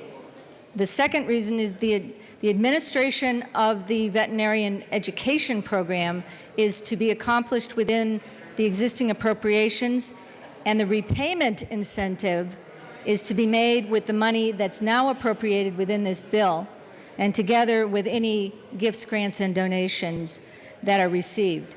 Also, the Senate did delete the safety clause. And again, I move that the House concur with the amendments adopted by the Senate. All right, taking no further discussion, Ms. Randall, please open. Oh, Representative Jay Becker. Thank you, Madam Speaker. Members, we heard this bill in committee, in Ag Committee, and it was asked several times whether or not we were going to use general fund inside of this. And it was said, no, we're not going to use general fund. And then we allowed it to stay at CSU because we weren't going to use general fund. And it was asked again, why is this a bill? We don't need it to be a bill. Are you going to use general fund? And they said again, no, we're not going to use general fund. Then it heads across, and we're going to use general fund. And it's still at CSU. To me, this felt as though we weren't told the truth from the beginning. I'd ask for a no vote to concur. Representative Willett. Thank you, members. I agree with what Representative Becker just said, and I'll add another thing. I was barely a yes vote in committee, and the reason I was a yes vote is because I support the CU primary physician program, where CU gets primary physicians out to the needy areas of our state, but that department is housed with the State Department of Health, and this legislature has oversight. This is veterinarians, but for some reason they wanted CSU to control it. So I was kind of nervous about that, but I thought it was important to support, and then I agree with the kind of double switch on the funding. Go no on this, and I would say go no on the overall bill at this point. Whoa, look at this group of people down in the well. Representative McKean. Thank you, Madam Speaker. What you're hearing, guys, is exactly what we always worry about. We worry about being told one thing and then seeing it come back as another. When we talked about this in committee, one of the biggest things we were chewing on was the fact that this is a CSU-run program. CSU alum, love my school. CSU-run program, CSU preference for veterinary students, CSU, CSU, CSU. Why don't you run this as a scholarship program within your school, was the question we asked. I still ask that question, because before it was gifts, grants, and donations, but now we kind of find out, I think, why it wasn't wanted to be a CSU-run program, because they wanted general fund money. We were told in committee no general fund money, gifts, grants, and donations. But Representative Hansen very clearly caught that this still left the door open. And now we see why the door was left open, because they wanted general fund money. I urge you to vote no on this, and I urge you to strongly consider a no on the repassage of the bill. Representative Buck. Thank you very much, Madam Speaker. Folks, when I heard this in committee, I mean, it's one of those things that feels good, right? But it's not what we need the role of government to do. One, all we're doing is creating a scholarship. There's no reason why CSU can't do it on their own. But two, more than anything, the big thing that we don't have enough of is the large animal vets. Only 10% of the kids that come out are in large animal. So if we don't do something to encourage the large animal vets, why do we need this scholarship anyway? So I ask for a no on this bill. Thank you. Representative Lewis. Thank you, Madam Speaker. And as another person out of the Ag Committee that voted no on the bill, I voted no for 2 or 3 reasons. But one of them was that a lot of the kids that come out of college in other parts of Colorado, not just CSU, could come from another vet school. If CSU was going to do this and help fund this, then they're going to temper it to where they pick CSU kids. We have people that want to come back to rural Colorado that aren't all from CSU. If CSU wants to do this, they need to fund it and make it a scholarship program like Representative McKean is talking about. Now we're dipping into funds, and here we are again, ladies and gentlemen, dipping into funds to fund something that is not for all. I urge you to vote no on concurrence and no on the bill. Thank you. Any further discussion? Representative Janah. Thank you, Madam Speaker. And I just want to say, number one, this is not just for CSU students. I like it, kind of. I like it. I'm not that sure. Oh, that's better. Thank you. Number one, this is not for just CSU students. CSU students of veterinary medicine who graduated in 2017 and on are probably the first choice if they decide that they would like to go to a rural community and practice large, predominantly large animal veterinary medicine. But other veterinary medical schools are also included. And one thing I wanted to let you know, colleagues, is that, and I said this, but obviously you guys weren't listening, or it was too noisy and you didn't hear this, but this was a Senate appropriation. I really want to thank Senator Sonnenberg, who was the sponsor in the Senate, for getting this appropriation. He was the one that added the general fund money to get the $140,000. This didn't come from the House general funds. It came from the Senate general funds. And I want to thank you, Senator Sonnenberg, for this Senate appropriations.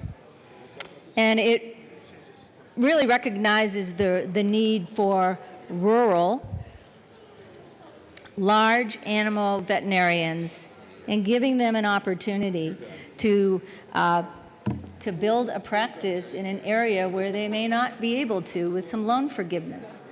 $140,000 was appropriated for 2 large animal veterinarians, predominantly large animal veterinarians. So thank you, Senator Sonnenberg, and I urge you all, for the practice of veterinary medicine in rural areas, to vote yes. Minority Leader Nava. Thank you, Madam Speaker. And Representative Janal, I appreciate you thanking Senator Sonnenberg for what you called a Senate appropriation and not a House appropriation. But ladies and gentlemen, there is no House appropriation there is no House general fund, there is no Senate general fund, there is a people's general fund, a taxpayer's general fund that the taxpayers pay for. It is their fund, and this is taking it from them and giving it to others I urge a no vote on concurrence and the bill. Further discussion? Representative Jay Becker. Thank you, Madam Speaker. And members, don't get me wrong. We know that amendments come across from either the House to the Senate or the Senate to the House, and that's not a bad thing. But think about this. The reason that we were asking the questions in committee is if there was going to be a preference for CSU students, it was appropriate that it was gifts, grants, and donations and at CSU. But if it was going to be general fund, it should probably be housed at the Department of Ag and include any ag or vet student that was coming from any vet college, not preference to CSU. So now we're giving general fund and giving a preference to CSU when a lot of the vet students come from Nebraska or other states. Amen. This is not right. We asked these questions. So don't mind these amendments coming across, but when they affect why the bill is set up the way that it is, we should probably vote no. Representative Lundin. From New York City to veterinary school, you ask how these two things go together. Well, let me tell you about Greenwich Village. The streets of New York City, they play a game called 3-Card Monte. They shuffle these cards around, and you put money down, and you hope to make money on a bet. But by the time it's all done, you don't really know what's going on, and you lose your money. That's what this amendment is. It's a bait and switch. It's a 3-card Monte. That's how we get from Greenwich Village, New York City to this bill. The reality is it goes out with assurances that it is ABC, and it comes back, and what do we have? We have X, Y, Z. You must, on principle, oppose this. Any further discussion? Representative McKean. You know, there's a reason why I was hustling. Thank you, Madam Speaker, and it's a pleasure to work with you. It's a pleasure to work with you, too. The reason why I was hustling up here after John Becker said what he said is this very thing. When we hear bills in committee and we have these discussions, and then we see this kind of a change occur, and Rep. Hansen, sharp eye on looking at this bill the first time and saying that door is left open for general fund. When we see these things in committee, see these kinds of changes come back, it is incumbent upon us to come back and tell the House that this is what was going on. This was the discussion we had. This was the understanding we arrived at. This is why we had a comfort when we did on the bill. And when that comfort is no longer there, we need to get up and tell you that. Again, no on this amendment, no on this bill. Representative Lewis. Thank you, Madam Speaker. And the reason I came back is after I said that about CSU, you'll notice that Representative Janal said, oh, it's not just for CSU students, but then sort of. Ladies and gentlemen, let's practice for next year. And let's start today. Let's start today by looking at what kind of money we're spending and for what. If we were going to spend money for this bill, and ladies and gentlemen, I had 3 veterinarians from rural Colorado get a hold of me that were in favor, but did they read the whole bill? No. Have they seen the amendments? No. Do they know that it's going to cost us and that it may take away from rural hospitals? No. Ladies and gentlemen, vote no. Thank you. All right, the question before us is a motion to concur with Senate amendments to House Bill 1282. Mr. Randall, please open the machine, and members, please proceed to vote.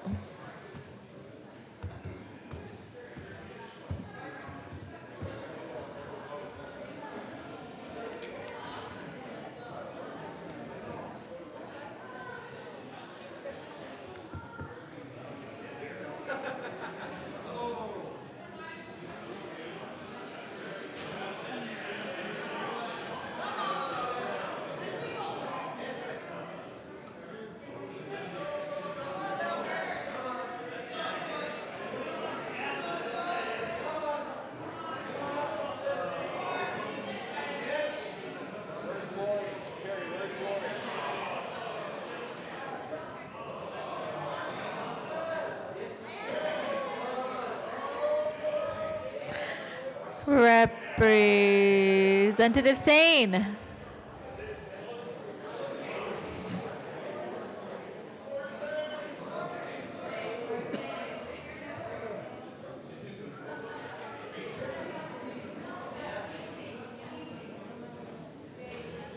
Representative Sane.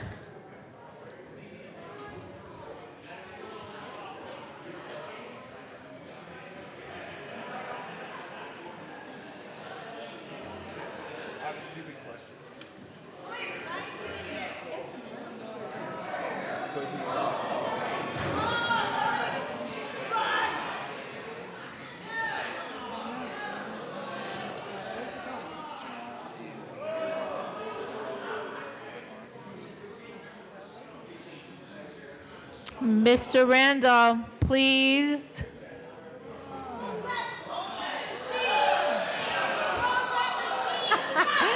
Please close the machine. The motion to concur with Senate amendments is lost. So,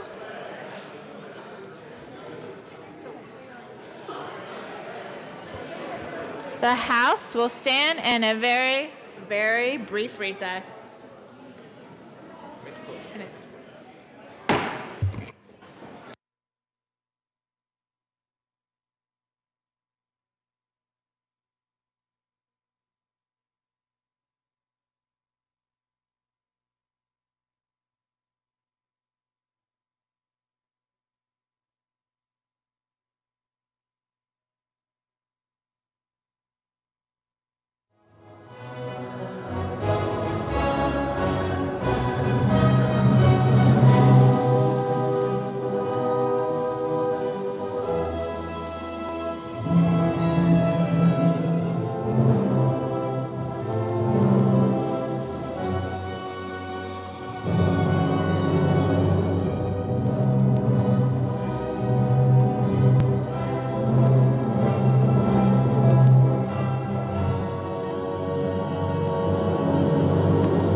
House will come to order. Representative Janal.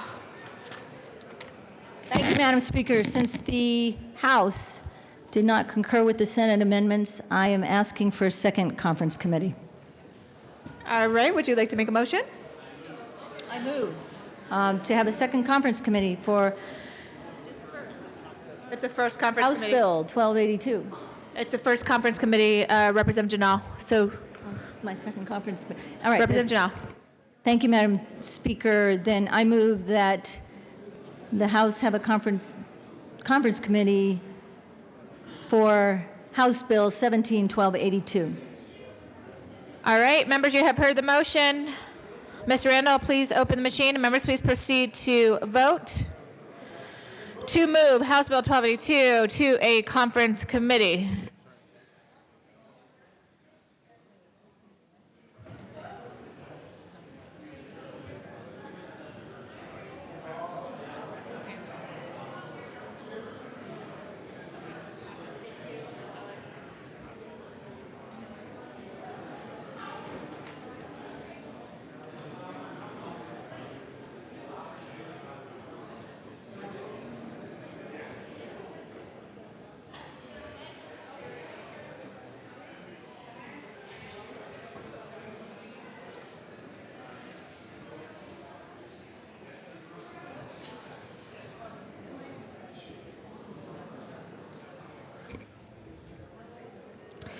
Please close the machine. With 36 yes votes, 29 no votes, the motion to go to a conference committee on House Bill 1282 is passed. The conferees on House Bill 1282 will be Representative Janal, Representative Lebsock, and Representative Lewis.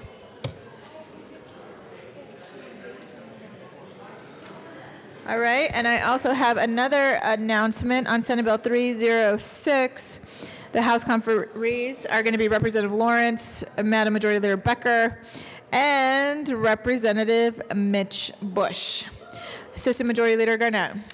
Thank you, Madam Speaker. I move to proceed out of order for immediate consideration of House Bill 1367. Seeing no objection, we will proceed out of order for the immediate consideration of House Bill 1367.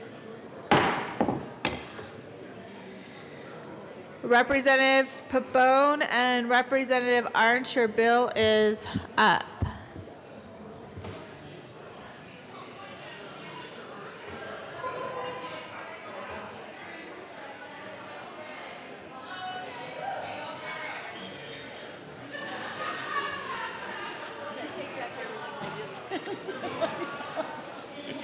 Okay, I'm sorry.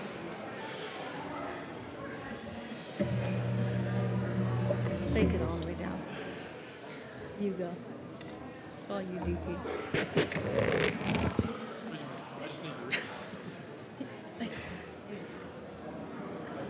Hey guys, you ready to go? Anybody want to make a motion?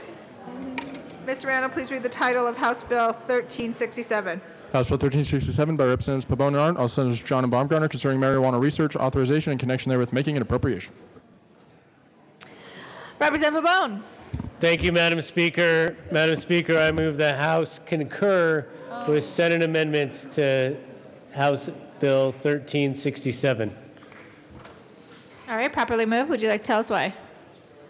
Yes, Madam Speaker. There was some changes that were made to House Bill 1367, expanding the scope of the research that would be involved in House Bill 1367, but it was a friendly amendment, and we ask for an aye vote.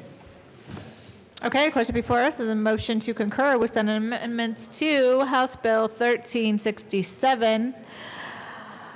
Representative Thurlow. Thank you, Madam Speaker. Thank you, members. And members, I just have a question because I think this was a mix-up of sort of the conversion of two different bills that came together. So my issue, and it's not a big issue, but it's a simple one. I would, when we are creating this new set of licenses for marijuana, and it's a research license, and there's a paragraph in here that actually I think came from the other bill, and it talks about the seed to sale tracking system, but it exempts this license from the seed to sale tracking system. But then on another page, it actually asks, because the marijuana that we're talking about is going to be sold to a research group, and I think that might be okay, but then at the end it says the research group has to destroy the marijuana to be in compliance with state licensing authority. So my question is just a process one. Why are we exempting it from the seed to sale process if we're then going to ask that it all has to be destroyed? And how are we going to keep track of the destruction if it's exempt from the seed to sale process? Representative Pabon. Thank you, Madam Speaker. And Representative Thurlow, thank you for the question. Taking the product out of the seed to sale tracking system is done in a very narrow scenario. It's when you're looking at marijuana that has been transferred to a research facility as defined under Title 25, the public health statute, or otherwise transferring it to another entity that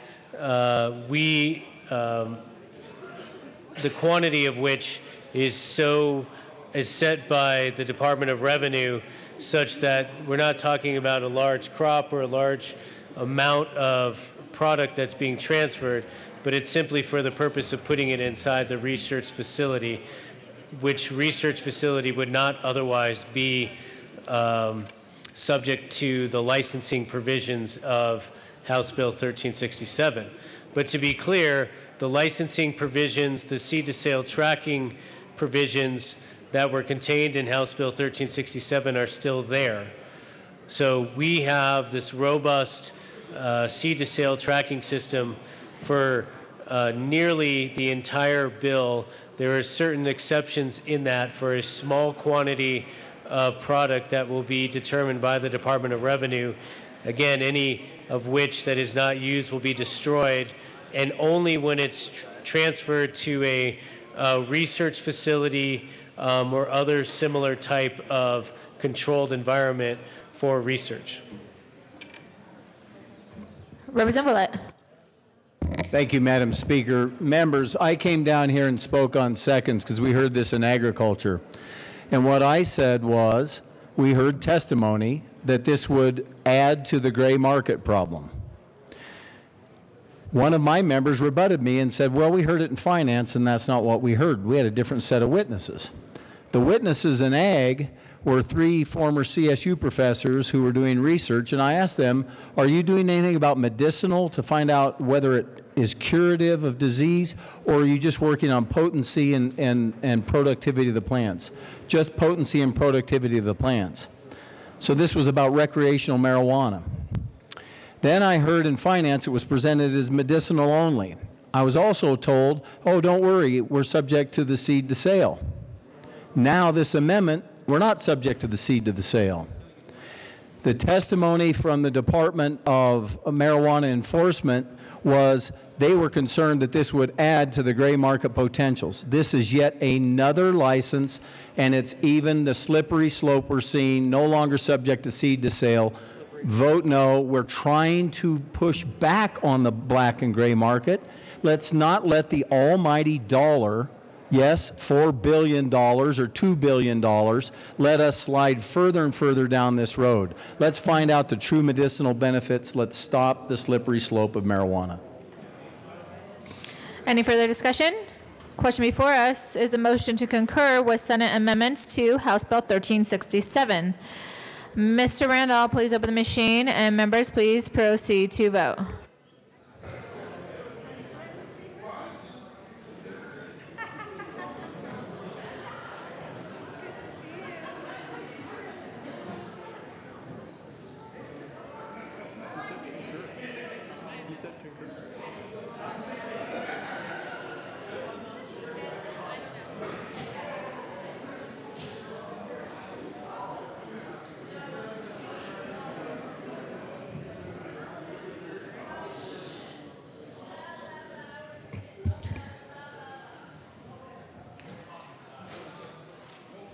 Representative Coleman, Representative Janal, Representative Hooton, System Majority Leader Garnett, Representative Landgraf, Representative Rosenthal, and Representative Wilson. Please vote.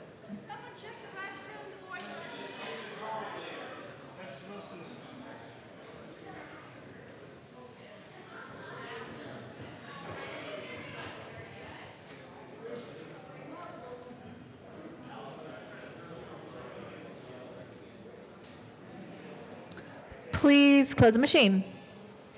With 35 yes votes, 30 no votes, the motion to concur with Senate amendments to House Bill 1367 is passed.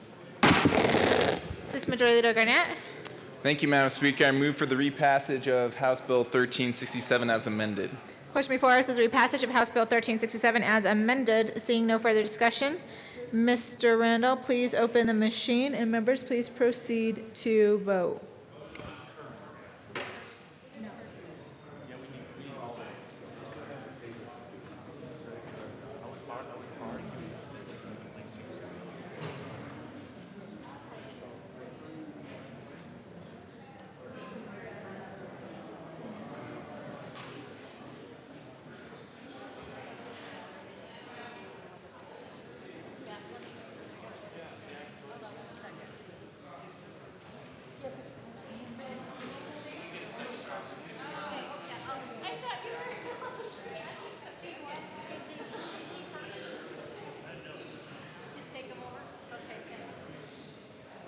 Representative Janal and Representative Lebsack, please vote.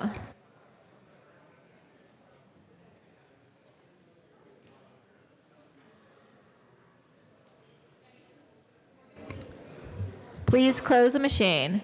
With 36 yes votes, 29 no votes, House Bill 1367 is repassed as amended. Co-sponsors.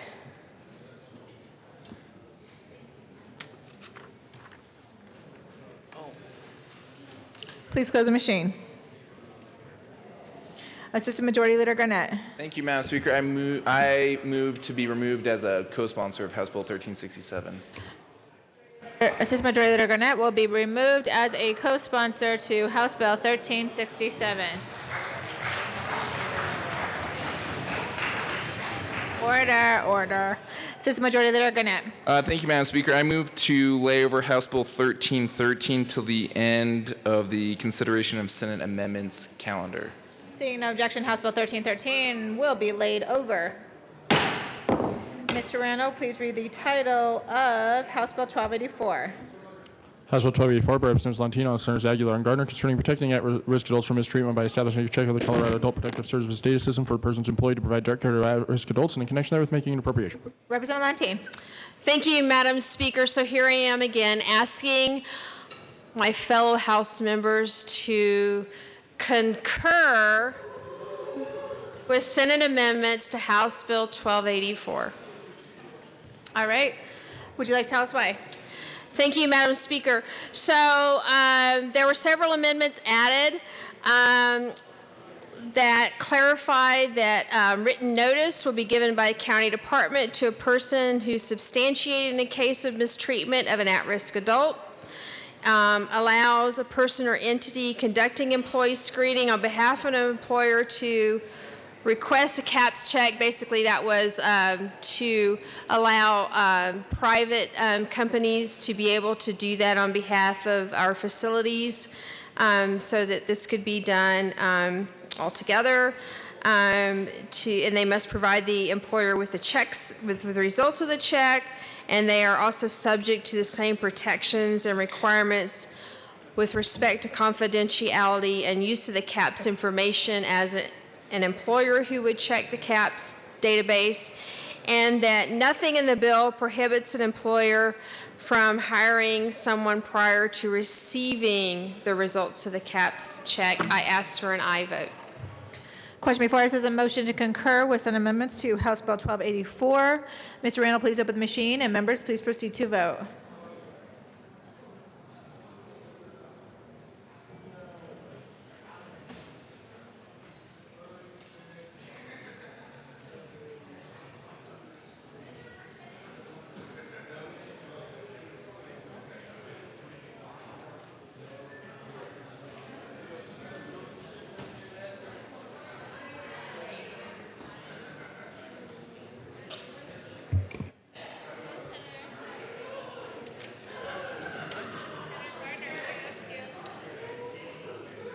Representative Arndt, Representative Humphrey, Representative Kraft-Tharp, Representative Lawrence, Representative Covarrubias, Representative Escar, please vote.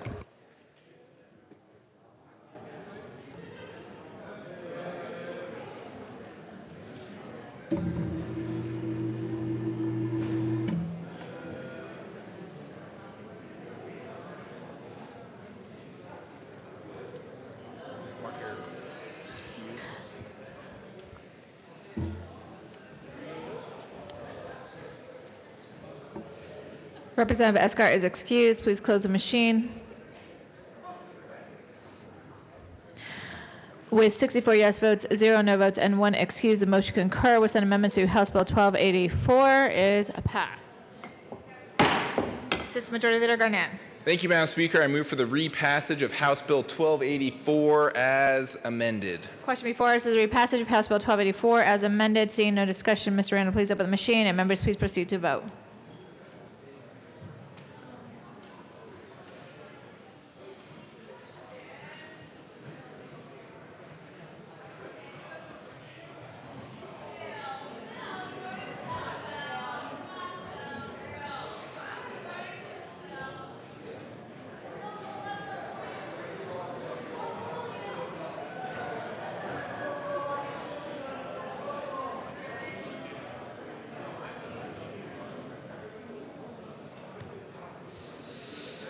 Representative Landgraf.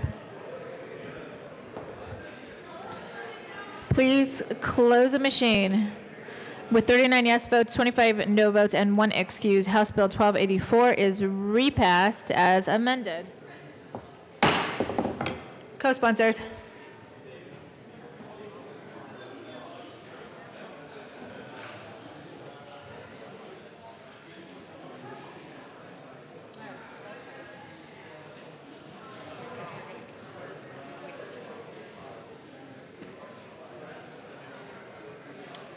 Please close the machine. Mr. Randall, please read the title of House Bill 1264. House Bill 1264 by Representatives Janal Lawrence, all Senators Martinez, Dominic, and John concerning expanding and ombudsman program for persons receiving services pursuant to the program of the all-inclusive care for the elderly to include local ombudsman in connection therewith making an appropriation. What? Representative Lawrence. Thank you, Madam Speaker. Members, I move that we concur with the Senate. Oh, come on, you can do better than that. I think they're tired.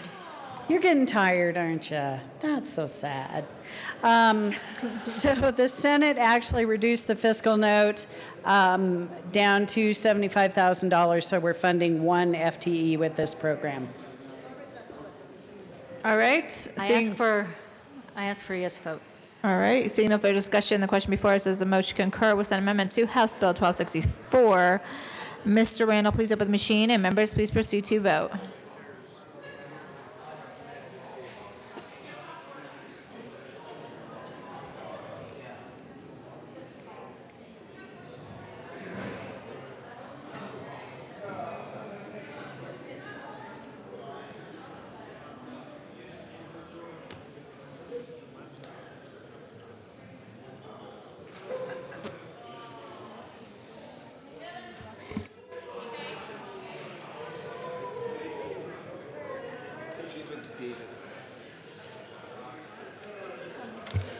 Please close the machine. With 64 yes votes, 0 no votes, and 1 excuse, the motion concur with Senate Amendment to House Bill 1264 is passed. Assistant Majority Leader Garnett. Thank you, Madam Speaker. I move for the repassage of House Bill 1264 as amended. Question before us is a repassage of House Bill 1264 as amended. Seeing no discussion, Mr. Randall, please open the machine, and members, please proceed to vote.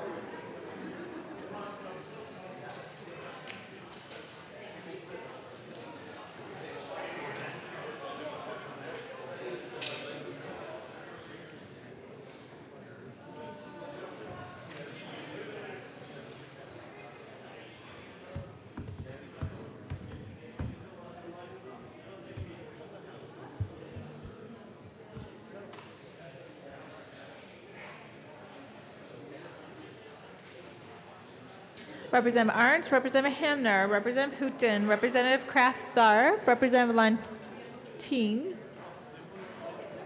Please vote.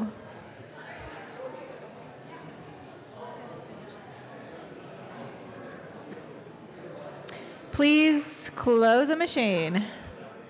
With 61 yes votes, 3 no votes, and 1 excuse, House Bill 1264 is repassed as amended.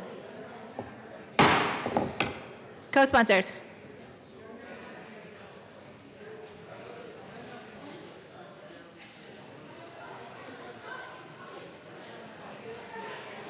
Please close the machine.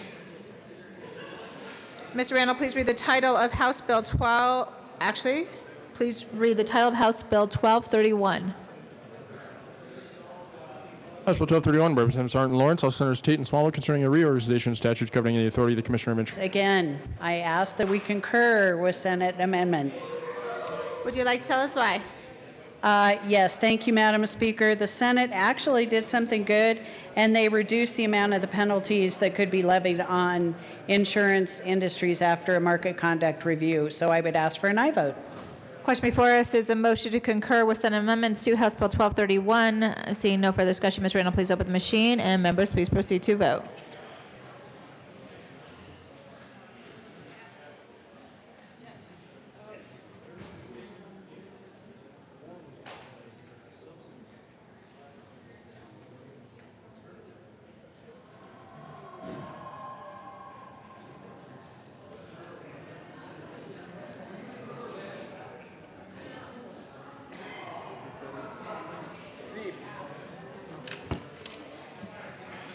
Representative Weissman. Please close the machine. With 64 yes votes, 0 no votes, and 1 excused, the motion to concur with said amendment to House Bill 1231 is passed. Assistant Majority Leader Garnett. Thank you, Madam Speaker. I move for the passage of House Bill 1231 as amended. All right, the question before us is the repassage of House Bill 1231 as amended. Representative Escar is present. Mr. Randall, please open the machine, and members, please proceed to vote.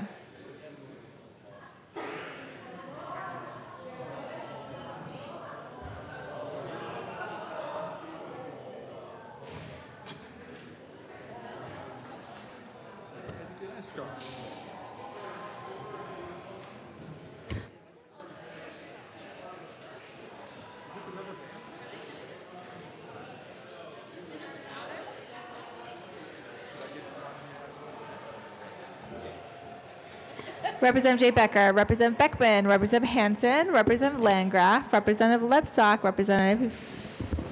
That's it. Please vote, those members.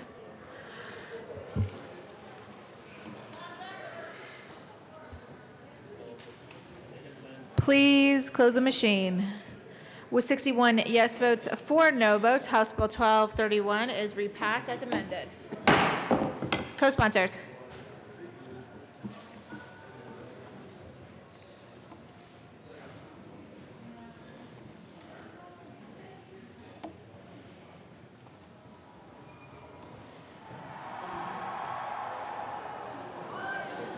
Please close the machine.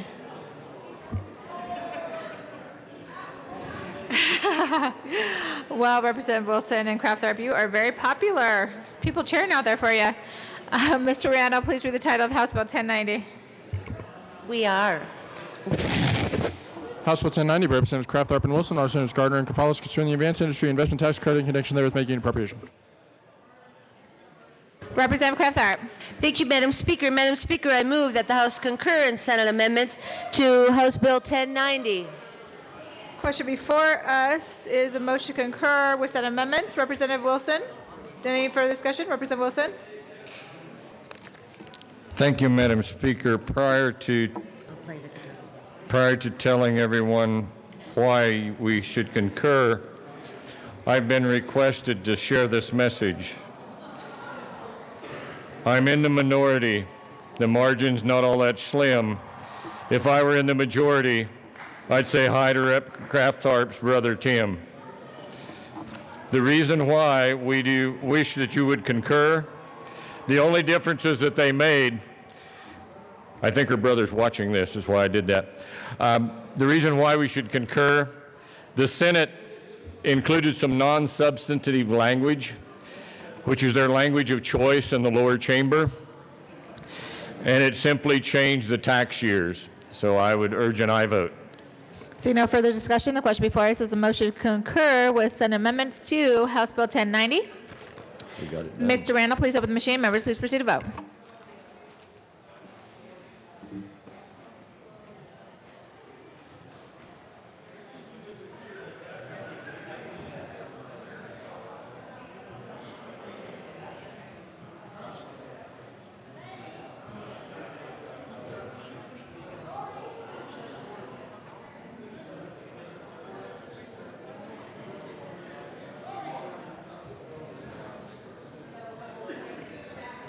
Representative Everett, Representative Sane.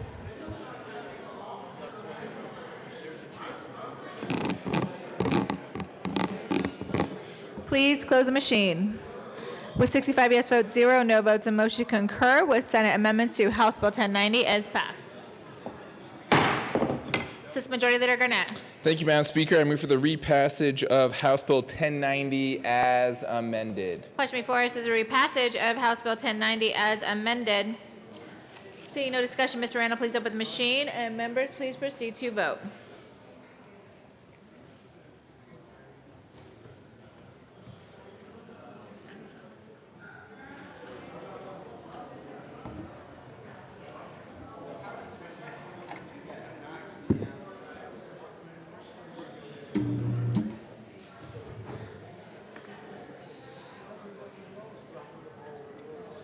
Madam Majority Leader Becker.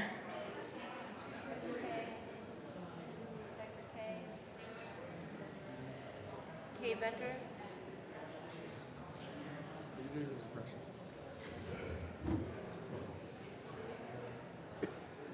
Please close the machine. With 41 yes votes, 24 no votes, House Bill 1090 is repassed as amended.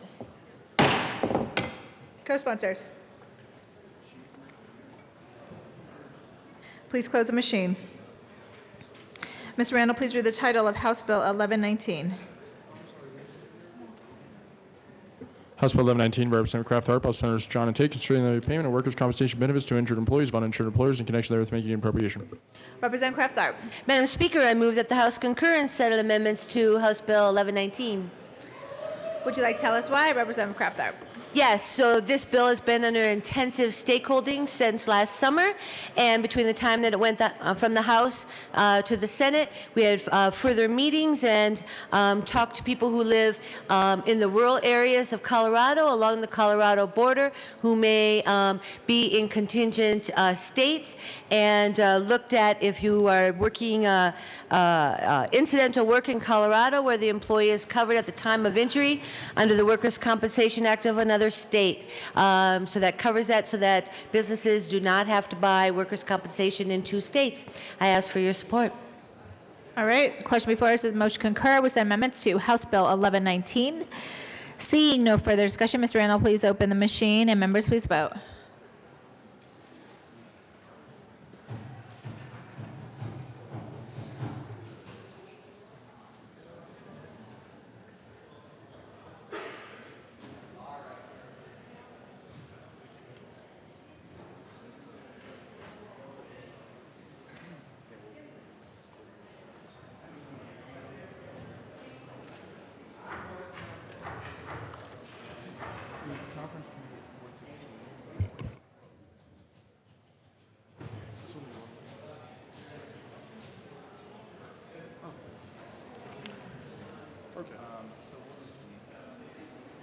Please close the machine. With 63 yes votes, 2 no votes, the motion concur with amendment to House Bill 1119 is passed. Assistant Majority Leader Garnett. Thank you, Madam Speaker. I move for the passage of House Bill 1119 as amended. Question before us is repassage to House Bill 1119 as amended. Seeing no discussion, Mr. Randall, please open the machine. Members, please proceed to vote.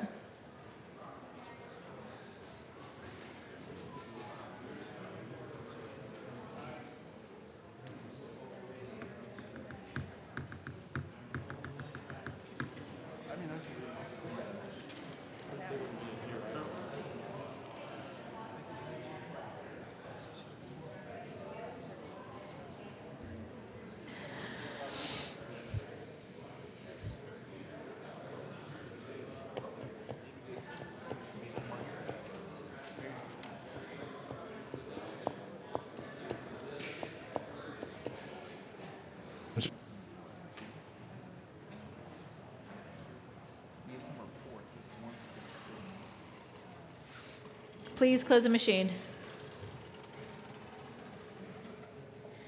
Mr. Randall, please read the title of House Bill 1351. House Bill 1351 by Representatives Pedersen and Rankin, House Senators Crowder and John, concerning utilizing information to treatment for substance use disorders under the Medicaid program and in connection therewith making an appropriation. Representative Rankin or Representative Pedersen. Thank you, Madam Speaker. I move to concur with Senate amendments to 1351. All right, would you like to tell us why? They wanted to take out the PDMP access for Medicaid, which was brought up as an issue to look at, but we believe that we need more time over the summer, so they made that change in the Senate. And what else, Representative Rankin? Well, the Senate also asked us to look at the comparison of the application of Medicaid funds versus state funds, including administrative costs associated with both. That's a valuable amendment and something we need to look at, so we ask for a yes vote.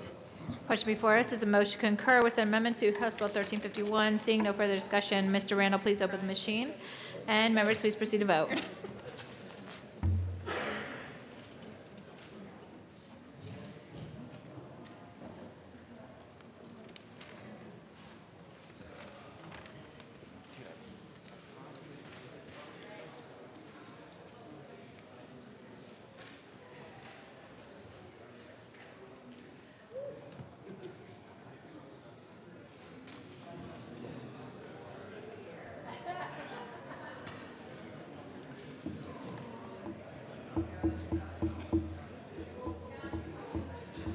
Representative Beckman, Representative Humphrey, and Representative Lewis.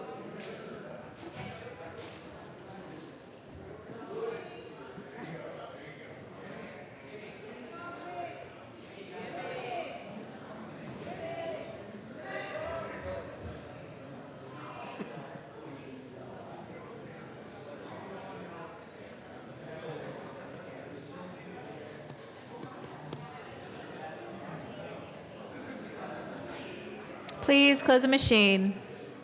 With 59 yes votes, 6 no votes, a motion to concur with said amendments is passed. Assistant Majority Leader Garnett. Thank you, Madam Speaker. I move for the passage of House Bill 1351 as amended.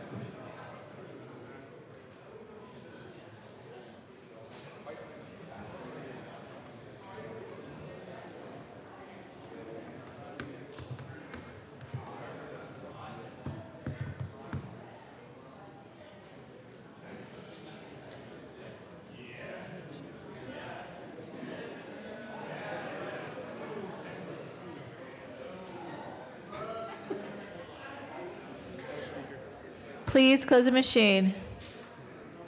With 43 yes votes, 22 no votes, House Bill 1351 is repassed as amended. Co-sponsors.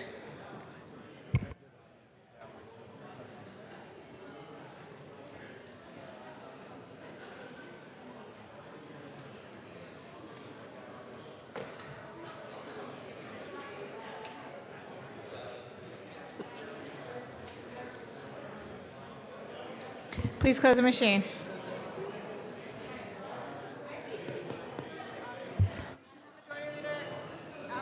Garnett? Are we doing 1208 next? Yes. And is he going to concur? Yes. Ms. Randall, please read the title of House Bill 1208. House Bill 1208, Representative Weissman, all Senator Gardner, concerning clarifications to the criminal justice record sealing process. Representative Weissman. Thank you, Madam Speaker. I move that the House concur with Senate amendments to House Bill 1208. Would you like to tell us why, Representative Weissman? Oh, yes, I would.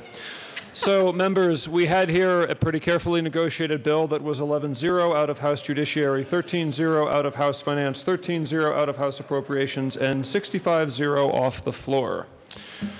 Somewhat to my befuddlement, an amendment was introduced in the other chamber yesterday, and I found out about that this morning. The amendment was not to my liking, nor was the process by which it was added to my liking. However, I engaged with a few folks this morning and a few of the senators, and I appreciate the work that was put forward. We managed to get an amendment run on Senate third reading to strike a middle ground between the bill that we passed and the second reading amendment, so as to avoid the necessity of doing a conference committee over here. So in order to not have the still quite good be the enemy of, or rather not have the very good be the enemy of the still quite good, I ask that we concur. Question before us is a motion to concur with the amendments to House Bill 1208. Ms. Randall, please open the machine. Members, please proceed to vote.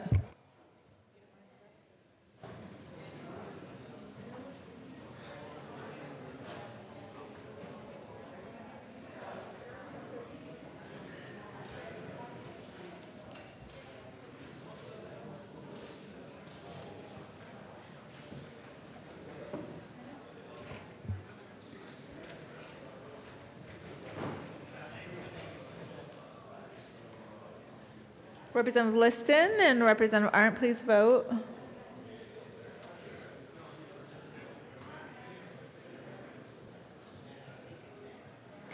Please close the machine.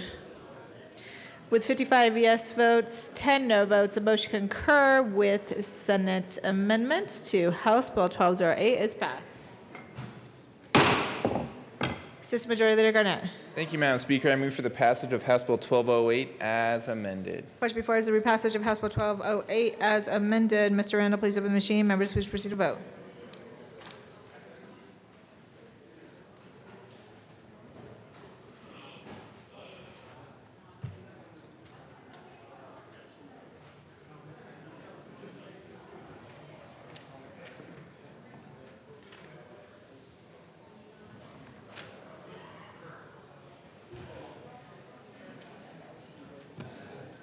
Representative Lundin.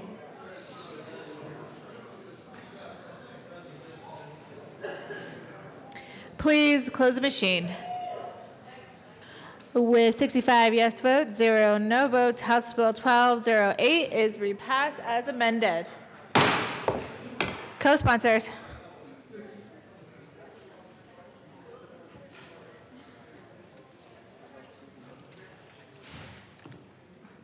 Please close the machine. Mr. Randall, please read the title of House Bill 1002. House Bill 1002 by Representatives Pedersen and Exum, all senators Cafalas and Martinez Dominic, concerning the extension of the income tax credit for child care expenses paid by a resident individual with federal adjusted gross income of $25,000 or less. Representative Exum.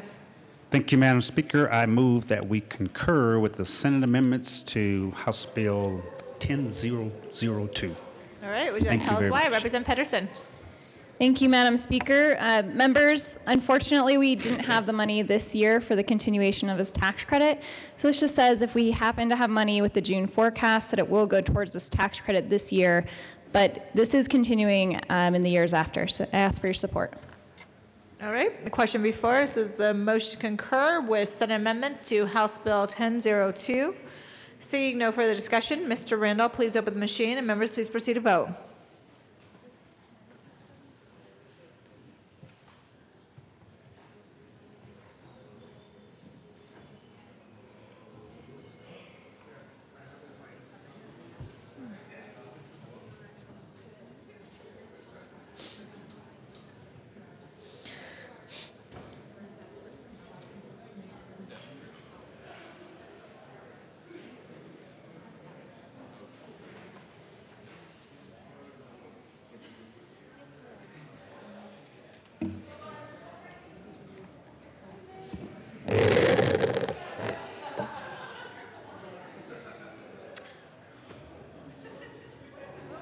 Representative Willett, please close the machine. With 52 yes votes, 13 no votes, the motion concur with the amendments to House Bill 1002 is passed. Assistant Majority Leader Garnett. Thank you, Madam Speaker. I move for the repassage of House Bill 1002 as amended. Question before us is repassage of House Bill 1002 as amended. Seeing no further discussion, Mr. Randall, please open the machine, and members, please proceed to vote.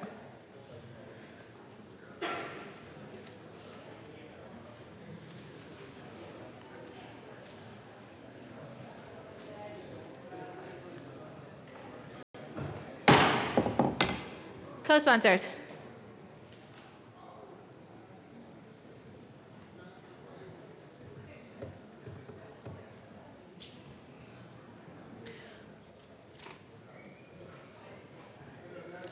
Please close the machine. Mr. Randall, please read the title of House Bill 1313. House Bill 1313 by Representatives Harrod and Humphrey, all Senators Neville and Kagan, concerning civil forfeiture reform and in connection therewith making an appropriation. Representative Harrod. And Representative Humphrey. Thank you, Madam Speaker. I move that the House concur with Senate amendments to House Bill 1313. All right, would you like to tell us why? Sure. Because of some other members' bills, we had to make some changes to 1313 to align with the passage of Senate Bill 242 and the passage of Senate Bill 234. These are revisers' changes, and I ask for an aye vote so we can get this to the governor's desk. All right, seeing no further discussion. Oh, there is further discussion. Representative Williams.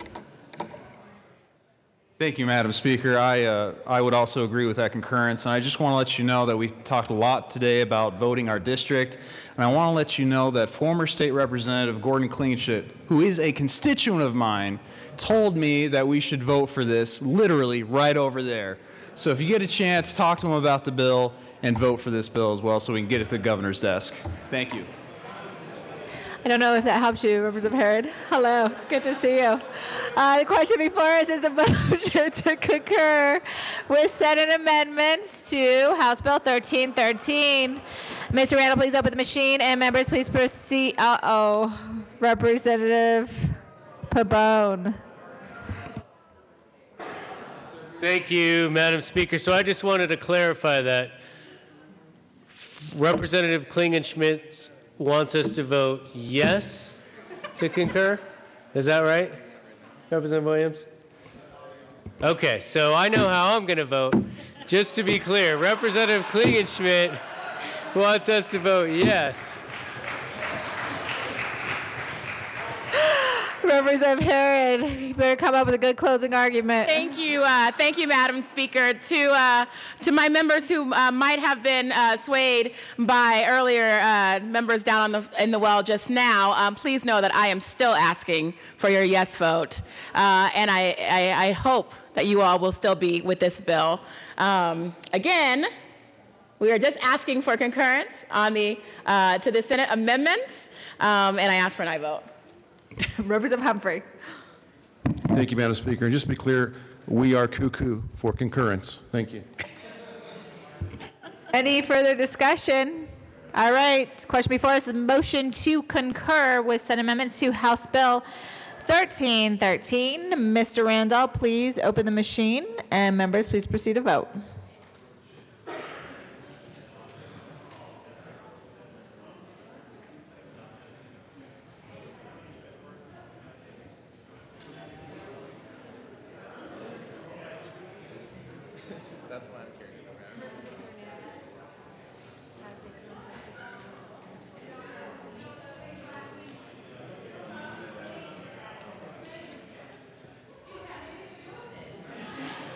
Please close the machine. With 54 yes votes, 11 no votes, the motion to concur with Senate amendments to House Bill 1313 is passed. Assistant Majority Leader Garnett. That's not the final motion, Mr. Klingenschmidt. That was just on concurrence. But I move for the repassage of House Bill 1313 as amended.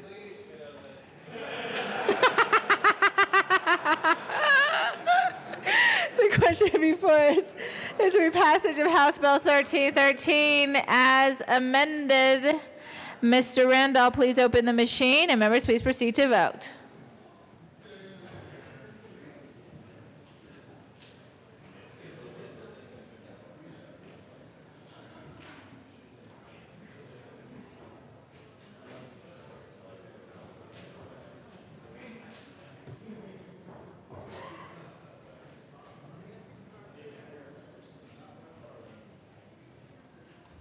Please close the machine. With 49 yes votes, 16 no votes, House Bill 1313 is repassed as amended. Co-sponsors.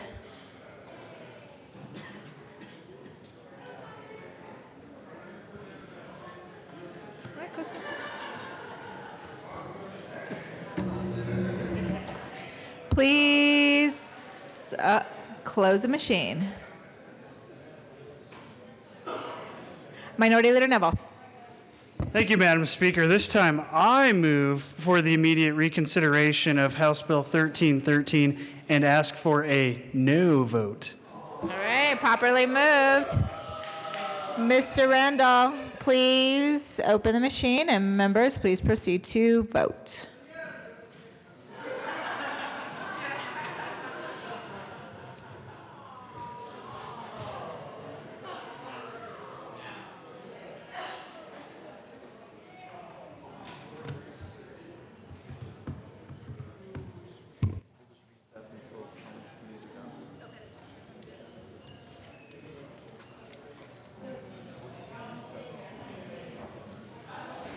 Representative Lebsack.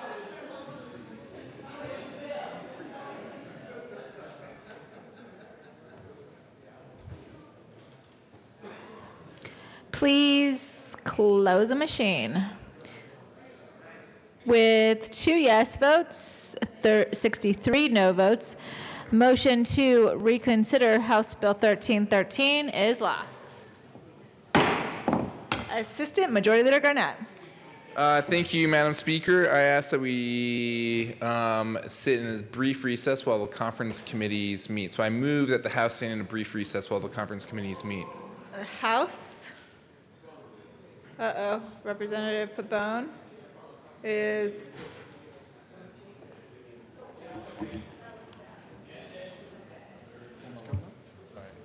Just one moment, members. Hold on one moment.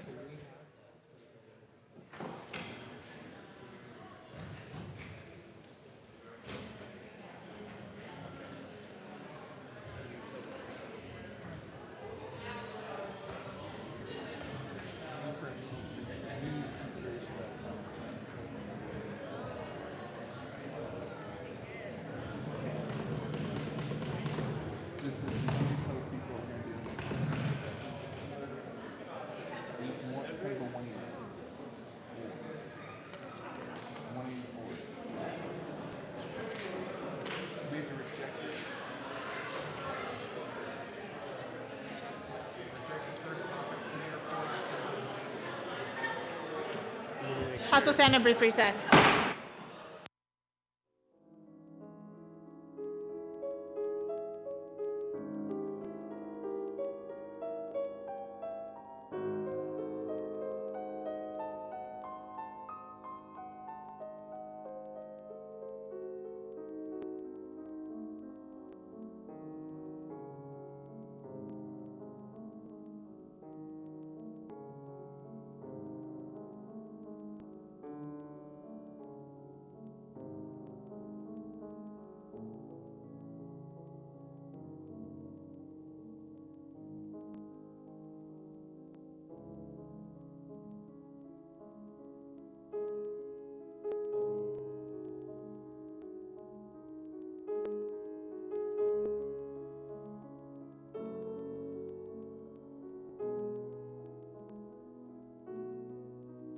Move to immediate consideration.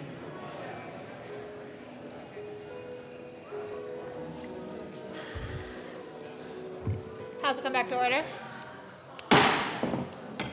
Assistant Majority Leader Garnett. Thank you, Madam Speaker. I move for immediate consideration of conference committee reports and Senate Bill 184. Seeing no objection, we will proceed out of order for the immediate consideration of Senate Bill 184. Mr. Randall, please read the title of Senate Bill 184. Senate Bill 184 by Senator Gardner, House Representative Pabon, concerning measures to define lawful consumption of marijuana. Representative Pabon. Thank you, Madam Speaker. And members, if you have your rule book out, you'll want to turn to Joint Rule 6B4, because under that Joint Rule 6B4, I move that the House discharge the first conference committee for Senate Bill 184 and that a second conference committee be appointed. All right, members, you have heard the motion. Seeing no further discussion, Ms. Randall, please open the machine, and members, please proceed to vote.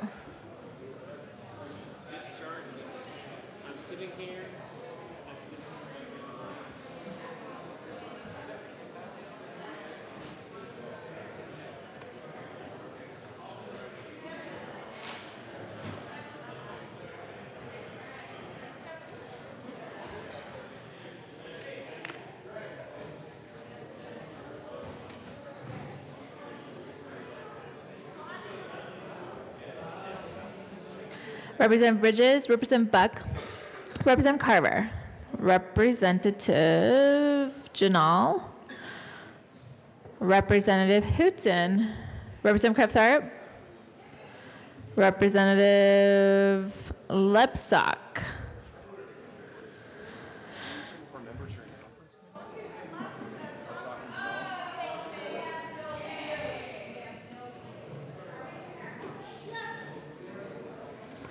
Representative Lepsock and Representative Janal are excused. Representative Lewis is excused. Okay. Representative Melton. Representative Ransom.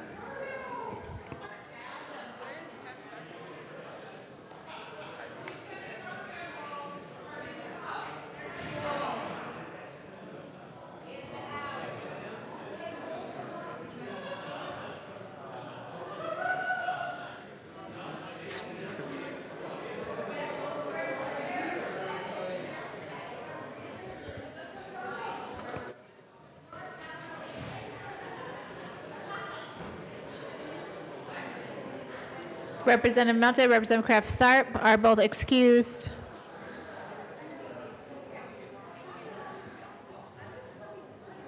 Please close the machine.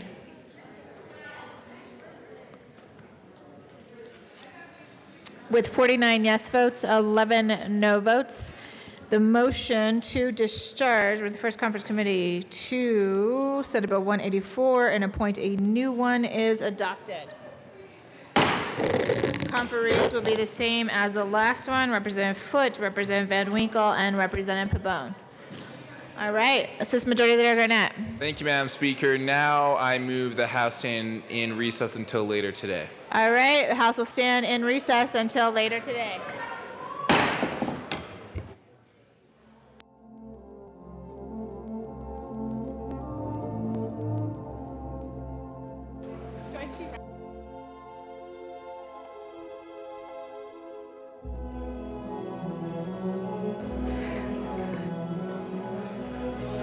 All right, we're in recess, but Representative Winter has an announcement for us. Representative Winter. Members of the House, you might have heard some cheering earlier. The Senate did the rubber band ball drop without us. I know. Can you believe that? So some members of the House went and found the rubber band balls. If you would like to do our own drop, we will be doing it in 5 minutes in the Dome. All right. Representative Singer. Thank you, Madam Speaker. Members, thank you very much. For those of you who don't know, our custodian, Andre, this is his last year. This is first man to even be welcoming to me here in this building. It's his last year. He'll be here throughout the summer, but I've got a thank you note. If you want to sign it, I'll leave it at the press table, and I'll be picking it up later today. Just a quick thank you note for Andre. Thank you, Madam Speaker. Hey, Johnson.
House will come to order.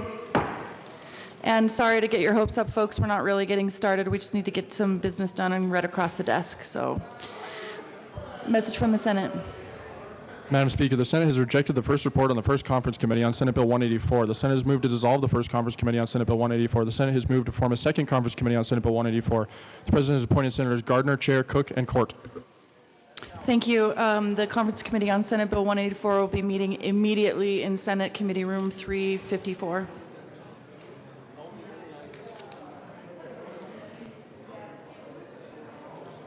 Can I cut him off on any of these?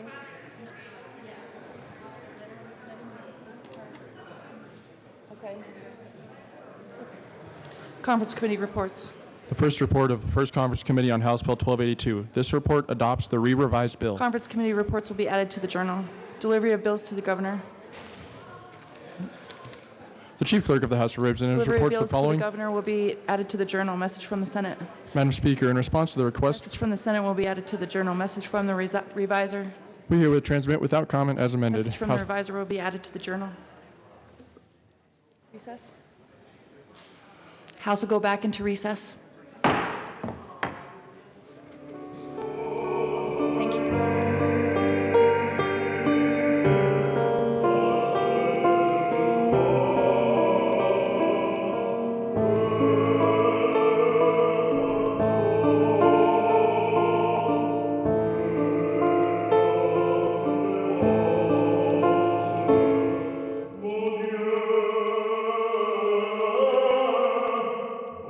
you.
Conference committee reports. First report of the Second Conference Committee on Senate Bill reports will be 184. printed in the journal. This report amends the re-revised bill. Message from the Senate. Madam Speaker, the Senate has Message from the dissolved. Senate will be printed in the journal. All right, Assistant Majority Leader Garnett. Thank you, Madam Speaker. I move a call of the House. Move of the call of the House is in order. Enough people have raised their hand. Mr. Randall, please open the machine.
Oh, sorry. I'm looking around at all the people in the room. Kind of like, I've got it. It's hard to keep track of these people.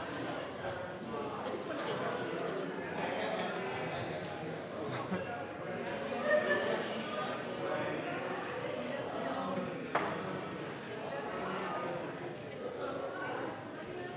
Representatives Becker J, Becker K, Bridges, Buck, Covarrubias, Janal, Putin, Humphrey, Lawrence, Lebsock, Lundin, Nordberg, Pedersen, Rankin, Ransom, Williams.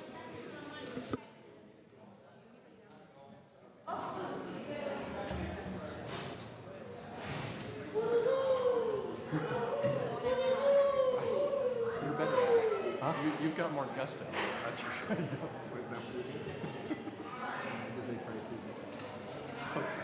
Come on, Mountain.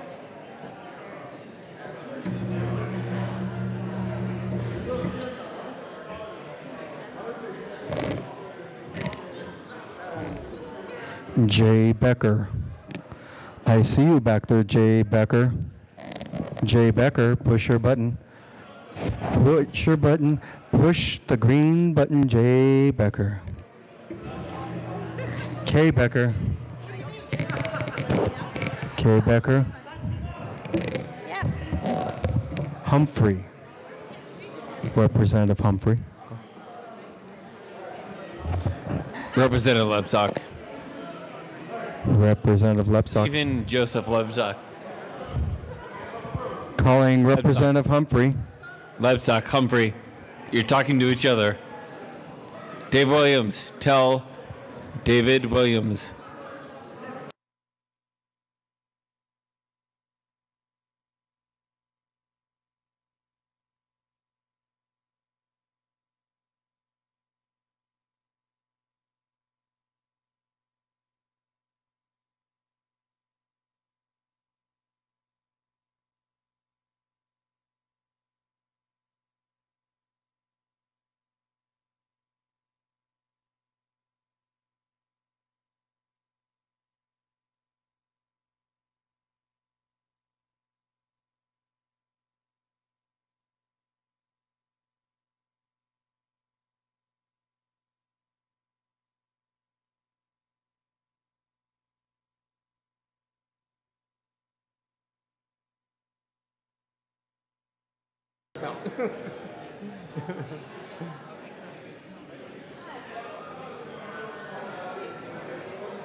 Representatives J. Becker, K. Becker, Lawrence, Lundin, Nordberg, Pedersen, Ransom.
All right, call the House is lifted.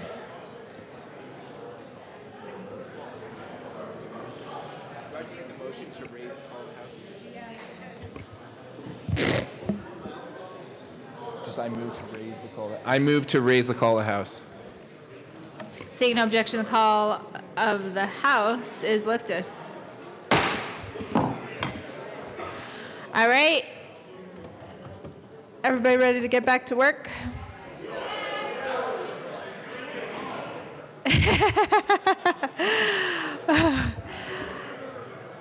Before we do that, Representative Wilson. Thank you, Madam Speaker. I request a moment of personal privilege, please. Moment of personal privilege is granted. Thank you, Madam Speaker. Colleagues, I appreciate your patience for allowing me to share my personal feelings with you, and I know that I'm competing with the clock and your cups, okay? So I just want you to know that this has really been eating on me, and so I wanted to get that off my chest because it's the last day of the session, and I want to start a new session, new and refreshed. So I've kept my mouth shut during these last few days over some bills that I would really like to have expressed my opinion, but I didn't want to disrupt any members' bills. I don't do that. And I've gently reminded some of you, and sometimes not so gently for some of you, members individually during this session, why I'm passionate about kindergarten. They say the truth will make you free, so here's the truth. I want to apologize for allowing this kindergarten issue to become a Wilson issue. That's not right. It's not right. Quite frankly, it was kind of cool once in a while, but it's still not right. Unfortunately, it's almost become a joke for some. I've heard comments like, Wilson's back with his kindergarten bill again, or how many million is the fiscal note this time, Wilson? Hey, Wilson, how does this affect kindergarten? Why do I have that passion? It's not that I lay awake at night thinking about funding kindergarten, even though that's an issue. But it's about our institution. During this whirlwind of this final 72 hours, Representative Lundin was up here at the well and he said, words, ideas, trust. Our word is our bond. And I firmly believe that. The House and the Senate put our ideas into words, we vote them into statute, and the people trust us to carry them out. Could I have my illustration, please? This is out of the statute book. Representative Weissman, you can turn to page 807 in the legal book that you have back there.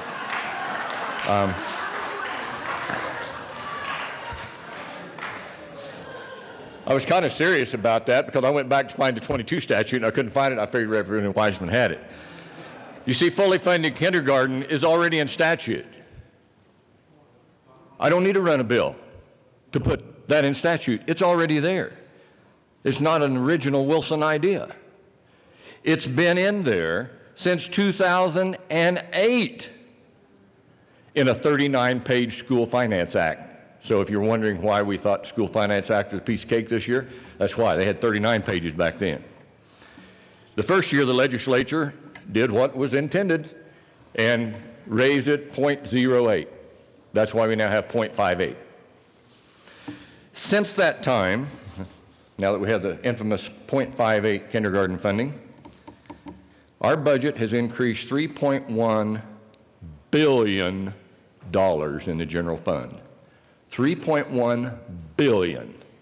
How much has gone to meet our word? Zero, nada, zip. That's like me owing any one of you $100 and claiming that I don't have the money to pay you, and then taking the rest of the people in the chamber out every day for 120 days and buying you drinks or buying you something to eat. And then looking you in the eye and saying, I don't have the money. I can't pay you. I think that would tick you off. It does me.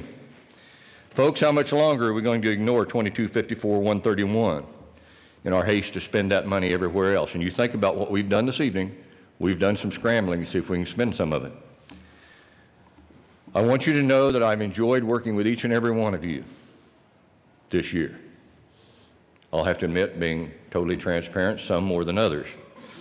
And I wish you all an enjoyable and relaxing summer. We all need it. But I challenge you to return in January of next year with a commitment to honor our current statute before we spend money on new statutes. And don't make this a Wilson issue.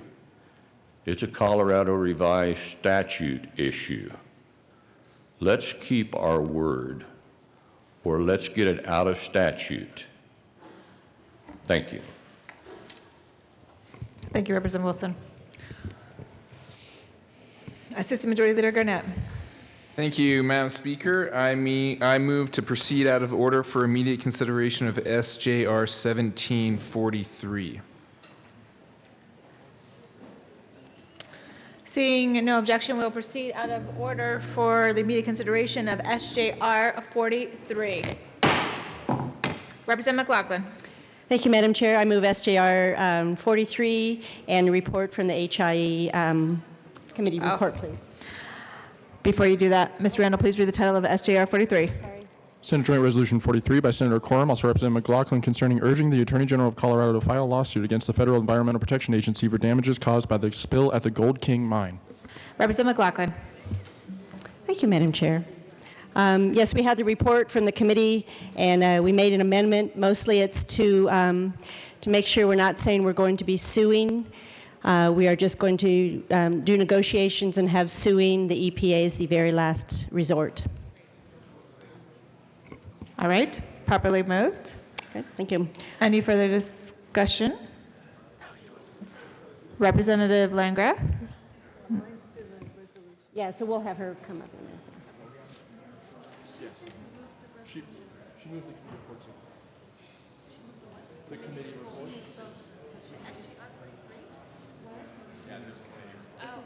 Okay, got it. All right, so the motion is to approve the committee report to SJR 43. It's to the bill, yeah. We talked, yeah. All right, it is my understanding there's going to be coming an amendment that goes to that committee report.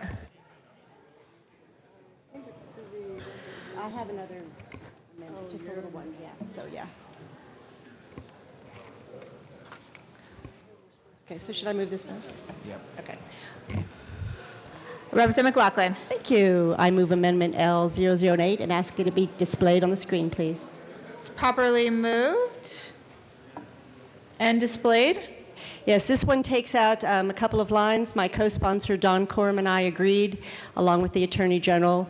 And it says, whereas the General Assembly recognizes that lawsuits should be... I'm confused on all this.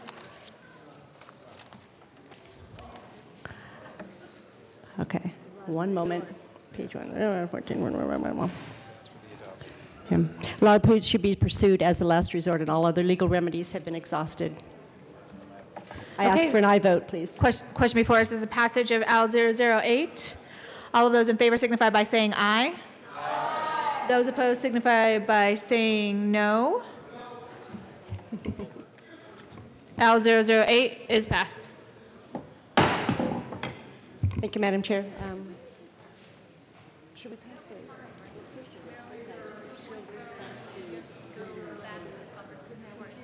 It is. It's very confusing. All right, we're back to the committee report. Any further discussion on the committee report? Seeing none, the question before us is the passage of the committee report as amended. All of those in favor signify by saying aye. Aye. Those opposed signify by saying no. Okay. Conference committee report is passed as amended. Okay. Okay, thank you.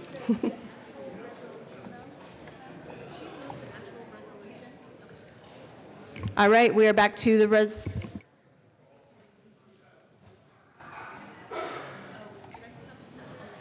We don't do that. I need to clarify, that was a HIE committee report. Representative McLaughlin. Yes, I'd like to the resolution, please. Okay, seeing no further discussion on SJR 43, the question before us is the passage of SJR 43. All of those, Representative Landgraf. Thank you, Madam Speaker. I move amendment L007 and ask that it be displayed. This is just a simple amendment to the actual title. Once we added the larger amendment, we realized that the title still talks about lawsuits, and we wanted to make it clear that it would be a lawsuit only in the case of unrecovered damages. So it adds for unrecovered to the title. I'd ask for a yes vote. Any further discussion on L007? Representative Ransom. Thank you, Madam Speaker. And we spent some time listening to this in committee, and I know I spoke with a representative from the Attorney General's office just to make sure that we all had the same intent with the fact, as Representative McLaughlin just said, we don't want to jump into lawsuits. That's not our business. We don't want to be a litigious society. We want, but at the same time, we all remember that yellow river that was so ugly. Remember that? You know, it looked awful. And there still is a lawsuit happening with another state that's immediately south of us. So this, I just urge I vote on this amendment because we want to make it clear that we support what the Attorney General's doing. I support what Representative McLaughlin's doing, but we just want to make the intent very clear. So again, I urge an I vote. All right, the question before us is a passage of L007. Representative McLaughlin. Thank you, Madam Speaker. Yes, this is a friendly amendment. I propose we move Amendment 1007. All those in favor, please signify by saying aye to pass L007. Aye. Those opposed signify by saying no. L007 is adopted. We are back to SJR 43 as amended. Any further discussion? Seeing none, the question before us is the passage of SJR 43. All of those in favor signify by saying aye. Aye. Those opposed signify by saying no. SJR 43 is adopted. Would somebody like to make a motion on co-sponsors?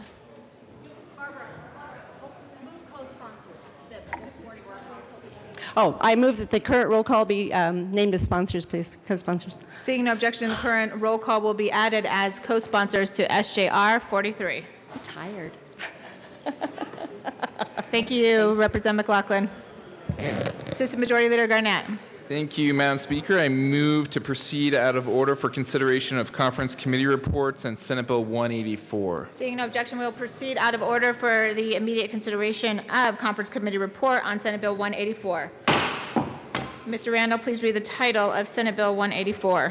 Senate Bill 184 by Senator Gardner, Representative Pabon, concerning measures to define lawful consumption of marijuana.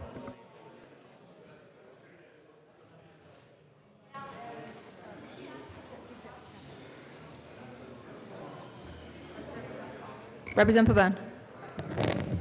Thank you, Madam Speaker. Madam Speaker, I move the House adopt the first committee report, the first report of the second conference committee. Okay. First conference committee report of the second conference committee is the motion to adopt it. Representative Pabon, would you like to tell us why? Thank you, Madam Speaker. Members, we start out on this journey of Senate Bill 184 to accomplish and try to do one thing: fulfill the intent of the voters. And let me tell you why Senate Bill 184 is trying to fulfill the intent of the voters. Amendment 64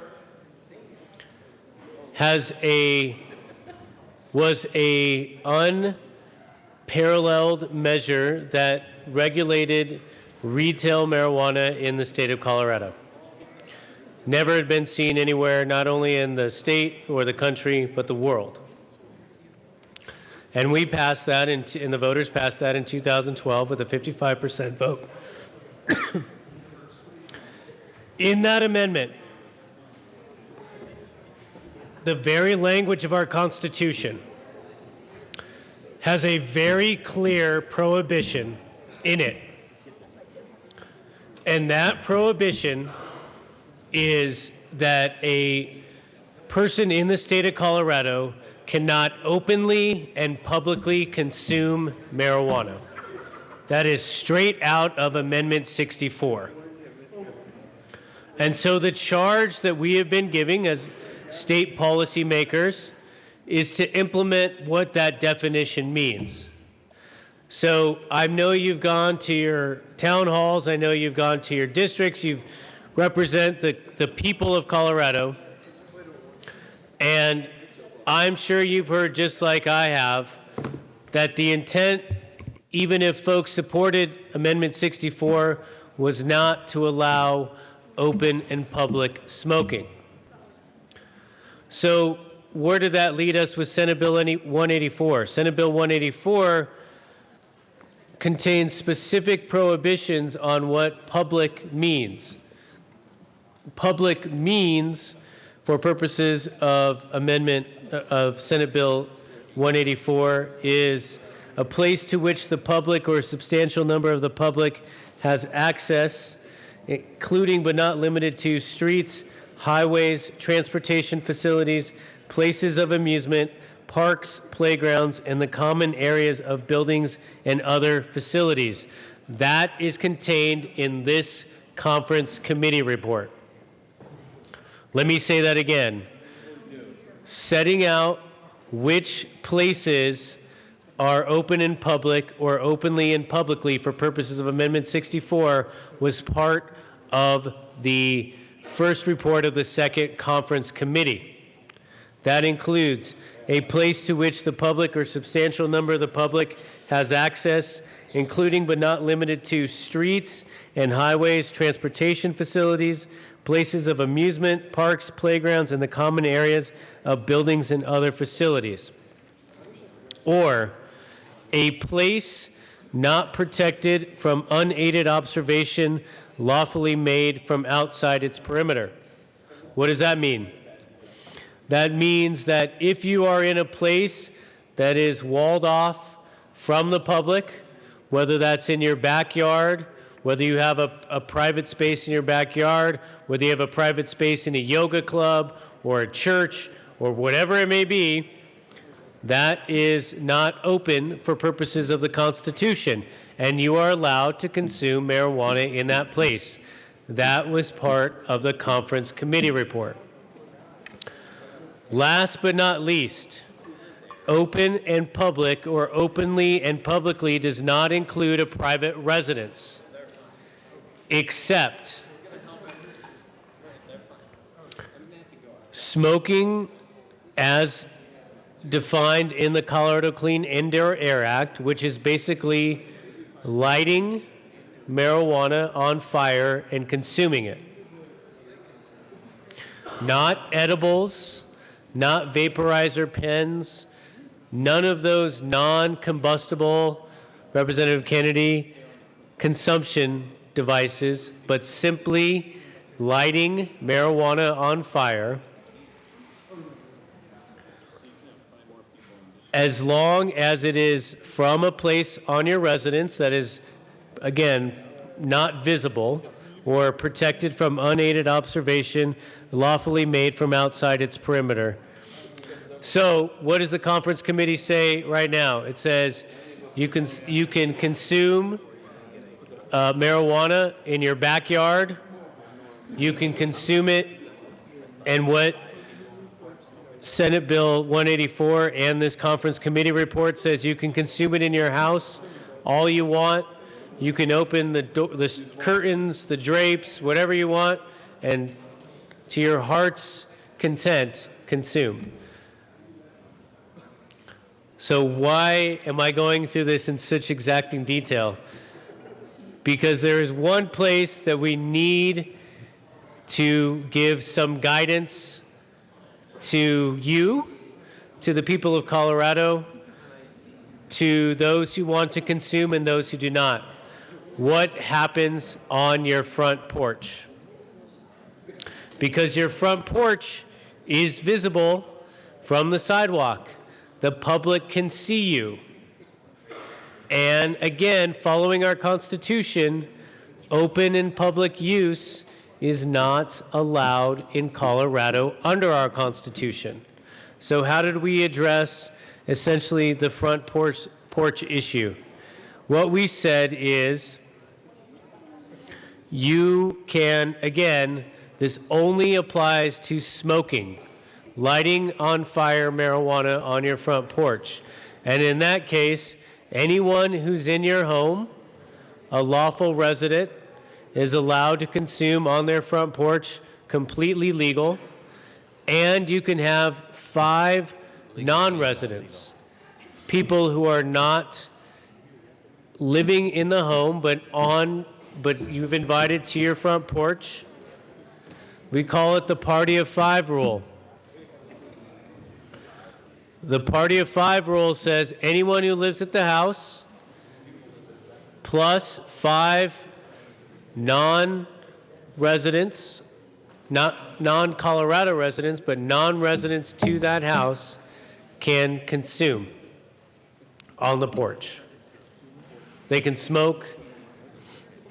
But if you have more than that, that is prohibited under Senate Bill 184 and is punishable by a petty offense. Now, people have asked, how does this impact my edible consumption? I like to put trays and buffets of edibles all around my front porch and consume to my heart's content. How will this affect that practice? The answer is it won't have any impact at all, because this only has to do with lighting up a joint or smoking a bong or some other combustible use of marijuana. Someone else said, what about my vaporizer pen? Sometimes I walk into the Capitol and I have my vaporizer pen. Will this impact my use of the vaporizer pen? The answer is no. This will have no impact on using your vaporizer pen. You can have 100 people on the front porch, 1,000 if your front porch is that big. And as long as you're consuming edibles or vaporizing pens, you're okay. So why, you might ask yourself, why are you focused on smoking and consumption in that format? Because the thing that we heard, and you've heard this from all over the state of Colorado, is that smoke bothers me. That smoke is an issue to me, and I never voted for Amendment 64 to allow smoking in these public places. Now, many of you have said, well, you can smoke cigarettes on your front porch, so why are we treating marijuana different from cigarettes? And the reason that we're treating marijuana different from cigarettes is because there is a prohibition in our Constitution that says that you cannot openly and publicly consume marijuana. That is why we're treating cigarettes differently than marijuana. Let me repeat that again to my friends who want to rely on the Constitution for this.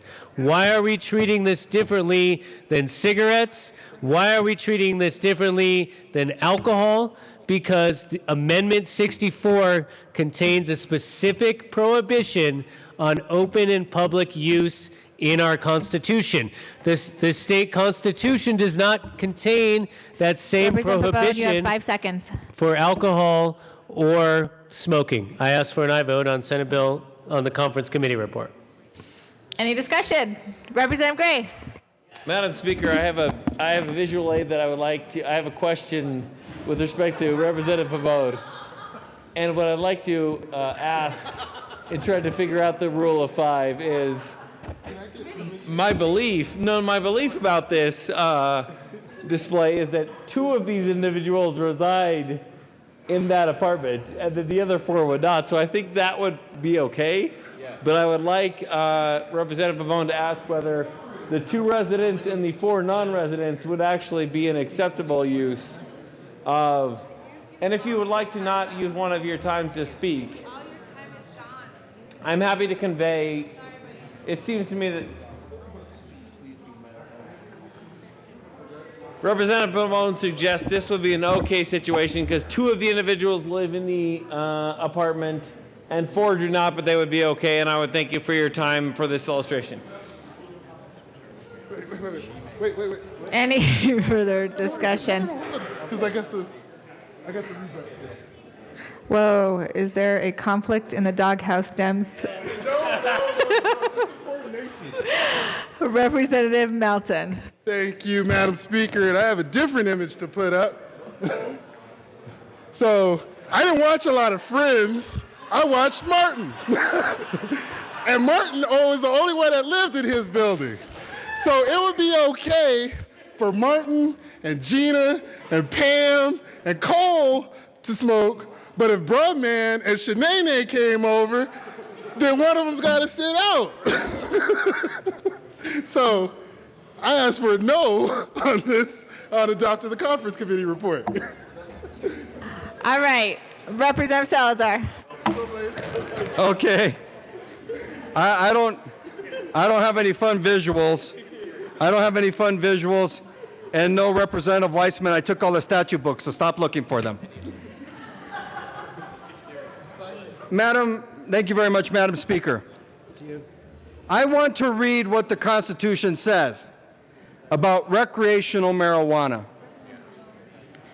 It says, in the interest of the efficient use of law enforcement resources, enhancing revenue for public purposes, and individual freedom, the people of the state of Colorado find and declare that the use of marijuana should be legal for persons 21 years of age or older and taxed in a manner similar to alcohol. Now that's legal for persons 21 years of age or older and taxed similar to alcohol. But wait, there's more. There's more, because this is what the voters really focused on. In the interest of the health and public safety of our citizenry, the people of the state of Colorado further find and declare that marijuana should be regulated in a manner similar to alcohol. So essentially, what this conference committee is saying is that we're not going to regulate it like alcohol. You can't have 5 people smoking marijuana in your house if they are not residents there under this conference committee. If we're going to regulate it similar to alcohol, does that now mean that if you have 5 other people come into your house, that you can no longer consume alcohol? Is that what we're supposed to think? Is that the new argument of the day? That you guys can't throw parties in your house anymore with alcohol because marijuana is supposed to be regulated the same way? That's what this conference committee report says. I took a look at the other parts of the statute concerning alcohol, and we have laws in Title 18 that pertain to how alcohol is supposed to be handled in public. In public, doesn't talk about on your porch, you could drink a beer on your porch. You could drink beer at bars, hence bars, having beer there. You could drink beer at other places that serve them. But we're saying that because of this, because of marijuana, and some people's objections to it, despite the vast majority of Coloradans voting for it, we have a handful of people in this chamber and the next saying we just don't like it. It offends us. So we don't want to regulate it like alcohol. We don't want to, we'll go ahead and deal with it in terms of traffic regulations like alcohol. But when it comes to your own household, now we're going to say that we're going to reach into your household and we're going to tell you that you can't have 5 people who are not residents smoking marijuana. It's okay for alcohol, not okay for marijuana. Voters said, regulate it the same as alcohol, and the members of this chamber are saying, just because I don't like it, I don't want to do what the voters told me to do. I don't want to regulate it like alcohol. I want to become even more the nanny state than what we've become this entire session, because I just don't like it. I'm going to throw a fit because I just don't like it. That's what you're saying. That is what you're saying to all the voters, is that even though you tell us to regulate it like alcohol, I don't want to do it. I want to make sure that no one in your residence can smoke it. I think that's a sheer abdication of our responsibilities in this chamber. And we should be ashamed of that we're allowing some people on the other side of the chamber and another chamber to dictate how we're supposed to think for the citizens that voted for this constitutional provision. I know y'all think this is funny, but it's not, because it's going to result in lawsuits. It's going to result in the Attorney General's office having to take its resources out to defend this unconstitutional statute. It's probably going to result in cities and municipalities across the state being sued by the ACLU or others because some members of this chamber have a problem with marijuana. And I get it. I get it that there are some who just, they don't want to accept the fact that Amendment 64 passed. I totally get that and I respect it. But the voters said that that's what they wanted. And if that's what the voters say, and this language is as clear as day, regulated in a manner similar to alcohol, you have 2 choices. Either number 1, you adhere to our position and you tell the Senate to go fly a kite, or number 2, you start ginning up legislation for next year where you tell people that they can no longer drink alcohol in their own residence unless those people live there with you. Because it has to be regulated in a similar manner to alcohol. No, this one's too big.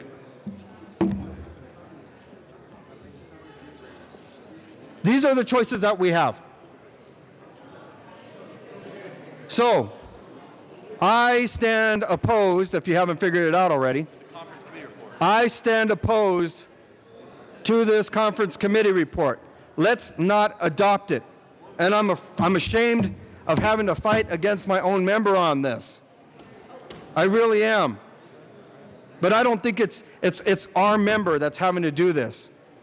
I think that we have someone in the Senate who wants this in there.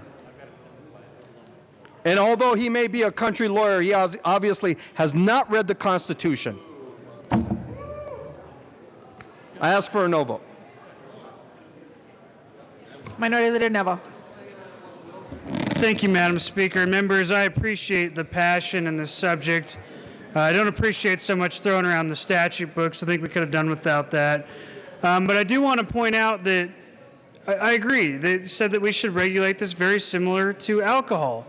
And I want to point out the simple fact, the common sense fact, that under this conference committee report, if you consume marijuana in the same manner that alcohol is consumed, by drinking it or through edibles, you can have, like the sponsor of the bill said, multiple people. You could have, if your porch is big enough for 1,000 people, you could do it.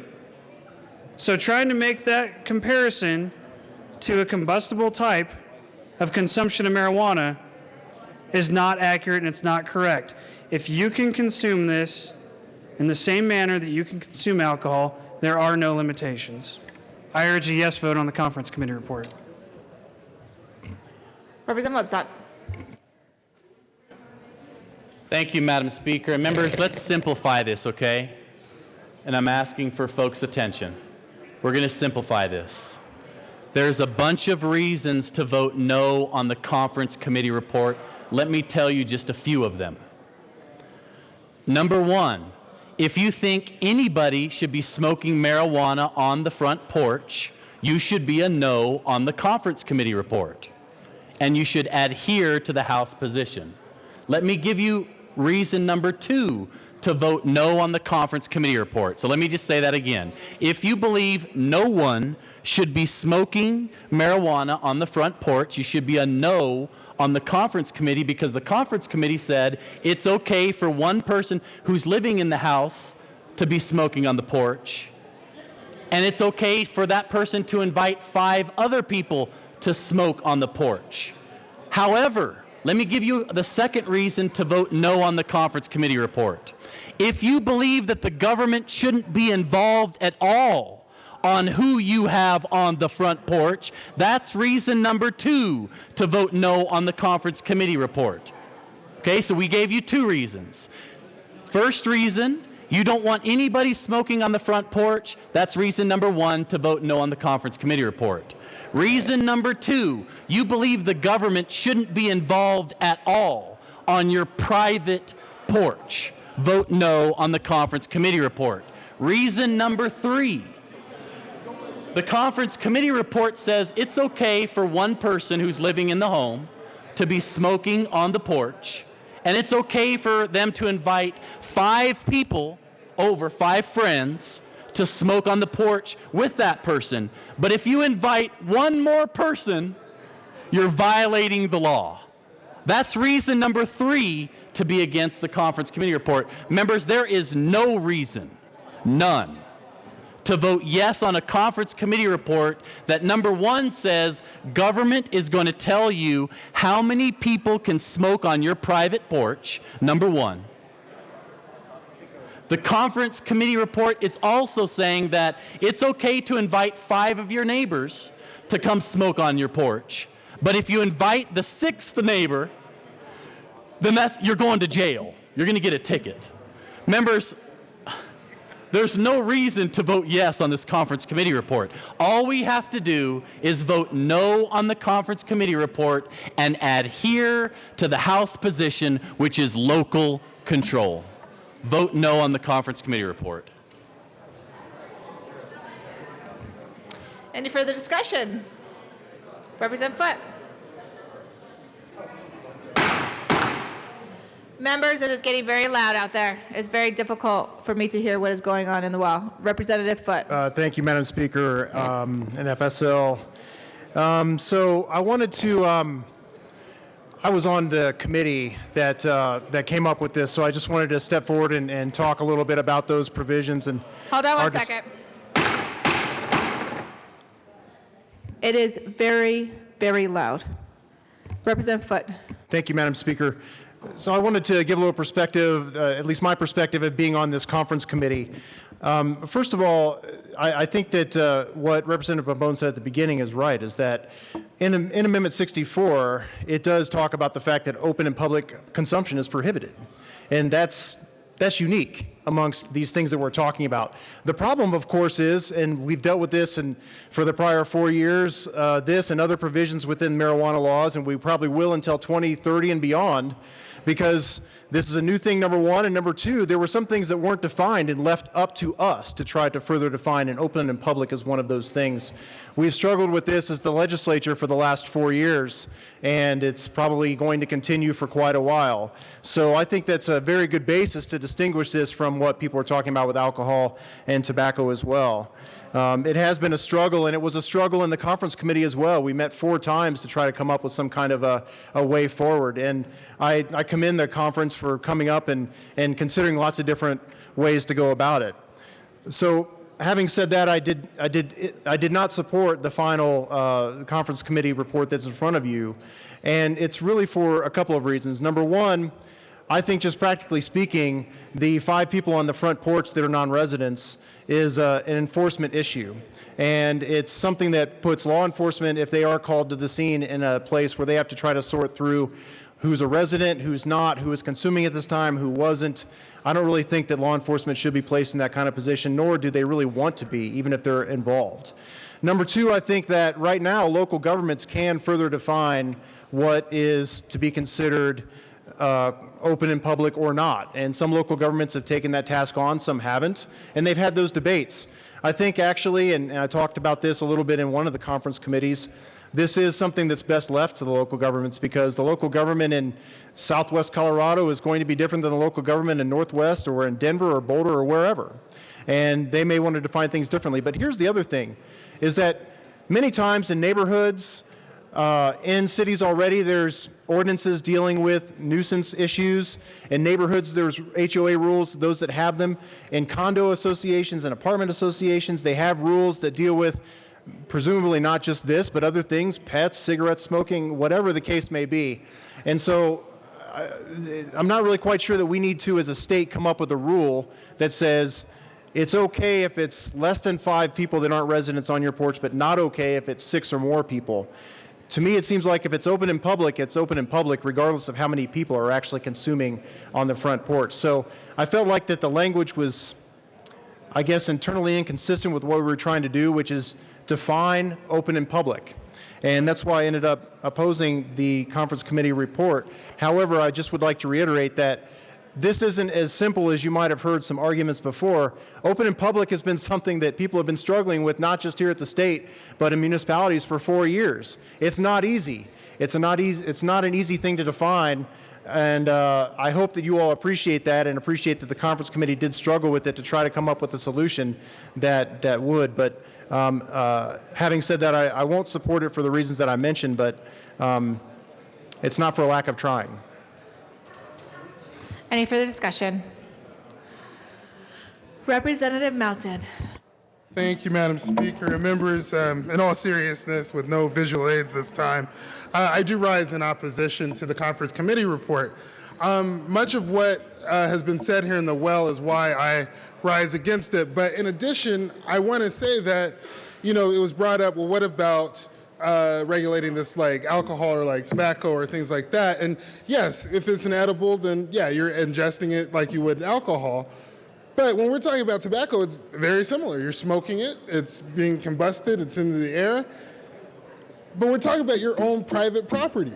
And how ridiculous is it to think that you're going to set a limit to a 5-person, 5 people being able to do this, and then if you have more that live in the house, that therefore you go over that 5, it doesn't make any sense. You're talking about your own private property.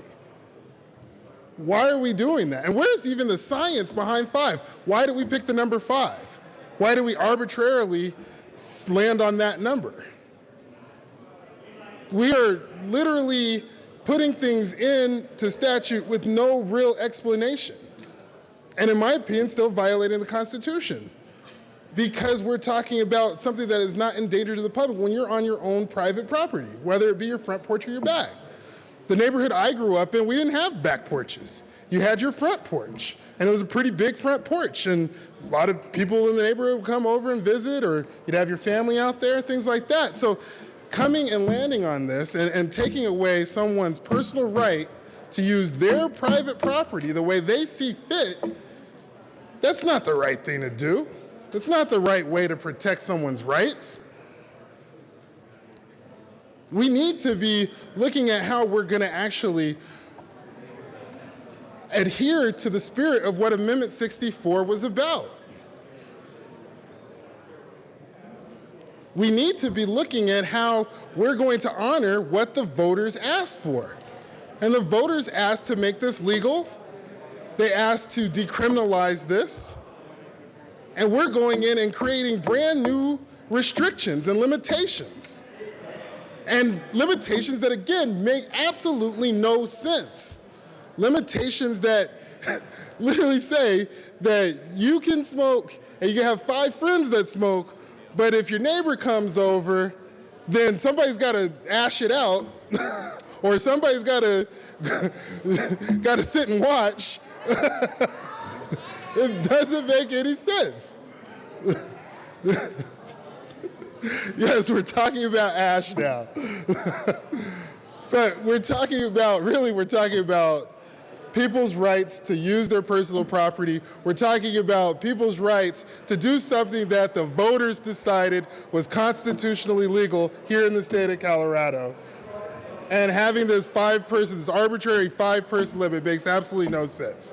Let's go back to this bill to where it was, where there was local control, where local governments could decide what was best for their communities.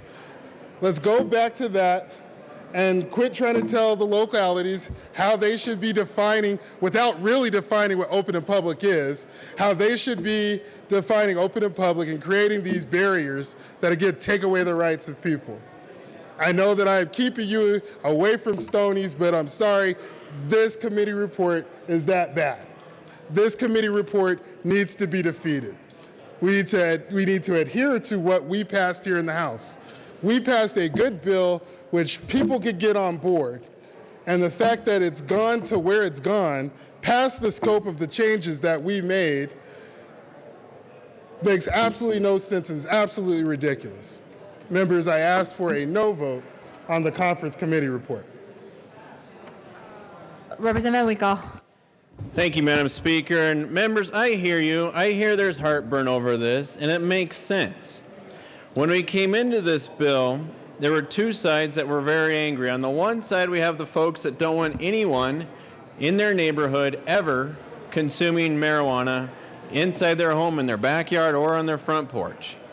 On the other hand, we have lots of Coloradans who believe under Amendment 64 they should be able to consume as much marijuana as they want on their front porch, back porch, in their house, on the street, in parks, at the 420 rallies, etc. What we are attempting to do with this bill, what the conference committee made up of 3 senators, 3 House members, is trying to do is put basic guardrails on it. It allows for local governments to do what they want if they want to operate within those guardrails, but it puts up some basic guardrails. 1, it protects the private property rights. It says, shall not include a private residence, open and public. It gives a definition, open and public. That's very important because that is in the Constitution, but there's no definition for it. So we have been asked to provide a definition. 2, it limits it simply to smoking. Other forms of marijuana are completely okay. You can have as many people as you want. In your home, on your front porch, on your back porch. It protects everything inside your home, protects your backyard, but on your front porch it just says, don't go crazy. And if a local government wants to change those rules, they can. With that, I urge an aye vote. Any further discussion? Representative Lebsack. Thank you, Madam Speaker. And members, for those who didn't hear, I'm going to just say one more time the 3 different reasons why you can vote no on this conference committee report. First, let me preface that by saying that you can vote no on the bill or adhere. Vote no on the conference committee report and no on the bill if you wanted to, or you can vote no on the conference committee report and then there will be a motion to adhere to the House position, which is local control. Those are 2 good options. Those are 2 good options. But let me remind you why you need to be a no on the conference committee report. The conference committee report said that it's okay for a person in their home to go on the front porch and smoke, and they can invite 5 other people. So if you think that it's wrong to have folks smoking on the front porch at all, you should be a no on the conference committee report, because the conference committee report allows 5 people that do not live in the home to smoke on the porch with the person that does live in the home. That's reason number 1 to vote no on the conference committee report. I just have 2 more reasons. The second reason to vote no on the conference committee report is because you believe the government doesn't belong on your private porch at all to tell you who should be on the porch. I have 1 more reason. And who should not be on the porch. Government intrusion in your lives, or you don't want people smoking at all on the porch. The third reason to vote no on the conference committee report is because this conference committee report says it's okay for 5 people to smoke on the porch, but if you invite 1 more person, that's against the law. There's ultimate reasons to vote no on the conference committee report. It's a violation of the Constitution. It's a violation of the spirit of Amendment 64. Vote no on the conference committee report. Seeing no further discussion, the question before us is a motion to pass the first, to reject the first conference committee report and adopt the second conference committee report.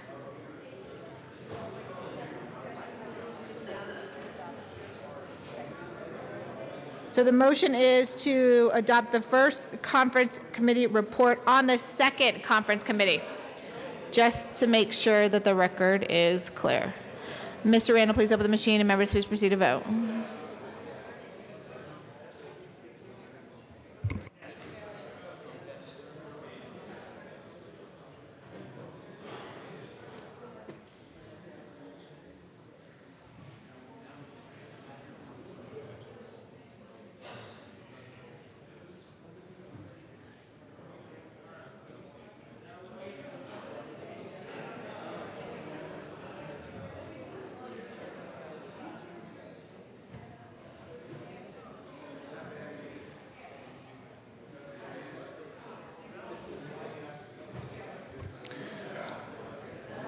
Representative Bridges, Representative Everett, Representative Humphrey,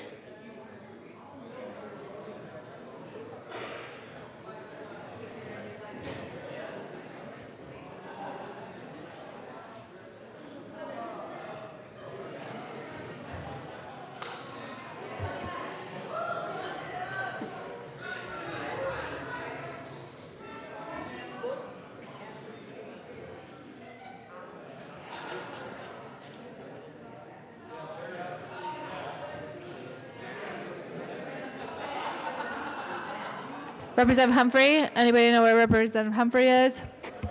Representative Humphrey is excused. Please close the machine.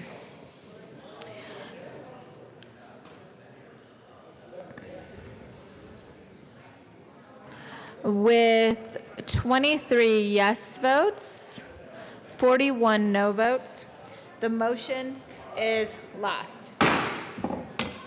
Representative Pabon. Thank you, Madam Speaker. Madam Speaker, I move the House adhere to its position on Senate Bill 184. Okay, properly moved. Seeing no discussion. Representative Pabon. Thank you, Madam Speaker. Madam Speaker, what adherence means, for those of you who don't remember or may not know, is that we will keep our original position as we sent Senate Bill 184 to the Senate. And what that means essentially is this. The club's language that was in the bill is stricken out. And what we have is an openly and publicly definition that includes the amusement parks and the sidewalks and the parks and everywhere else. But it has a specific exemption for private residents. So front porch, inside, back, there's no requirements on how many are allowed, how it's consumed. It's basically a haven for consumption in the state of Colorado. I don't know how else to say it, but that is the case, and so because the conference committee, and again, I don't know what the Senate's going to do on this issue, but at the very least, if we're not going to accept the compromise, we ought to stick with our guns and stick with what we left the House with, and and go from there. Ask for an aye vote. All right, seeing no further discussion, Mr. Randall, please open the machine, and members, please proceed to vote on the motion to adhere.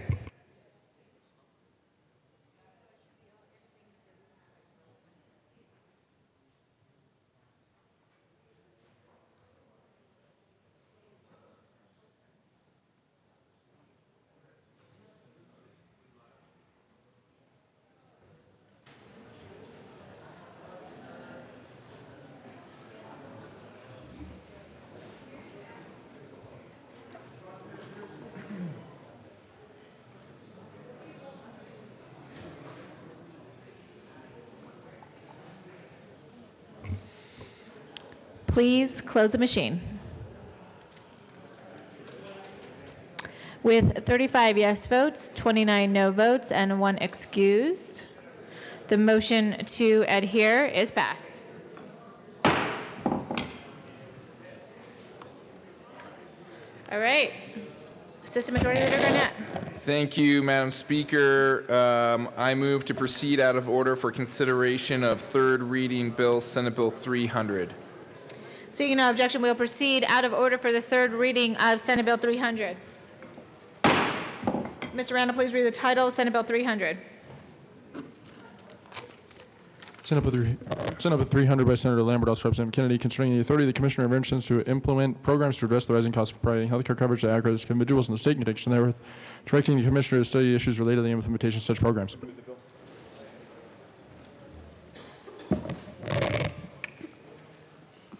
Madam Majority Leader Becker. Thank you, Madam Speaker. I move for the passage of Senate Bill 300 on third reading and final passage. The question before us is the passage of Senate Bill 300 on third reading and final passage. Representative Kennedy. Thank you, Madam Speaker. Members, I ask permission for a third reading amendment. Would you like to tell us why? Thank you very much, Madam Speaker. Members, we had a long discussion about this during second reading last night. And I thought I would spare you all the trouble of another conference committee today. So we've been working behind the scenes to reach a deal between the House and Senate versions today.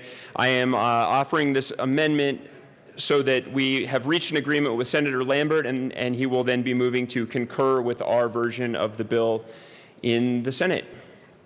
All right. Question before us is the request for permission to offer a third reading amendment. Mr. Randall, please open the machine, and members, please proceed to vote.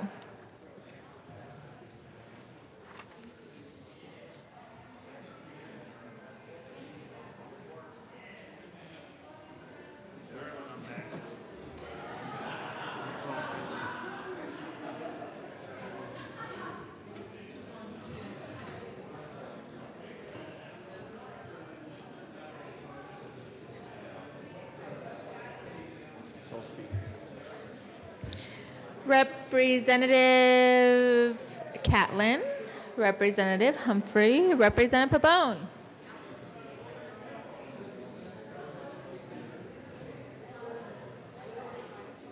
Please close the machine. With 47 yes votes, 18 no votes, the request for permission to offer a third reading amendment to Senate Bill 300 is passed. Representative Kennedy. Thank you very much, Madam Speaker. Members, if you recall from last night, I was fairly passionate in my speech about making sure that we're not opening up the door to going back to how we were before the ACA, when we were able to discriminate against people based on pre-existing conditions.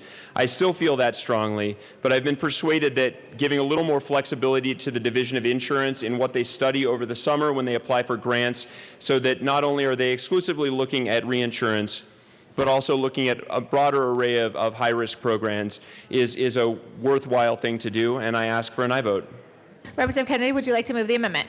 Thank you, Madam Speaker. I move Amendment L004 to Senate Bill 300. Fantastic. Properly moved, and it is displayed. Any further discussion? Representative Landgraf. Thank you, Madam Speaker. Members, this was pretty much the amendment that we tried to put on last night to broaden this study. So with this amendment, I will be a yes vote. I think this is important for us to be looking at. All right, Representative Kraft-Tharp. I just want to say thank you to Representative Kennedy. You listened, you made changes. I think you made this bill better. Thank you very much for listening and being open to hearing everyone's feedback. All right, any further discussion? Seeing none, the question before us is a passage of Al 004. Mr. Randall, please open the machine. And members, please proceed to vote. I don't know who is in trouble, but somebody definitely is.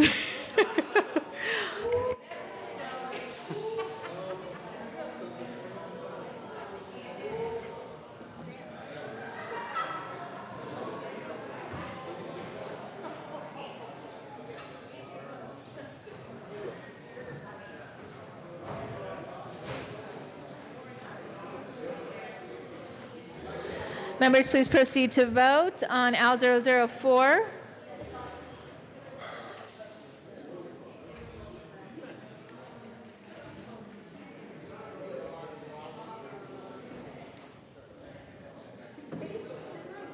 Let her vote first.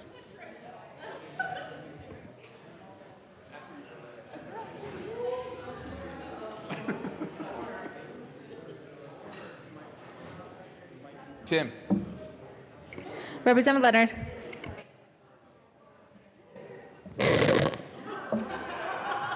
All right, please close the machine. With 61 yes votes, 4 no votes, Al 004 is passed. Assistant Majority Leader Garnett. Thank you, Madam Speaker. I move for the repassage of Senate Bill 300 as amended. Question before us is the repassage of Senate Bill 300 as amended. Mr. Randall, please open the machine, and members, please proceed to vote.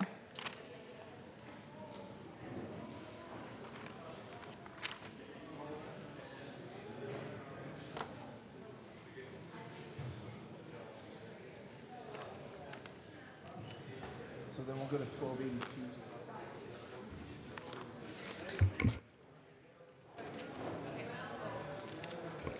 Representative Melton and Representative Ransom, please vote. Please close the machine. With 40 yes votes, 25 no votes, Senate Bill 300 is repassed as amended. Co-sponsors.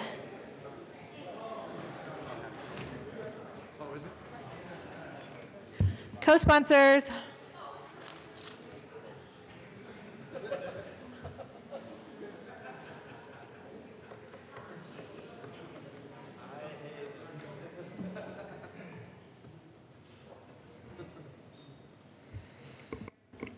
Please close the machine. Nicely done, Representative Kennedy. Assistant Majority Leader Garnett. Thank you, Madam Speaker. I move to proceed out of order for consideration of conference committee reports and House Bill 1282. Okay, seeing no objection, we'll proceed out of order for the consideration of conference committee report on House Bill 1282. Mr. Randall? Oh, just one moment.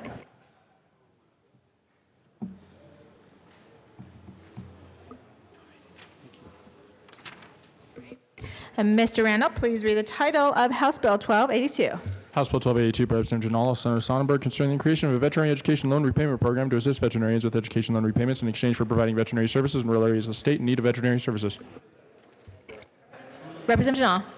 Thank you, Madam Speaker. I move for the adoption of the first report of the first conference committee on House Bill 1282. All right, properly moved. Would you like to tell us why? Thank you, Madam Speaker. The Senate decided that the program warranted an appropriation of $140,000. That's the Senate. And that will fund 2 new veterinarians who will serve in rural areas specifically focused on large animal medicine. And the conference committee voted to accede to the Senate amendments of the bill. And I move that the House adopt the first report of the first conference committee on House Bill 1282. Okay, any further discussion? Representative Lewis. Thank you, Madam Speaker. On this report for the conference committee, you see I didn't sign it because I didn't approve. And I held to my guns about the money. So when I got back over here after the conference committee, because the issue on the money was this. This started out as a bill that was going to be through CSU. It was going to be for gifts, grants, and donations, and there's 3 different fiscal notes, but the final fiscal note was, like Representative Janal said, $140,000. But the question was, ladies and gentlemen, where was that money going to come from? And in our conference committee, both Senator Sonnenberg and Representative Lepsock said it's going to be split between the 2 houses. So then I thought, well, I need to know that for sure. So I talked to Representative Young with the JBC, and I trotted over to the Senate and talked to Senator Lundberg. Senator Lundberg walked from where I was sitting to his desk, picked up his notes, and right at the top of his notes says, Sonnenberg vet bill $70,000. So then I thought, well, that looks to me like the Senate's going to come up with $70,000. That means the House has to come up with $70,000, and Senator Sonnenberg's sitting just a little ways from there. So I thought, well, I'll just ask Senator Sonnenberg. He helped support, or has his name on the bill. And Senator Sonnenberg said, yes, $70,000. So several of the people on this side of the aisle wanted me to prove this that I'm saying. But it's 8 o'clock at night, and I still got about 225 miles to drive yet tonight, and I'm saying this. Why do I have to prove it? Just because I was on the conference committee and I'm the only one that was questioning why we started out as a grants and donation type bill the government shouldn't even been involved in, and now they're questioning what I saw? So if this is the truth, if the Senate has decided now to cover this $140,000, ladies and gentlemen, I want everybody in here to make damn sure that happens. Because this is what happens in government. We let this slide. Nobody watches. And it's just like they said in the Ag Committee, it'll start out with no money, and then we got to appropriate money, and then pretty soon it's more money year after year after year. Now, when I talked to Representative Janal, she says she's hoping it's just a one-time deal. I've never seen it a one-time deal, ladies and gentlemen. Let's keep them accountable. Vote no on this conference committee with me. Let's just do it one time. I want to see it done before I get in that pickup and head south. Thank you. Any further discussion? Representative Barnes. Thank you very much. And Representative Lewis, I appreciate your comments. I really do. We heard this bill in House Ag. We asked repeatedly why this was gifts, grants, and donations. I asked 4 to 5 times on the mic, why are you only asking for 4 scholarships? If you're going to go with gifts, grants, and donations, you get $1 million gift or grant. Bob's your uncle. Go with as many as you can get.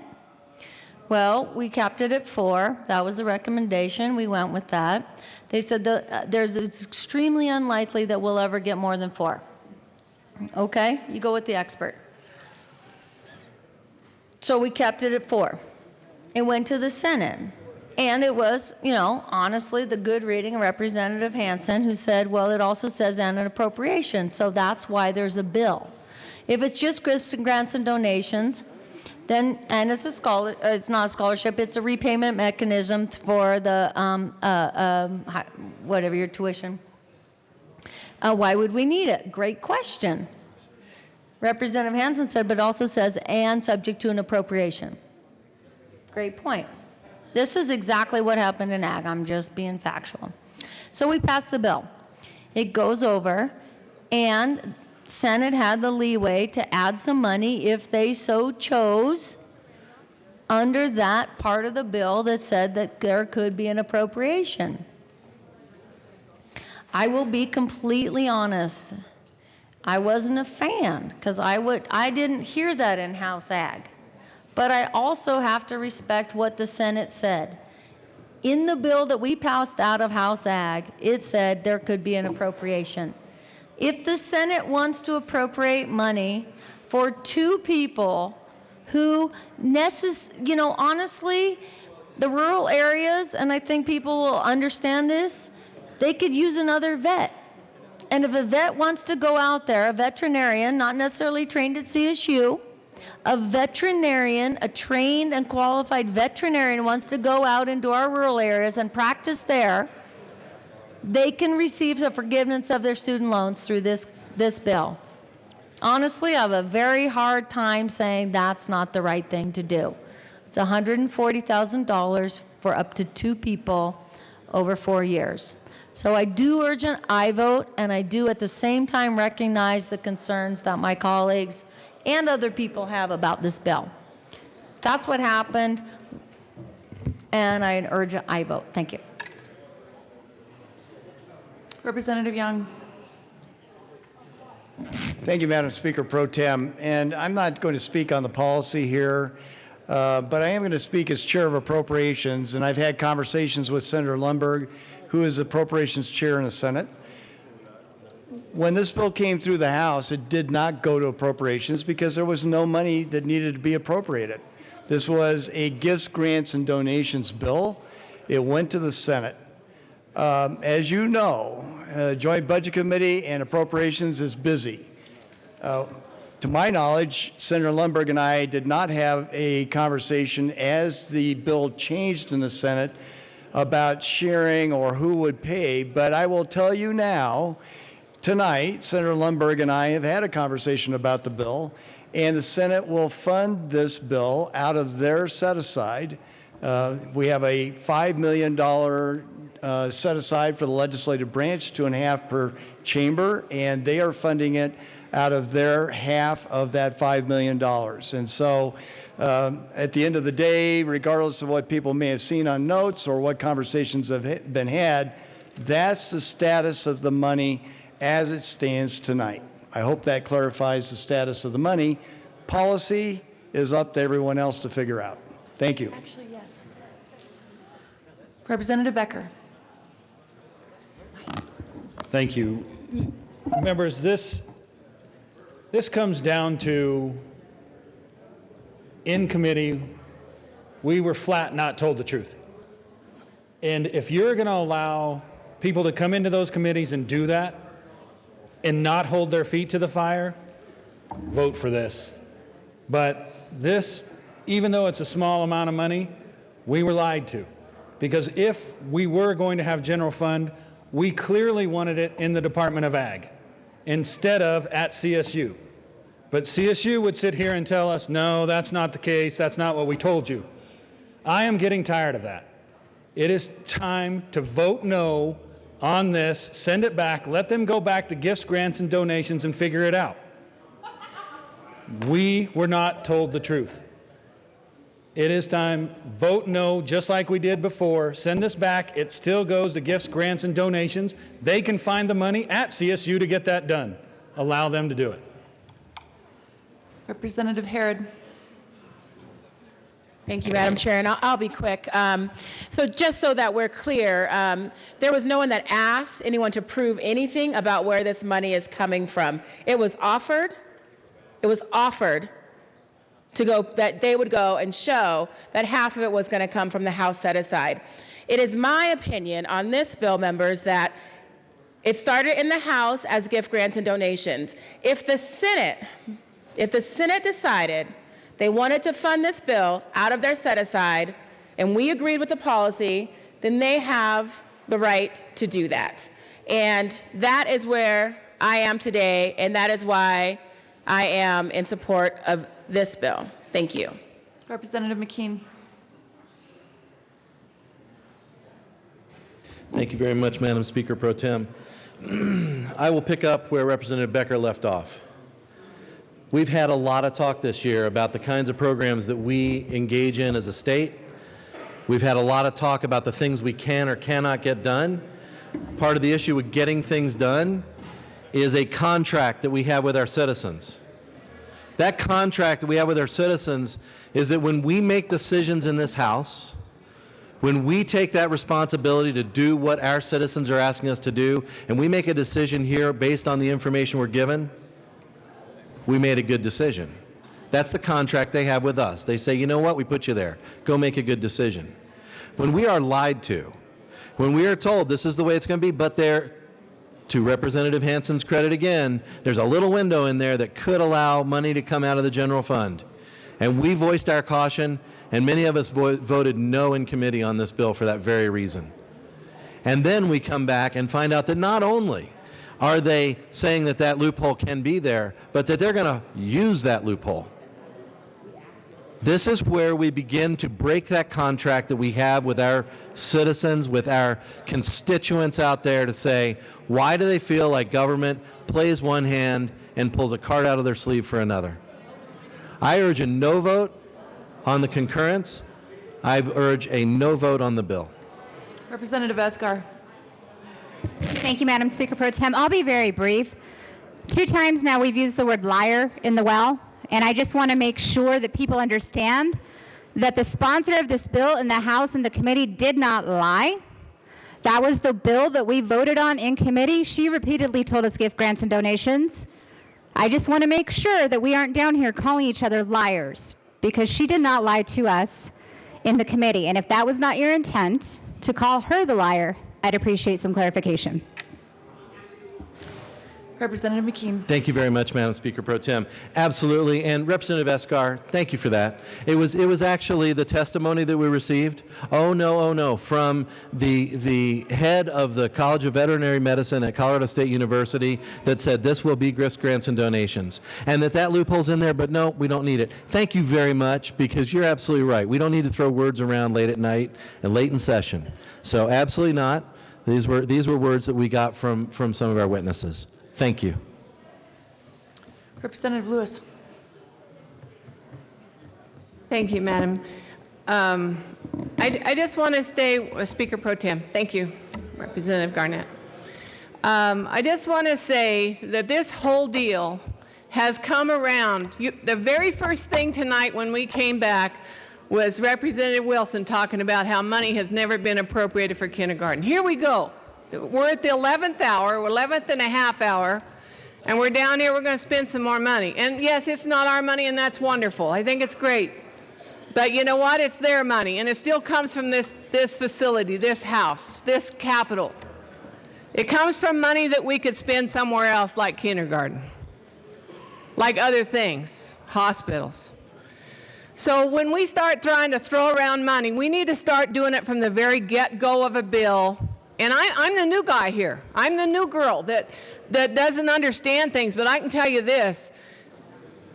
The people from the Ag Committee, we know, we asked a lot of questions about this, and it wasn't supposed to have money appropriated, and we knew it was headed there. So now we know. The cat's out of the bag. Let's hold our feet to the fire, and let's make sure that it's done the way they say they're going to do it. Because I was the one that wanted to go prove it. I really did. I wanted to go prove that. But I couldn't prove it because it was JBC, and I'm not on the JBC. All I saw was the notes that I saw and what Senator Sonnenberg said. Thank you, ladies and gentlemen. I still urge you to vote no. Seeing no, Representative Jadal.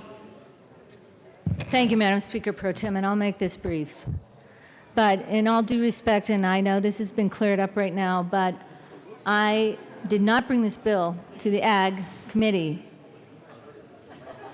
with any intention of anything other than gifts, grants, and donations. And so I'm glad that people have spoke up on that issue, and I appreciate that, because that was the intent. It was the Senate that put the $140,000 on the bill. It's a one-time amount. It's seed money. It gets things started. It's going to take some time, even for gifts, grants, and donations. And this $140,000 out of the Senate will help. Rural veterinarians are retiring. We need new veterinarians to take their place. They're graduating with debts from $100,000 to $150,000. There were witnesses that testified on this. We need them in rural areas. They're going to urban areas because they get a higher salary. This helps to get more veterinarians who really want to practice in rural areas into the rural areas, which are vitally needed. This is a good bill. It's helping. It's helping to get veterinarians into the rural communities where they're needed. You know, I'm just trying to help out our rural communities that are losing their veterinarians. And 2 veterinarians that could fill those slots and help the state of Colorado and the rural areas of Colorado is all that I'm asking for. All this bill does, which is so important. Please vote yes. Seeing no further discussion, the question before us is the adoption of the first report of the first conference committee on House Bill 1282. All those, Mr. Randall, please open the machine and members proceed to vote.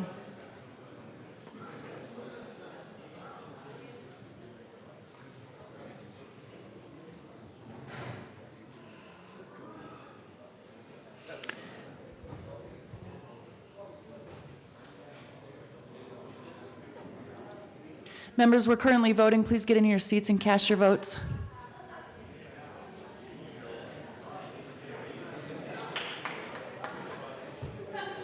Representative Wilson, Representative Van Winkle, Representative McKean, Representative Foote, Representative Asgar. Mine was lit. Oh, you saw it, right? Representative Goldman. Representative Becker Kay, Madam Majority Leader.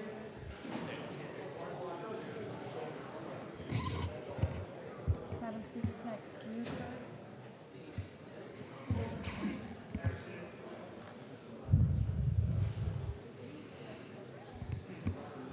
Becker Kay excused.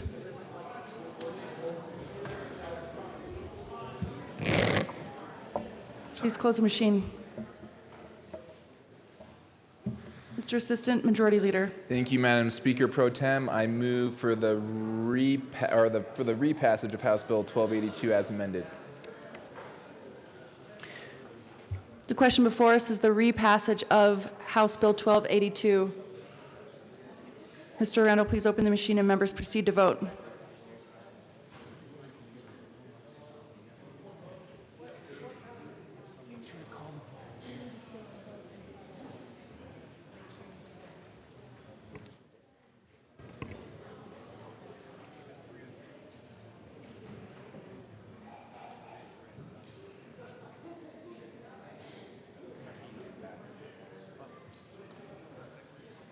Representative Pavone, Representative Hooton, Representative Gray, Representative Foote.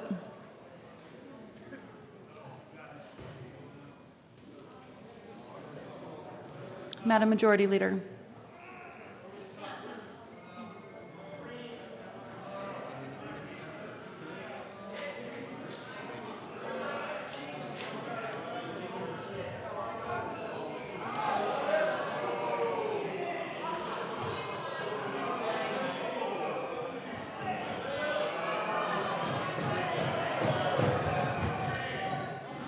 Please close the machine. With 34 ayes, 31 noes, and no excused, House Bill 1282 is passed. Co-sponsors.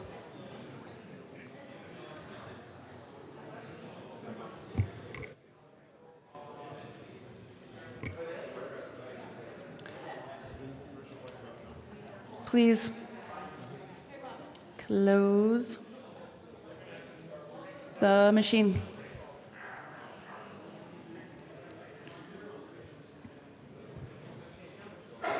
Mr. Assistant Majority Leader. Thank you, Madam Speaker Pro Tem. I move that we reconsider House Bill 1282, and I ask for immediate reconsideration of House Bill 1282, and I ask for a no vote. The question before us is to reconsider House Bill 1282. Mr. Randall, please open the machine, and members, please proceed to vote.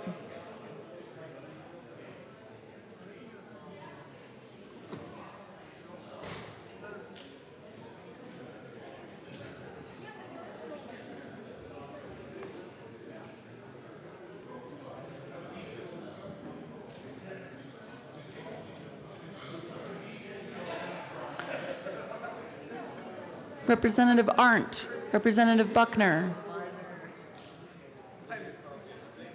Please close the machine. With 27 ayes, 38 noes, the motion to reconsider fails.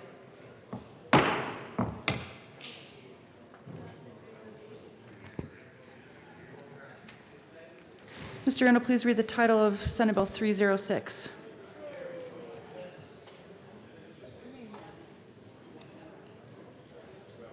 Alec.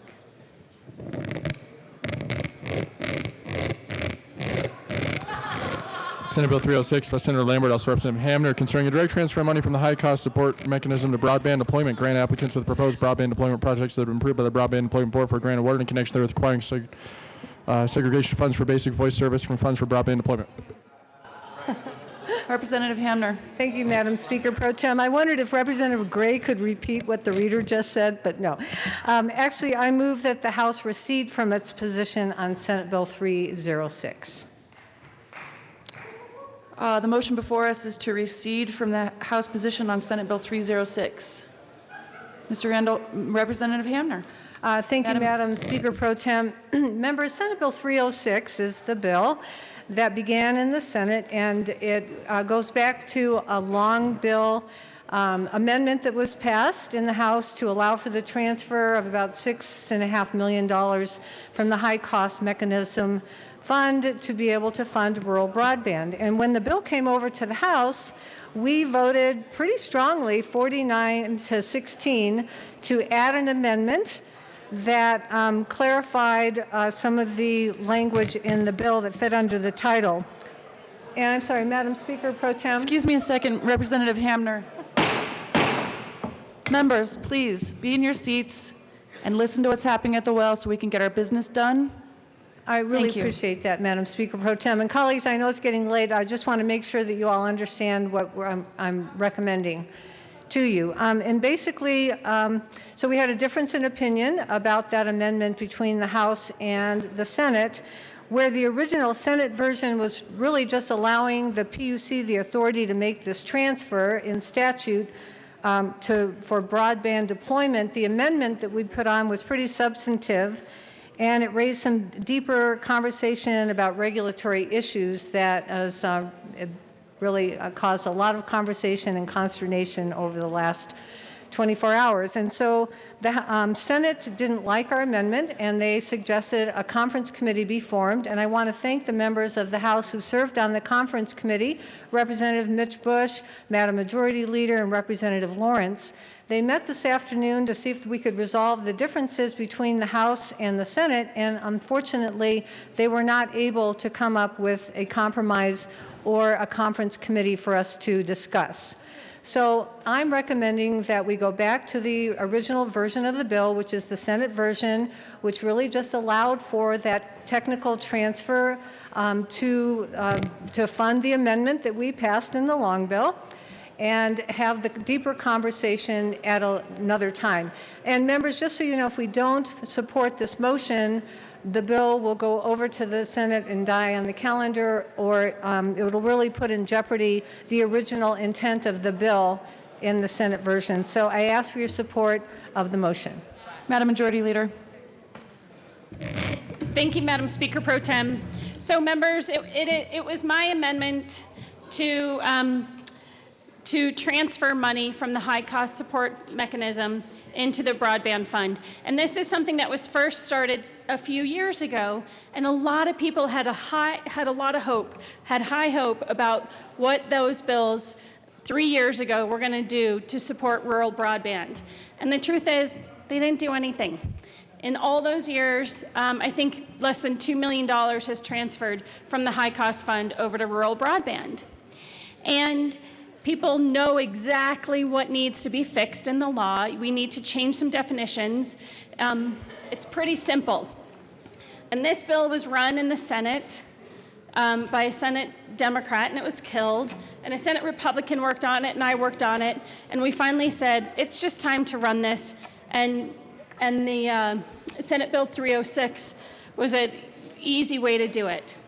So what happens? In the bill, CenturyLink, who currently gets to claim money from the high cost fund without ever showing their costs, without ever proving their need, just automatically gets money out of there. And that's something that needs to change, because it's not serving Colorado. It is not serving what our constituents are asking, which is to have greater broadband in rural areas, because that's what they need for economic development in those areas.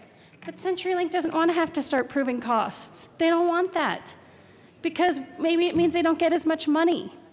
And this bill says you get your set amount for the next 3 years, and then you have to start proving costs. You actually have to apply for the money to show these are unserved areas. These are underserved areas. These areas don't have adequate service, but they don't like that. And another entity likes the bill, doesn't have any issue with it. Not anything, at least, that they would share with us, but you know what? And they don't even have an interest in that. But we want to use this bill as a bigger fix on a bigger issue. So until we get our bigger fix on our bigger issue, we're going to block your rural broadband. It's not okay. It's not good legislating. It means legislators do not get to do what is best for the people of Colorado, and that is deliver rural broadband. We have a fund to do it. We have the need to do it. We have the people who want it. And it is a total disappointment to me. This is the top issue in my rural areas of my district. And it's sitting there, and it's doable, and it takes legislative action. This is not one of the areas where it's like, oh, but does the legislature have a role? Yes, we do. Are we really solving a problem? Yes, we are. But we have some corporate entities that either they have to have it their way. We don't want you to think about what's in the best interest of your districts. We want you to think of what's in best in our corporate interest. We don't want to have to prove our costs. It's so incredibly disappointing. This is the maddest I've ever been on any bill at the Capitol yet. It's not okay. And when you run through the policy with anyone, they're saying, no, this is a good bill, this is a good policy. Oh man, but it's a tough vote to take against certain interests. And I want to be clear, the underlying bill, the $9.5 million that Representative Becker got in the long bill for rural broadband, if we don't pass this bill, it doesn't go away. It's still there. You don't lose the $9.5 million. This bill doesn't have to pass for that $9.5 million to get eventually deployed. It doesn't. This amendment is the right thing for Colorado. It's the right way to be responsible with money that the government manages. It's an easy fix for us to do right here. I respect so much that Representative Hamner is so calm and cool and collected about this, and wants to recede, and I'm voting against it. I'm not gonna ask you to not recede, but we don't need to pass Senate Bill 306 to have $9.5 million for rural Colorado. We need to fix the high cost support fund, and entities that are blocking it because of their own interests, that's super disappointing. I couldn't be more bummed out. So I'm voting no. Representative Willett. Thank you, Madam Speaker Pro Tem. Wow, I don't think I can say much more than the majority leader just said, other than bringing you some grim and specific detail about what it means to rural Colorado. The Grand Valley has lost between 12 and 15,000 jobs. Unemployment's low right now. No kidding, it's low. There's no workers left to do the work. 15,000 jobs. That's the equivalent, do the math, of a valley of 100 to 200,000 people. Do it in Denver. Think of the devastation. What do we need? We need broadband. We got a great university. The future, the new highways are broadband. You're talking about spending $11 billion on highways. Give me a break. By the time you get that passed and funded, there's going to be flying cars, there's going to be smart cars. You're not going to need those highways. We're talking about a minuscule amount for broadband. This bill, I was a co-signer on this amendment with Casey Becker and John Becker behind it. This bill, as I recall, came out of here with 12 no votes. I think there were 5 no votes on this side of the aisle. And it goes over to the Senate and it disappears. It gets beat up by labor unions and by big corporations. Really? 12 no votes, and now we're at this point? When you can bring meaningful broadband to rural Colorado that's suffering so hard, that's the future to the economy of this state everywhere. Delta Montrose, DMEA Electric Association's trying to do broadband, for goodness sakes. They aren't in that business. Why are they doing it? Because we have ineffectual corporate welfare and logjam and an ongoing subsidy with no movement. Oh, we can't do the second mile. Oh, we can't do the third mile. Oh, year after year after year. I've been here it's been 3 years. Oh, this didn't come to us soon enough. Put it off till next year. Really? Next year? 12 no votes and we're going to recede? Come on, guys. Let's get with this. Let's stick to our position. Come on, Senate. Help rural Colorado with something really meaningful, and that's rural broadband. Representative, Thank you. Sorry, Representative Neville. Thank you, Madam Speaker Pro Tem. Members, this is Senate Bill 306. It's 306, and I'm holding up a bill folder that has temporary writing because we've never gone this high. And the reason we've never gone this high is because we've never had this many Senate bills. And I want to give you a bit of a history. After hearing from the Senate President himself and other colleagues on the Senate, including the Senate JBC, of why they were granted Senate Bill 306, they didn't want to do this. They didn't want to have this many late bills. The reason they did this is because there was a legitimate issue that was left out in the long bill. And they had a very narrow scope that they were trying to accomplish on this. After this bill left the Senate, we had a major amendment that was added on in the last minute. Whether you agree with the amendment or not, when you have this happen on the eve of a CNADA, I don't think it's the correct process. We've heard testimony up here on how certain companies didn't like it, and certain companies said they didn't like it, they didn't support it. Well, they think there should be a broad stakeholder process. And I think that's what we're seeing with this bill and what happened and why we're seeing the need to recede from our own position. I think there's a legitimate issue to be made in the amendment. This could have been brought up in a separate bill in a separate fashion. This could be brought up and dealt with over the interim, where we actually have a good stakeholder process. But this didn't happen. And to tack it onto this bill and to kill, if we don't recede from this position, this will kill Senate Bill 306. This money will not be able to be appropriated from the PUC. So our friends in the Senate granted this bill on the assumption that it was going to address a very, very narrow topic. And the thing they didn't want to have to do is have a knee-jerk reaction in the last days of session that didn't have the option to have a good stakeholder process, good public hearing, public testimony that we couldn't thoroughly vet. So I actually urge a yes vote on receding from our own position. Thank you. Representative Becker. Thank you, Madam Speaker Pro Tem. And I wasn't going to speak on 306 at all, but I don't like the information that's out there. First of all, we use bills as vehicles all the time for other stuff. The Senate's notorious for it. And all of a sudden, their feelings are hurt because we did this. I don't understand that. That's what we do here. The other portion is a stakeholder meeting. We've been having stakeholder meetings for 3 years.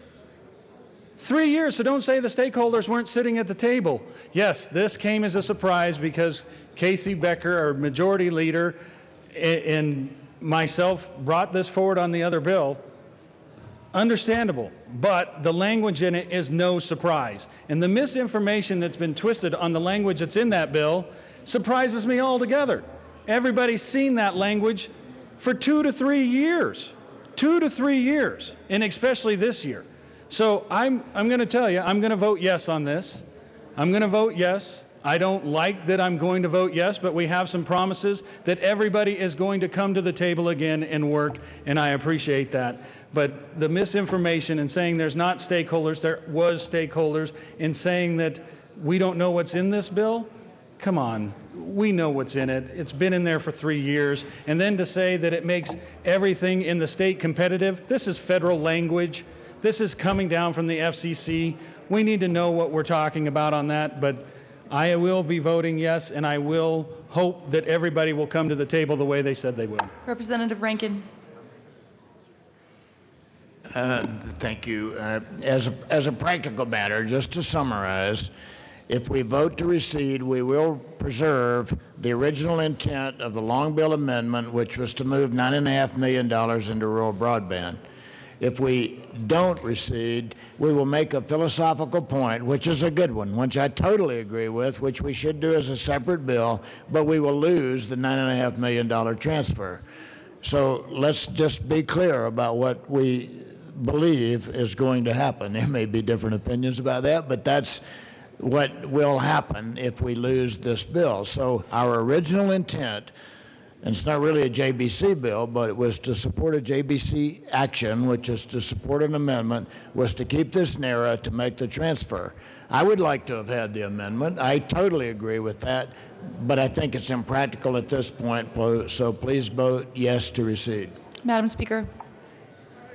Thank you, Madam Speaker Pro Tem. I thought I was done speaking down in this wow, but apparently I'm not. There's just things that just keep on coming up before now and the end of our legislative session. And members, I voted to support the amendment that was put on here because I do think that we need to do a better job of making sure that we have broadband in all areas of the state and that we continue to be focused on that. And we passed that amendment with bipartisan support. And unfortunately, we were not able to find common ground on this issue this session. And it is very troubling because as I've spent time going across the state of Colorado, I hear from people all the time in rural areas of the state who want to be able to have access to broadband. And I sure wish that the Senate would have supported our efforts, a policy that made a lot of sense. But sometimes you don't get everything that you want. Sometimes you just don't get everything that you want. And what we have before us is an opportunity. It is an opportunity to make sure and clarify that there will be a meaningful transfer of dollars going towards broadband. And so I support our JBC member, Representative Hamner, and I would ask you to do the same, to vote in favor of her motion. And we will continue this conversation like we have a lot of other conversations to continue between now and the next session and during the next session, and maybe full-day kindergarten, broad broadband, transportation. We have unfinished business. There's no question about it. But at this point, we don't get everything that we want all the time, but we cannot miss an opportunity to be able to make sure that there is an investment in broadband. I ask you to support this motion. Thank you. Representative Hamner. Well, thank you, Madam Speaker Pro Tem. And Madam Speaker, I really appreciate your comments. I just want to come forward to renew my motion to recede from the House position on Senate Bill 306. As Madam Speaker and others have said, we weren't able to reach an agreement through the conference committee process on this bill. And so this is really an important motion to pass so that the underlying bill in the Senate version passes to allow us to make this transfer of funds. So I ask for a yes vote. Thank you. Seeing no Madam Majority Leader, Representative Becker. Thank you, Madam Speaker Pro Tem. Just to be clear, I'm not telling you to vote no on the motion to recede. I'm just incredibly disappointed in the Senate because all this talk about supporting rural areas or doing economic development in rural areas, and when they actually have a chance to do it, no, not going to do it. This bill was already run earlier this year, and the Senate killed it. Without a hearing and second reading, they killed it in committee. This is the right policy for Colorado. If folks want to recede, do it, that's fine. But you do that knowing that that's why. Because an entity doesn't actually want to have to show their costs, and because another entity wants a bigger deal that includes them and wants to hold this up. So vote to recede. I'm voting no, but you vote how you need to vote. Seeing no further, Representative Catlin. Thank you, Madam Speaker. After talking to some of my colleagues here, I'm all about a knee-jerk and saying no. I'd really like to do that. I don't want a knee-jerk on my own part. But if we can do something for rural Colorado by voting to recede and keeping that $9 million that we can at least start something, then I would ask you to vote yes. I don't like it, but there's been a number of things that I haven't particularly cared about, but I voted with and for. If you do care about rural Colorado, if you even think you care about them, broadband is something that we need badly. And it really doesn't matter how big a little town you live in or how little a big town you live in. You need this out there. We honestly do. So I'd ask for a yes vote, please. Seeing no further discussion, the question before us is that the House recede from its position on Senate Bill 306. Mr. Randall, please open the machine and members proceed to vote.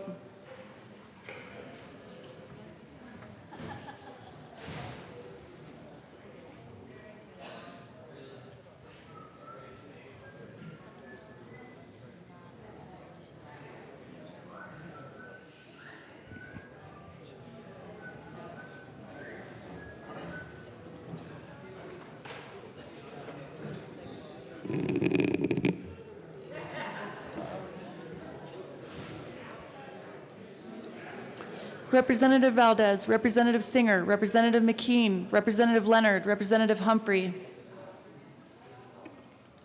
Please vote, members.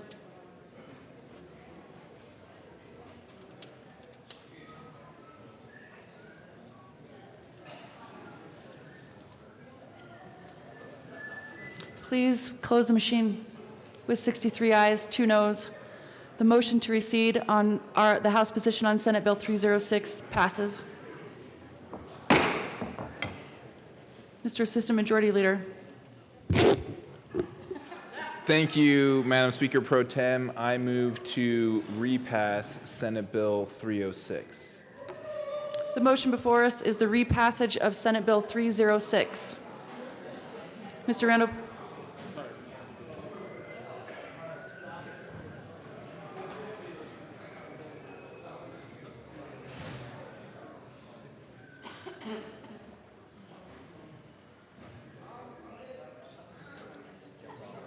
Please open the machine and members proceed to vote.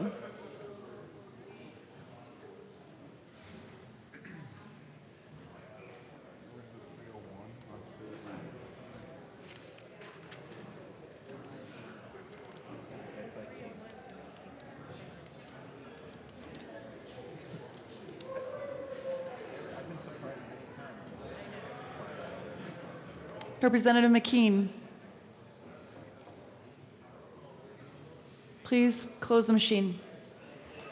With 64 ayes, 1 no, Senate Bill 306 is repassed. Co-sponsors.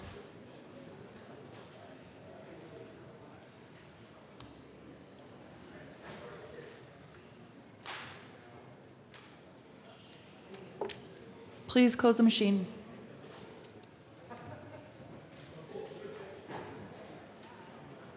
Mr. Assistant Majority Leader. Thank you, Madam Speaker Pro Tem. I move we proceed out of order for consideration of third readings and immediate consideration of Senate Bill 301.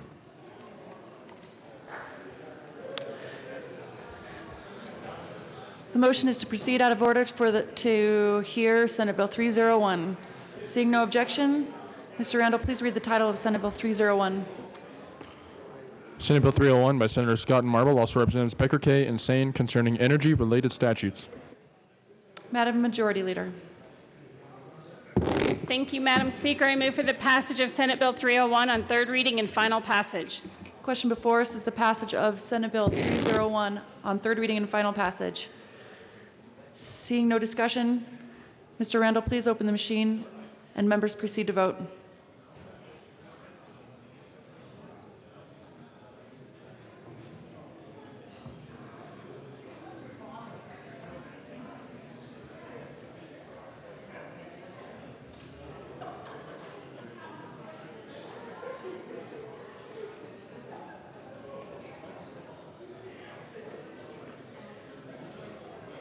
Representative Arndt, Representative Bridges, Representative Catlin, Representative Pabon.